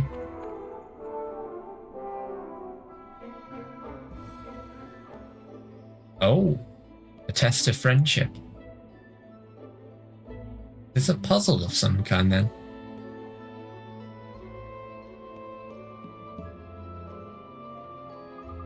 Well met. This is a test of friendship.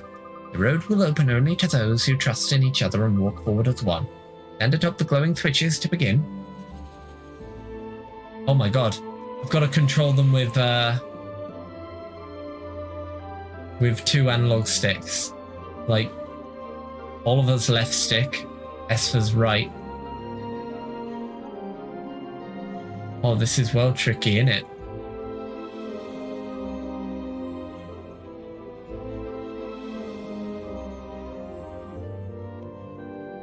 There we go.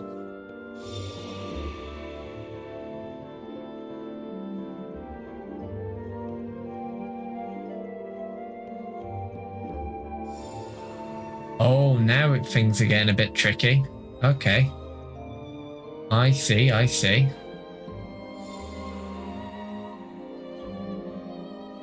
Oh shit. Oh, she died. Rip. So it doesn't seem that tricky when you think about it.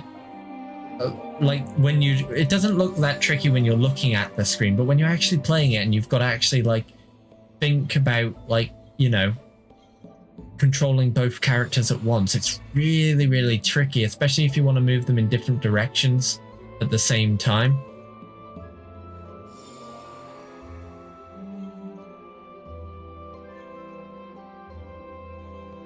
Okay, we got past that one. That's good. This is not what I was expecting when I saw Wizard Trials. Oh god, now we've got different elevations to deal with? What the heck? Oh.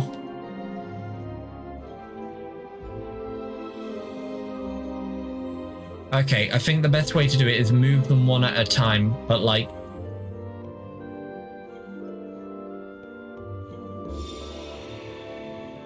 There we go, we did it.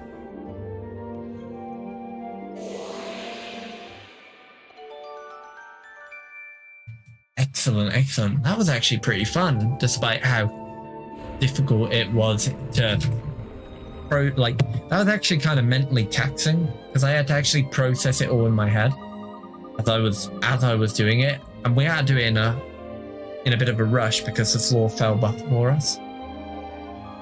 Excellent, you have demonstrated the strength of the bond between you and passed the test of friendship. I hereby present you with proof of your achievement.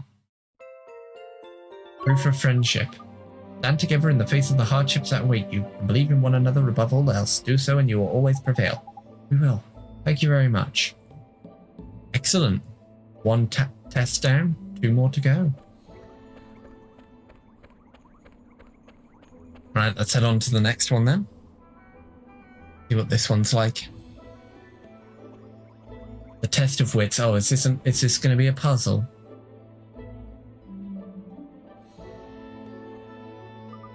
Well met. This is a test of wits. The powers of perception and reflection are the keys to solving these mysteries, these puzzles. Show me the wisdom upon which your kind prides itself, child of man. Okay, what do we have here? Oh, okay, a spell. Puppet Spring.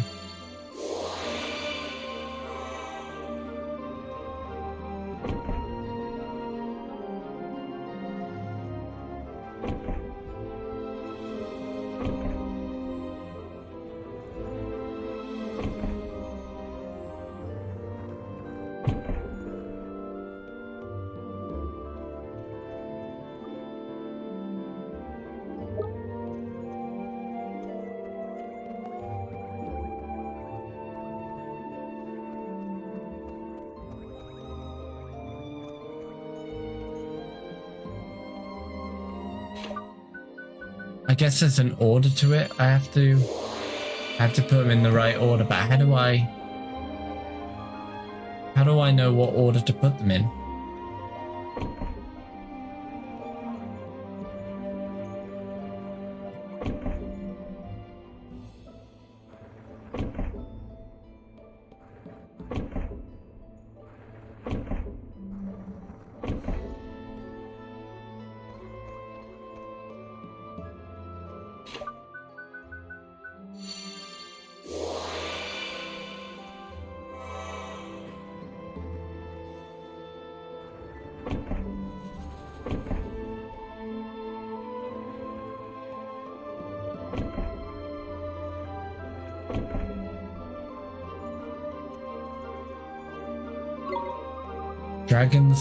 The dragon sees the warrior's sword, while the bird is shown his shield. The dragon sees the warrior's sword, while the bird is shown his shield. Okay, so the warrior is in between the dragon and the bird. Beast, meanwhile, looks to his right and sees an empty field. So, Beast has to be on the right side. Right, I know how to do this. Cool, I've got this. Excellent. So it goes. So I think we just have to move the beast and the dragon.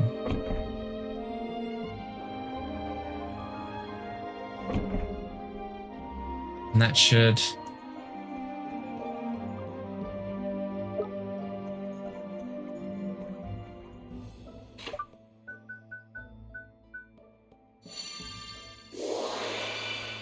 Oh wait. No, wait, hold on. He looks to his right and see his right. It's another one of those things where I'm reading the thing wrong. There you go. Yeah, the beast sees... Because I was thinking to my right, the beast would be there on the right. But I've got to remember it's his right. The hint said his right, so it would be on the left for me. Excellent.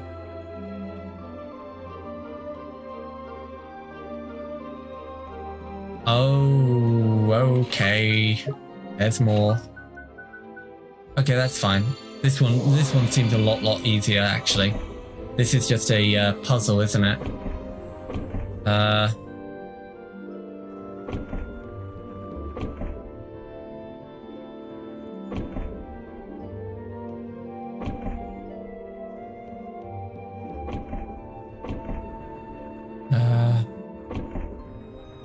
Oh, wait, yep. There we go.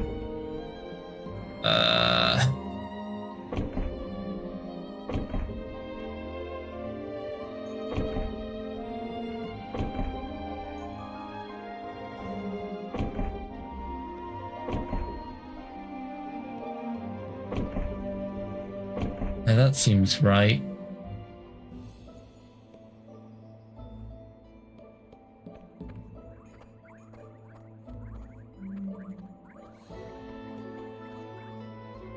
Oh, I didn't move the one right at the top right, top left. That's where I went wrong.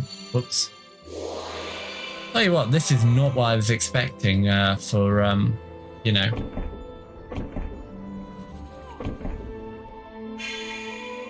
There we go. Easy. This was not what I was expecting for the Temple of Trials. I was expecting like combat and stuff. I imagine that would be what the test of strength is. But this is just like a bunch of really fun puzzle sections. Pretty creative too, actually.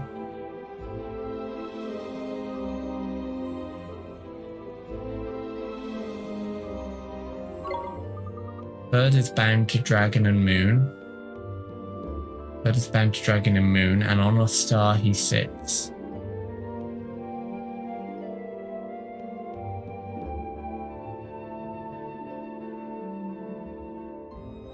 Beast links warrior, moon and star, yet knows not where he fits. Warrior, moon and star. Oh, I get it. The bird has to be on top of the star, and the lions have to join it up with the moon and that dragon there, isn't it?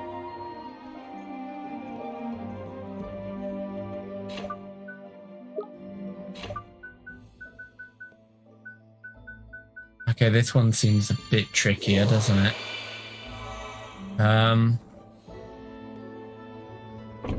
Thinking dragon there. Bird there.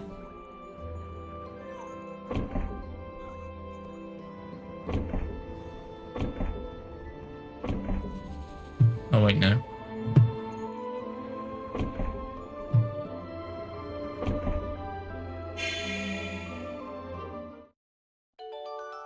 I'm busted.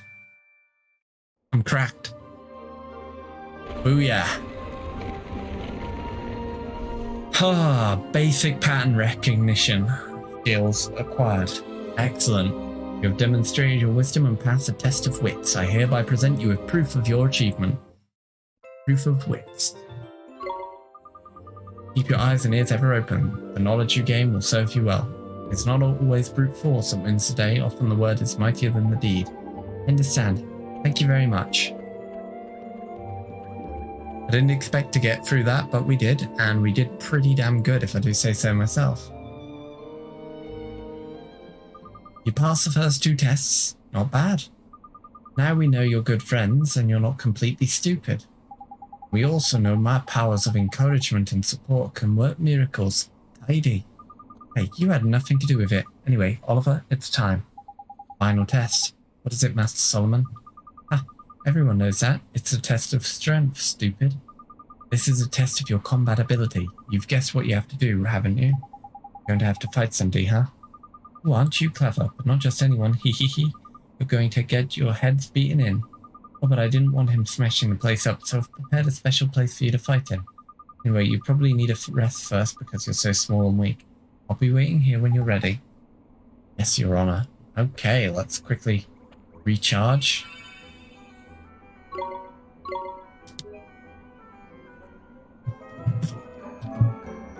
Just gonna plug my headset in so I don't lose sound anytime soon.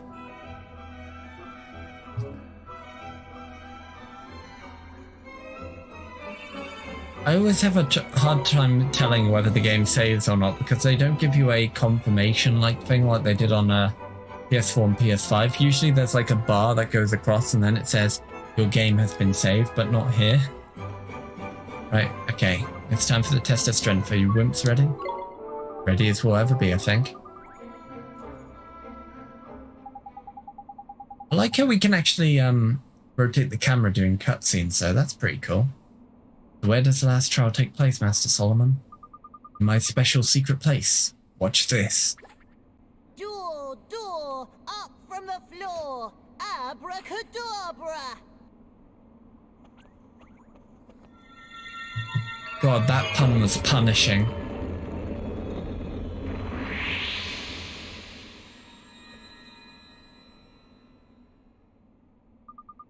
Amazing, he conjured a door out of thin air.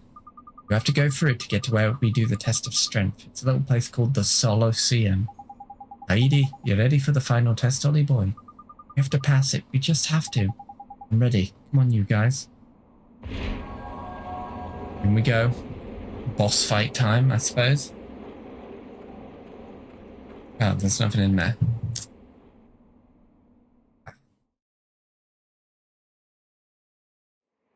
We'll probably finish up the stream after this is the final probably, so. trial.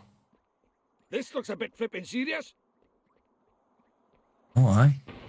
Ah, Oh, jeepers. God. They ain't half creepy, eh?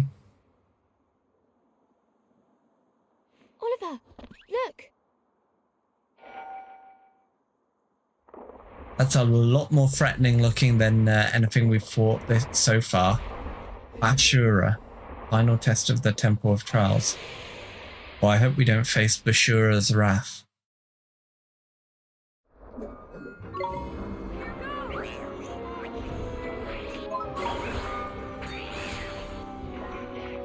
Thankfully, there's two of us, and we're actually dealing massive damage to him, so... Oh shit, defend!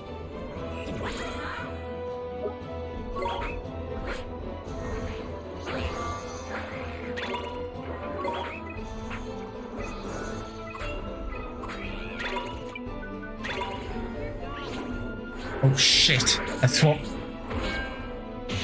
Oh no. Such devastation.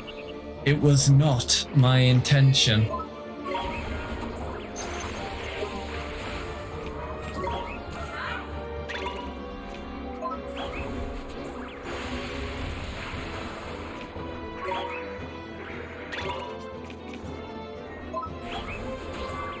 Let's try Daisy drops, eh?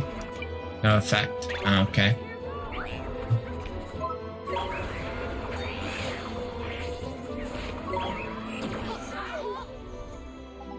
Oi, Ollie boy, this beastie by here's got a big old shield protecting his back, ain't it?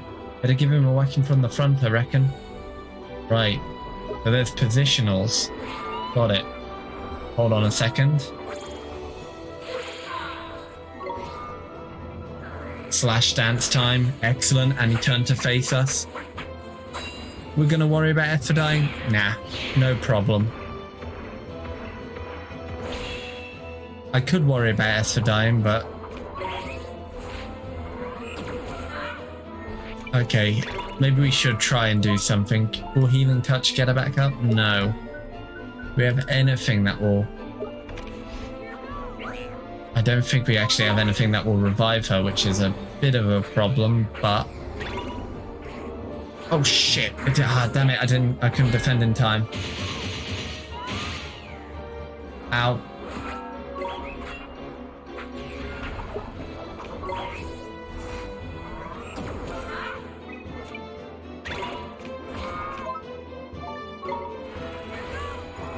Let's heal. And then... I think we can deal with this boss fine. Yeah, Raised Dead is illegal in this world.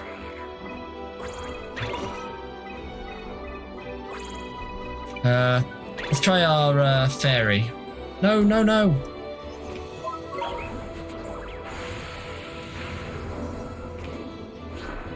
Did I hit evade in time? I don't think I did. Nope, I didn't.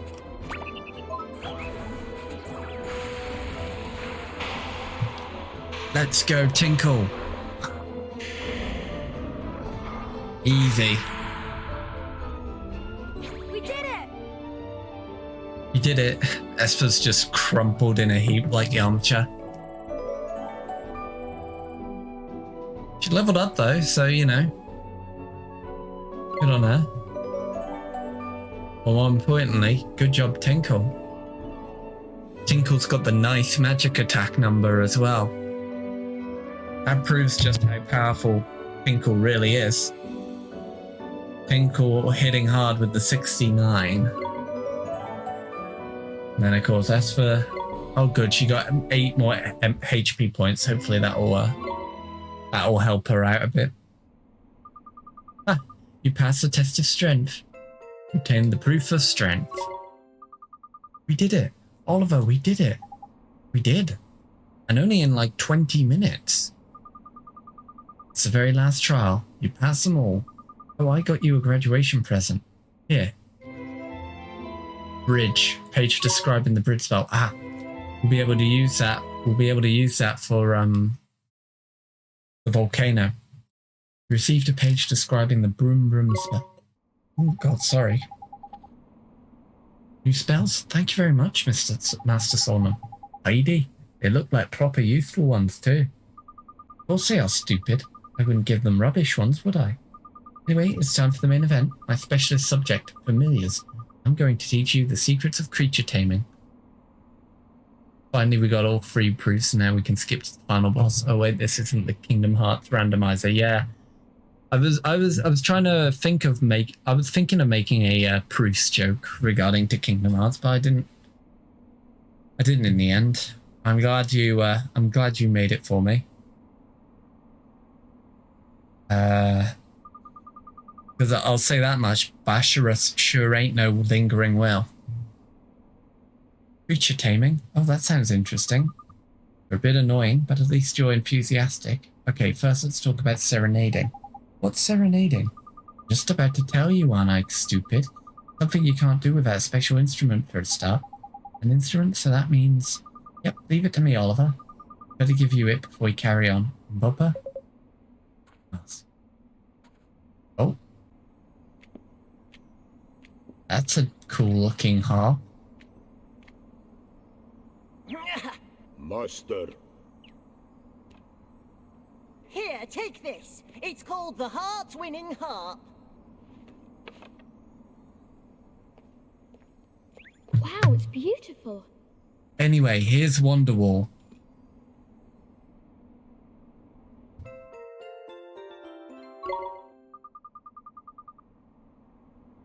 It's not just beautiful, it's useful too. You can play it to tame creatures and make them your familiars.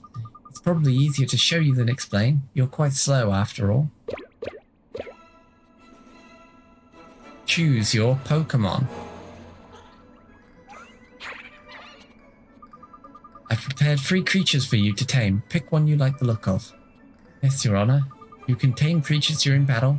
Try it out on these ones. Don't look so scared. They're my pets. They won't attack you. Humph. Humps. How do I tame them? Well, every now and again, when you beat a creature, it will be so impressed it will fall in love with you. If that happens, yucky hearts will appear above its head like this. Hee. Oh, that's sweet. They like being beaten up. Ugh. Anyway, when you see the hearts, it's time for you to play a serenade. Man, this game's got it all. Vor and masochism. If you manage not to mess it up, the creature becomes tame and joins you as one of your familiars. Oh, you know one of those is pretty good, do you, Nick? I assume you're talking about the familiars and not the... Seems simple enough. Doesn't matter who beats a creature, it can still go all gooey and girly and lovey-dovey, but only you can tame it, Esther. If we want a creature to join us, Esther has to play the song. I just said that, didn't I? Stop asking stupid questions and give it a try. Yes, Your Honor, but which one shall we pick? Why do we have to flip and pick? Can't you give us the whole lot of them, the stingy old so-and-so? What's the matter, spoiled for choice? Well, when you finish moaning and groaning, just let me know which one you want me to give you completely for free. I mean, God, which one do we want? This one looks... I don't know, the more I look at this, like, chicken duck thing, the creepier it is. Like, the tail's like a note. That's like a trumpet. This guy looks pretty cool, but he reminds me of the jellyfish from A Shark's Tale. And this guy's just got big hands, innit? Which one do we pick? Which one do we pick? This one's called a Bogliboo. It may have a stupid name, but it can scare the pants off people even worse than me. It packs a hefty punch and can learn some pretty nasty tricks too.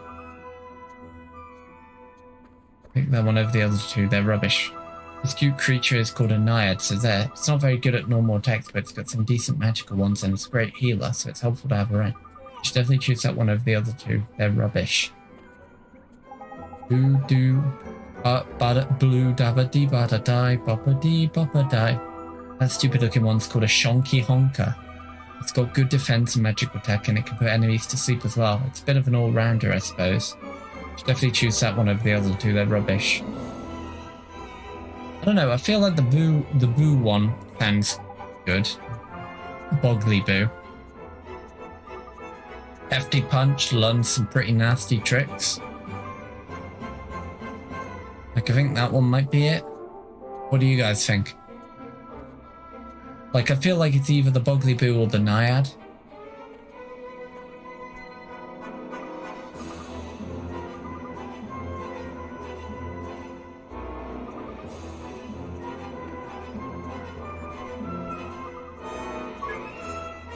Okay, I think I have a feeling.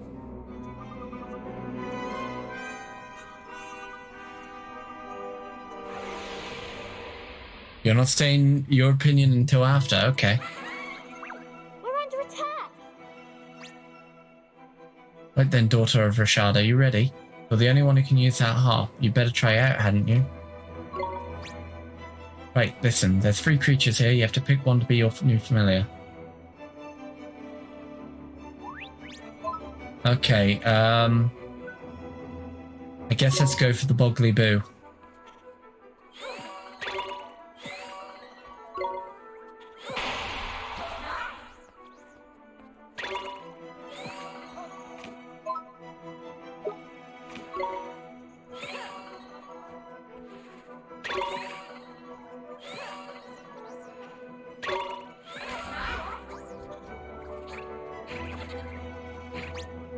Look at that, it's up on its feet again. Right, okay.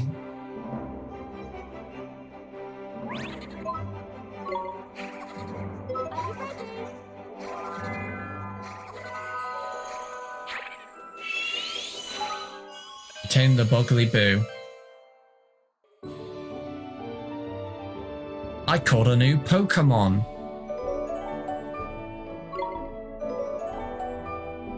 Go. Leveled up. Excellent. Right, what do we name this one?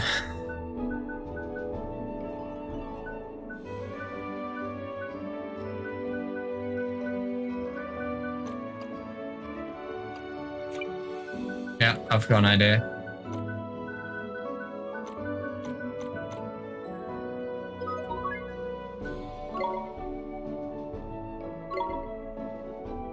Oh, the Horn Guy.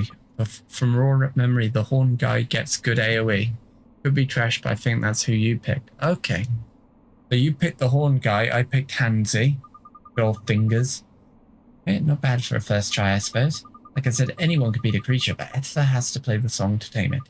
So you have to work together if you want to get more familiars. I know it's hard for selfless brats like you. You'll just have to try. Yes, Master Solomon, we understand. Neato, huh, Ether? Oh, and you can add 3 more familiars as well as the ones you use in battle. Lady, what happens if we get all overexcited and take more familiars than we've got room for? You have to speak to a little friend of mine. Look over there a second. Ah, so we're going to actually make use of these, eh? What the fuck are you? What a funny looking little thing. Is he a familiar too? Don't be stupid, that's the rep from the familiar retreat. So take any familiars you don't need off your hands and keep them safe back at the retreat. Oh, there's useful. Looks like you'll be keeping busy then, eh? Yes, sir. Looking forward to it. I can't wait to see what kinds of creatures there are out there to tame. You find familiar retreat holes in every town you visit and even in some dangerous places too. I think I've seen some in places we've been already. Hang on, look, your familiar's ready to metamorphose. Meta what? Blimey, I have to teach you about that as well, do I? Metamorphosis.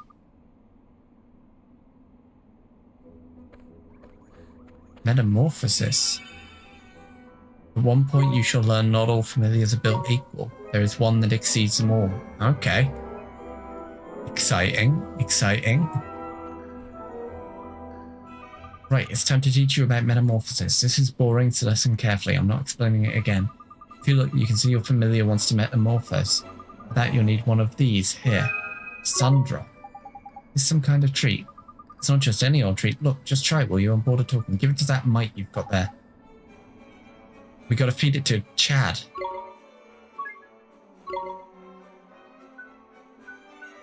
Wait, he's gonna evolve into a mighty mite. A Giga Chad, if you will.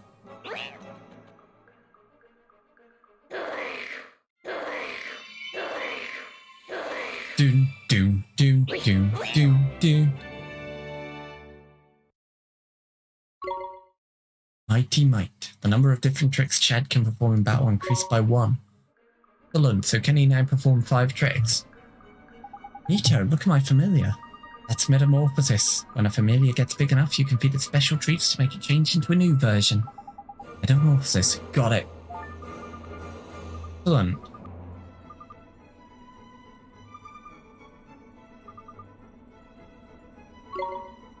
Wait, so he's back to level 1 now?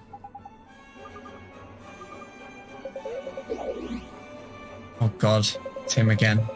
It's as his supremacy says. I can replicate his explanations in minute detail at any time you choose. You need only ask and boring. You haven't changed. Anyway, now you know how it all works. You can get out of here, there and tame loads of familiars and make them metamorphose. Excellent. Time to go Pokemon catching, I suppose. We'll go back to Alma Moon quickly. I want to see how my father is getting on. Come on, Master Solomon, thanks for everything.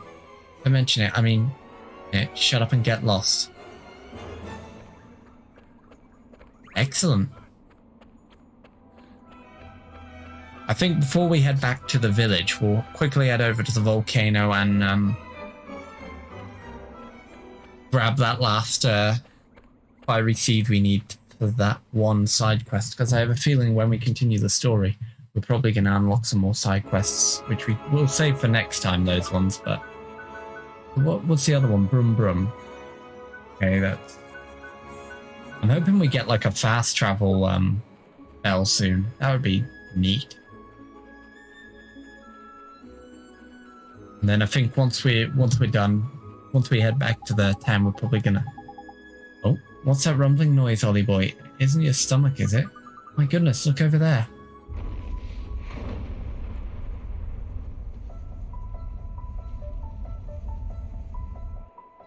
Knickers, that ain't good. Oh no, Old Smoky is erupting. Old Smoky? It's a volcano over to the west of Alma Moon. Proper huge it is. I'm no scientist, but I reckon it's the reason this whole region is so nice and warm.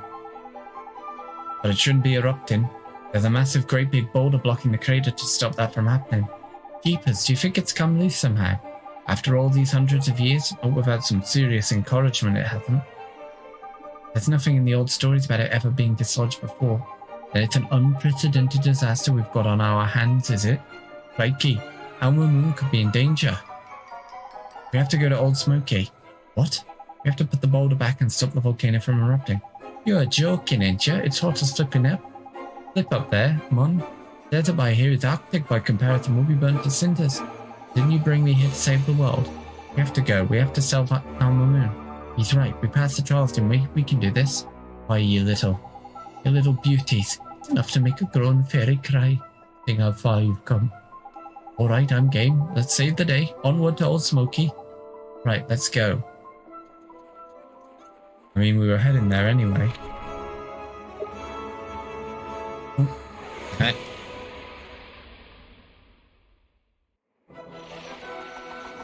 Here we go. Oh, I've got the new monster.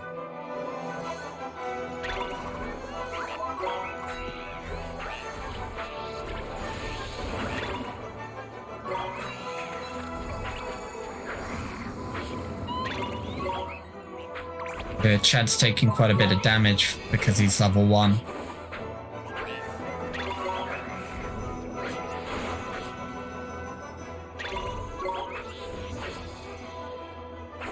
I'm assuming by the fast travel there's no fast travel in this game at all. Is there at least like an airship or something we can use later down the line?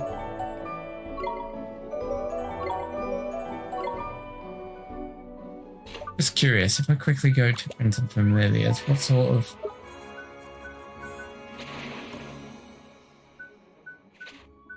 I feel like the Boggly Boo would be better with our girl there. Well, let's put another spell in his arsenal, Pebble Pelt. You're going to be walking through a long while. Oh dear.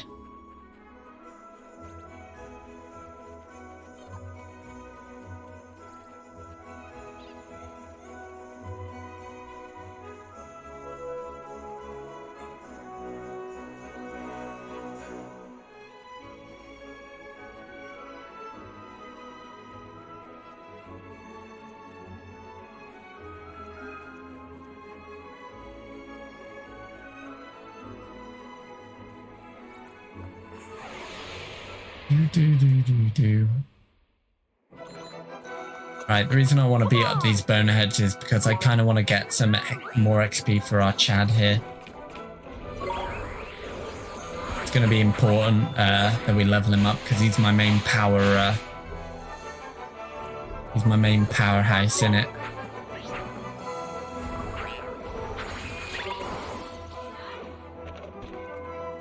There we go. Nice. We did it!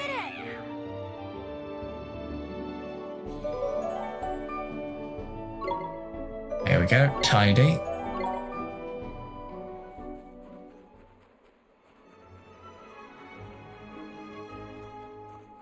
My main fear about playing this game, though, is by the end of it, I'm going to have,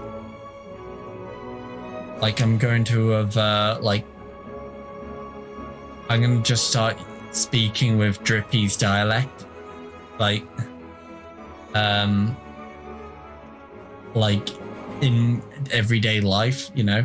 I'm just going to be making a cup of tea and go, like one day, playing something completely different from this and going, ooh, this is a nice tea, ain't it? Tidy.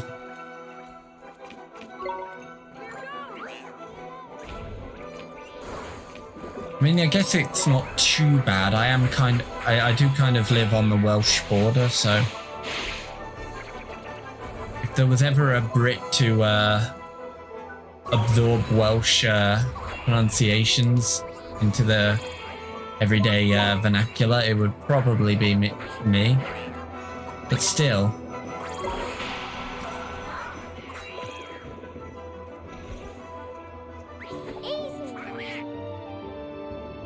By the end of the game, you're going to be speaking the weird in-game language they have. Oh, God.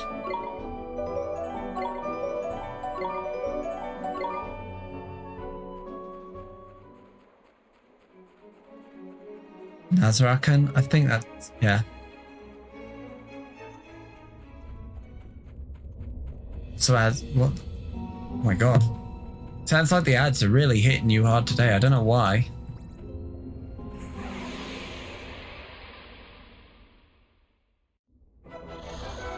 I apologize for that, but if you have a Twitch Prime sub available, you could always, you could always give it to me, and you wouldn't be able to see ads on my streams ever again.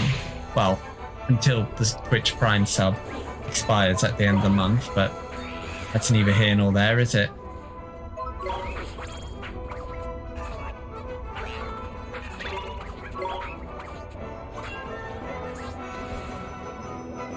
Excellent, excellent.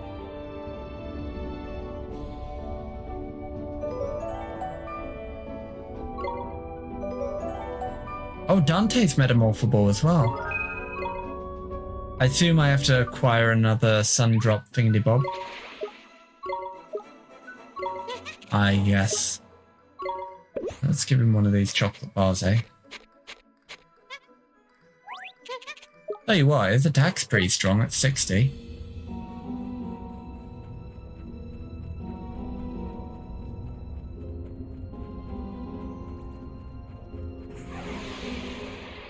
Right, let's see. Small fry. Oh, moon drops, so I have to use a different one depend like there's different drops for each like type of thing. So sun drop, moon drop, wind drop, whatever drops.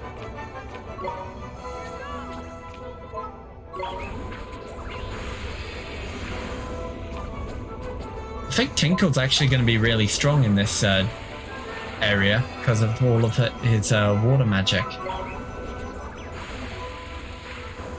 One shot, one kill. Booyah. Nice work. Yeah, most creatures have a different core thing to change themselves. You can see this little sun icon on Chad's deck. So that's right, okay. Chad's stats are slowly catching back up. So the moral of the story is we've got to be careful when we evolve characters because they revert back to level 1. And if we're not careful,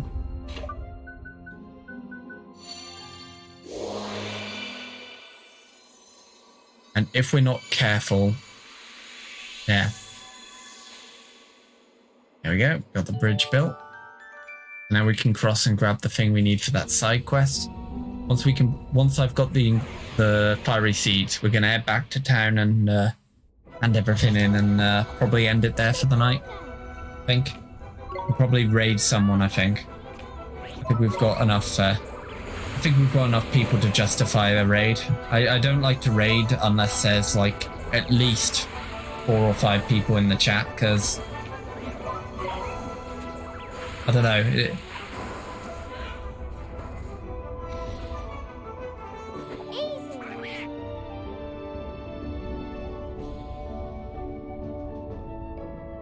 I'm getting close to 100 followers, which is exciting. That's my next big milestone, 100 followers. I'm very excited to almost be hitting 100 followers.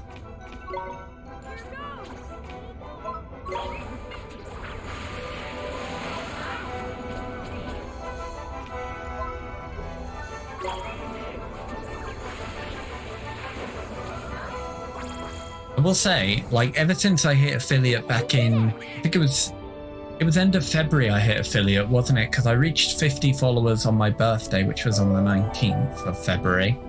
And then, no, I don't think, it might have been March I reached affiliate, because I know I had to wait like an extra week or 2 to reach 3.3 average viewers per stream. I think, you know, for like, since it's the 19th now, like, I've gained like almost double the amount of followers in 3 months, which is a lot of growth compared to what I was at before. Like, I'm really, really happy about how that turned out. There we go. There's the pinch of spicy seeds we need. Right, let's quickly head back to the town and hand these in, and then on Sunday, which will be when I'm streaming Kuni next, we'll continue where we left off and we'll climb the volcano. Because we're getting on to almost five hours now on stream and almost 2 a.m. over here, so I need to unwind and stuff. Yeah, once you get going, things turn out pretty well. It's just starting out, it's tricky, isn't it? You've got to constantly be determined. And it's difficult to keep the motivation up over the course in the early days, isn't it?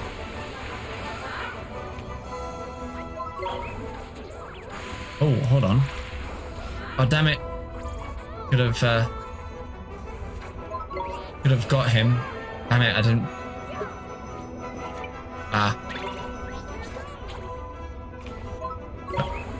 Yeah, I killed it. Whoops. My bad. Well, you win some, you lose some, you know. We did it! We'll just have to make sure to be careful from now on, eh? Oh, look, Esther leveled up. Esther learned Quick March. Let's make sure she's got that equipped, eh? Have any? No, we don't have any abilities. Oh, that's a spell, I assume. Yeah, it's a song. Yep, same with those.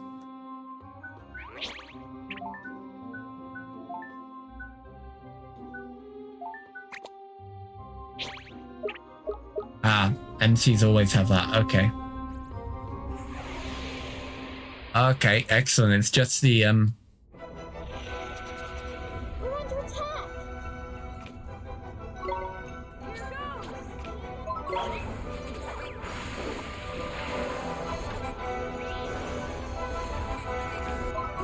Trust me, it's fun scrolling for the magic menu on Oliver when you're in the end game. Oh god. I'm gonna look forward to that then, eh? But that's gonna be a lot of fun. I'm just gonna be like, Nice spot! I'm just gonna be like, oh god.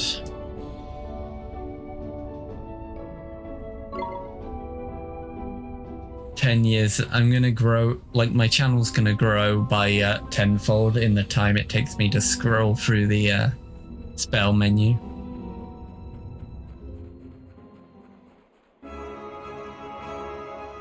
Right, back to Al Mamoon.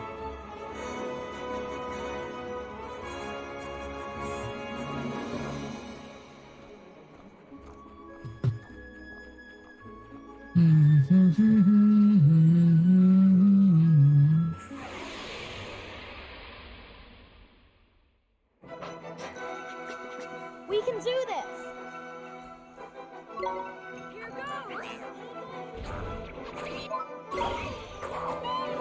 It's might time. Bloody hell, look at the damage. Excellent. We did it! Chad is really starting to prove himself even further. Oh, Tinkle's metamorphable as well. All of these guys are metamorphable. Are the drops needed to metamorphize these guys easy to come across, or is it something I'll have to wait until later on in the game to acquire?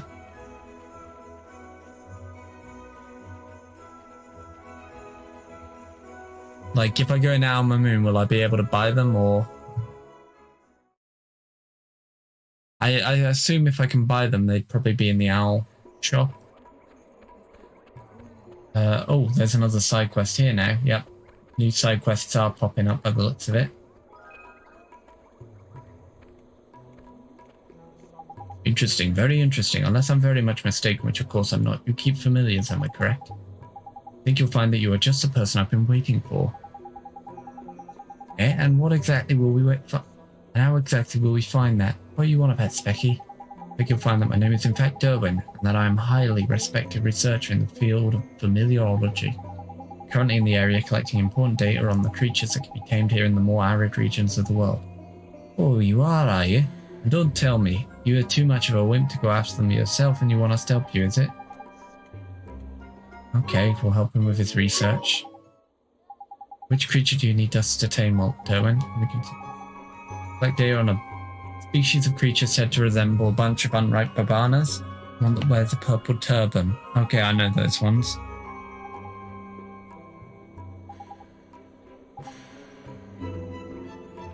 Right, okay. Cool, we don't have them yet, but that's fine. Get some money out of the pot.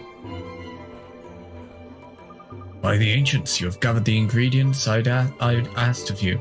Mixing is the work of mere moments. There we go. Let's go. Pop, pop, pop, pop. There we go. You obtained a bowl of Sheik's special spices. Excellent. Let me just quickly pop in here just to check on the board and stuff. A duel in the desert. In the northern shimmering sands, a bony beast keeps challenging travelers to duels in the desert.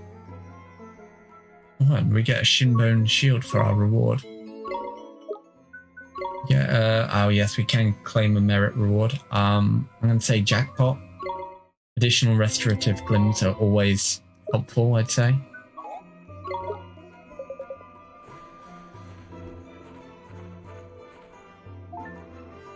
And we got the King of Curries and Desert Creatures, which is, yep, so there's only one new side quest, so it's not too bad. It's just that one. But I think we'll save that for next time, because we can do that alongside the hunt before we head to the volcano, I think.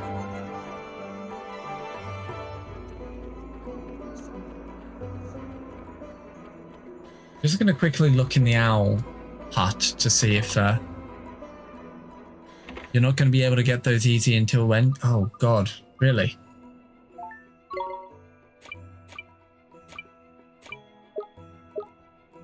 It's going to be a while before we see any of our familiars level up, eh? That's a bit of a pain, but we will be able to get some over the course of the game, I assume. Right? Surely?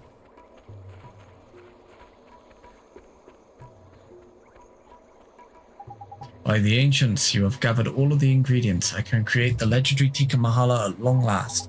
I will begin at once. In but a short while, friends, you will be able to feast upon the most fabled of all curries.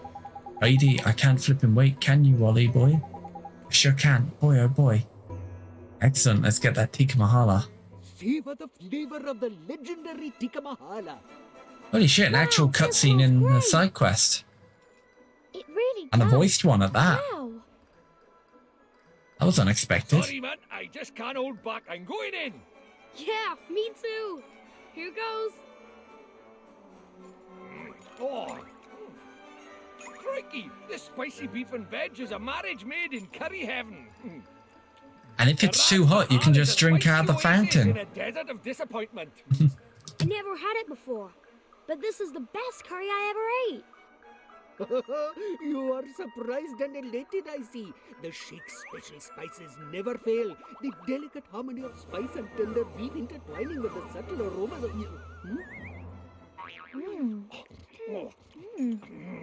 But they are not listening to a word I say. Ah, well. Eat, friends, and be merry. Raj's curry pot never runs dry. Yippee! You have my eternal gratitude. Thanks to you, the tikka masala is no longer a relic of the past, but a living, breathing part of Kuni culture. This is surely not enough to compensate you for your troubles, but please, I must give you something for what you have done for me. 5 bowls of tikka masala. Nice.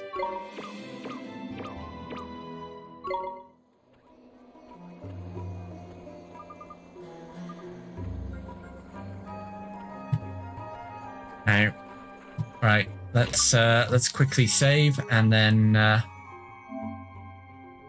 pretty decent item. Excellent, excellent. You talk to him again, really?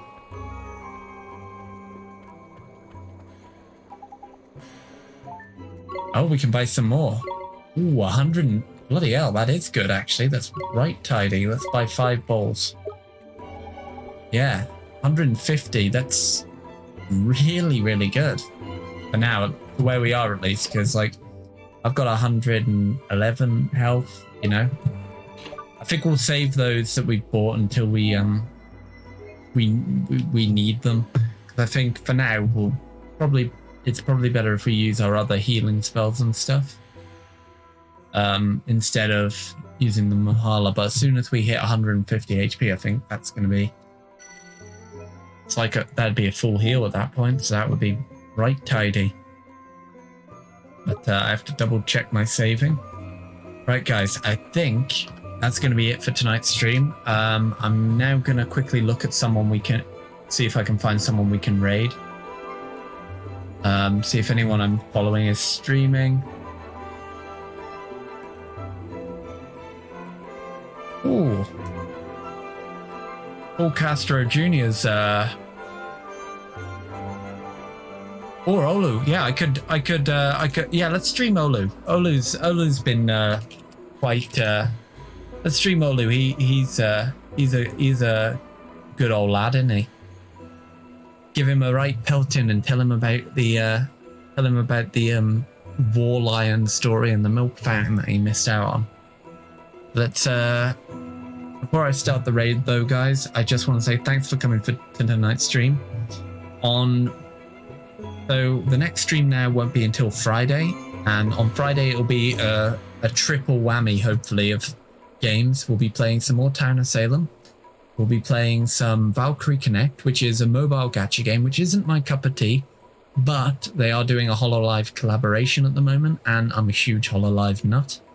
So I kind of want to check it out. Like, I'm sure it won't be too bad for a new beginner and stuff. It will at least be entertaining for 2 or 3 hours, and then hopefully, provided I get the key on time, I will be streaming some of the alpha for Multiversus, which is the Warner Brothers Smash clone. That's all going to be on Friday. Tanner Salem, Valkyrie Connect, and Multiversus. I know I've been selected for the alpha for Multiversus.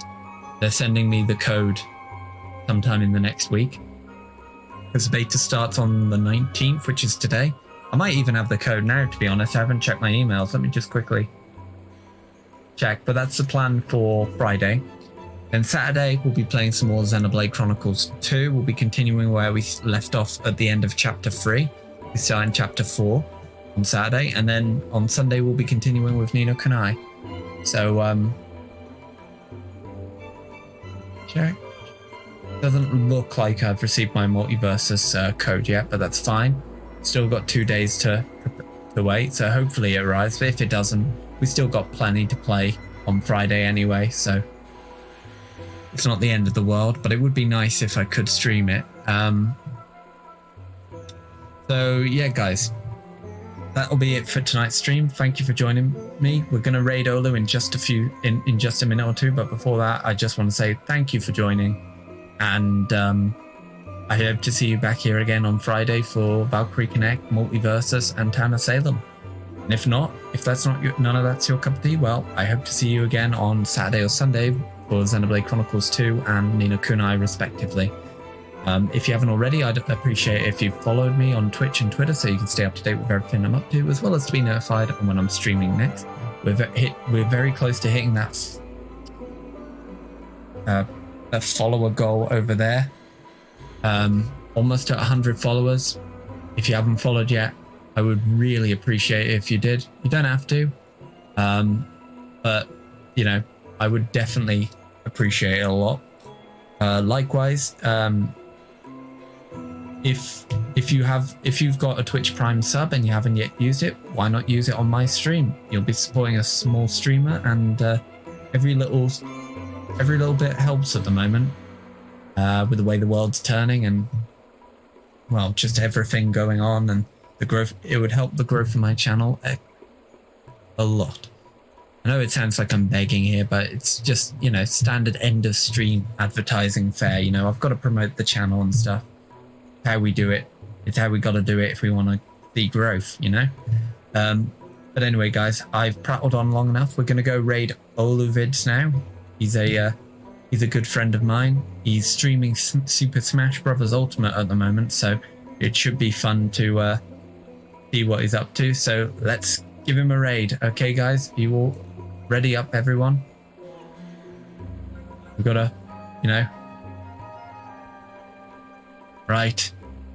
I'm going to send us off now, guys. So remember, be nice. If you're going to chat to him, make sure to be proper nice, except for you, Nick. Go feral if you want. You have my permission. Yeah, thank you again for joining me for tonight's stream. This has been Kingdom Heart, and I hope you all have a brilliant morning, noon, night, or day, depending on where you are in the world. And most importantly of all, stay safe out there, and may your heart be your guiding key. Bye for now. Raid away.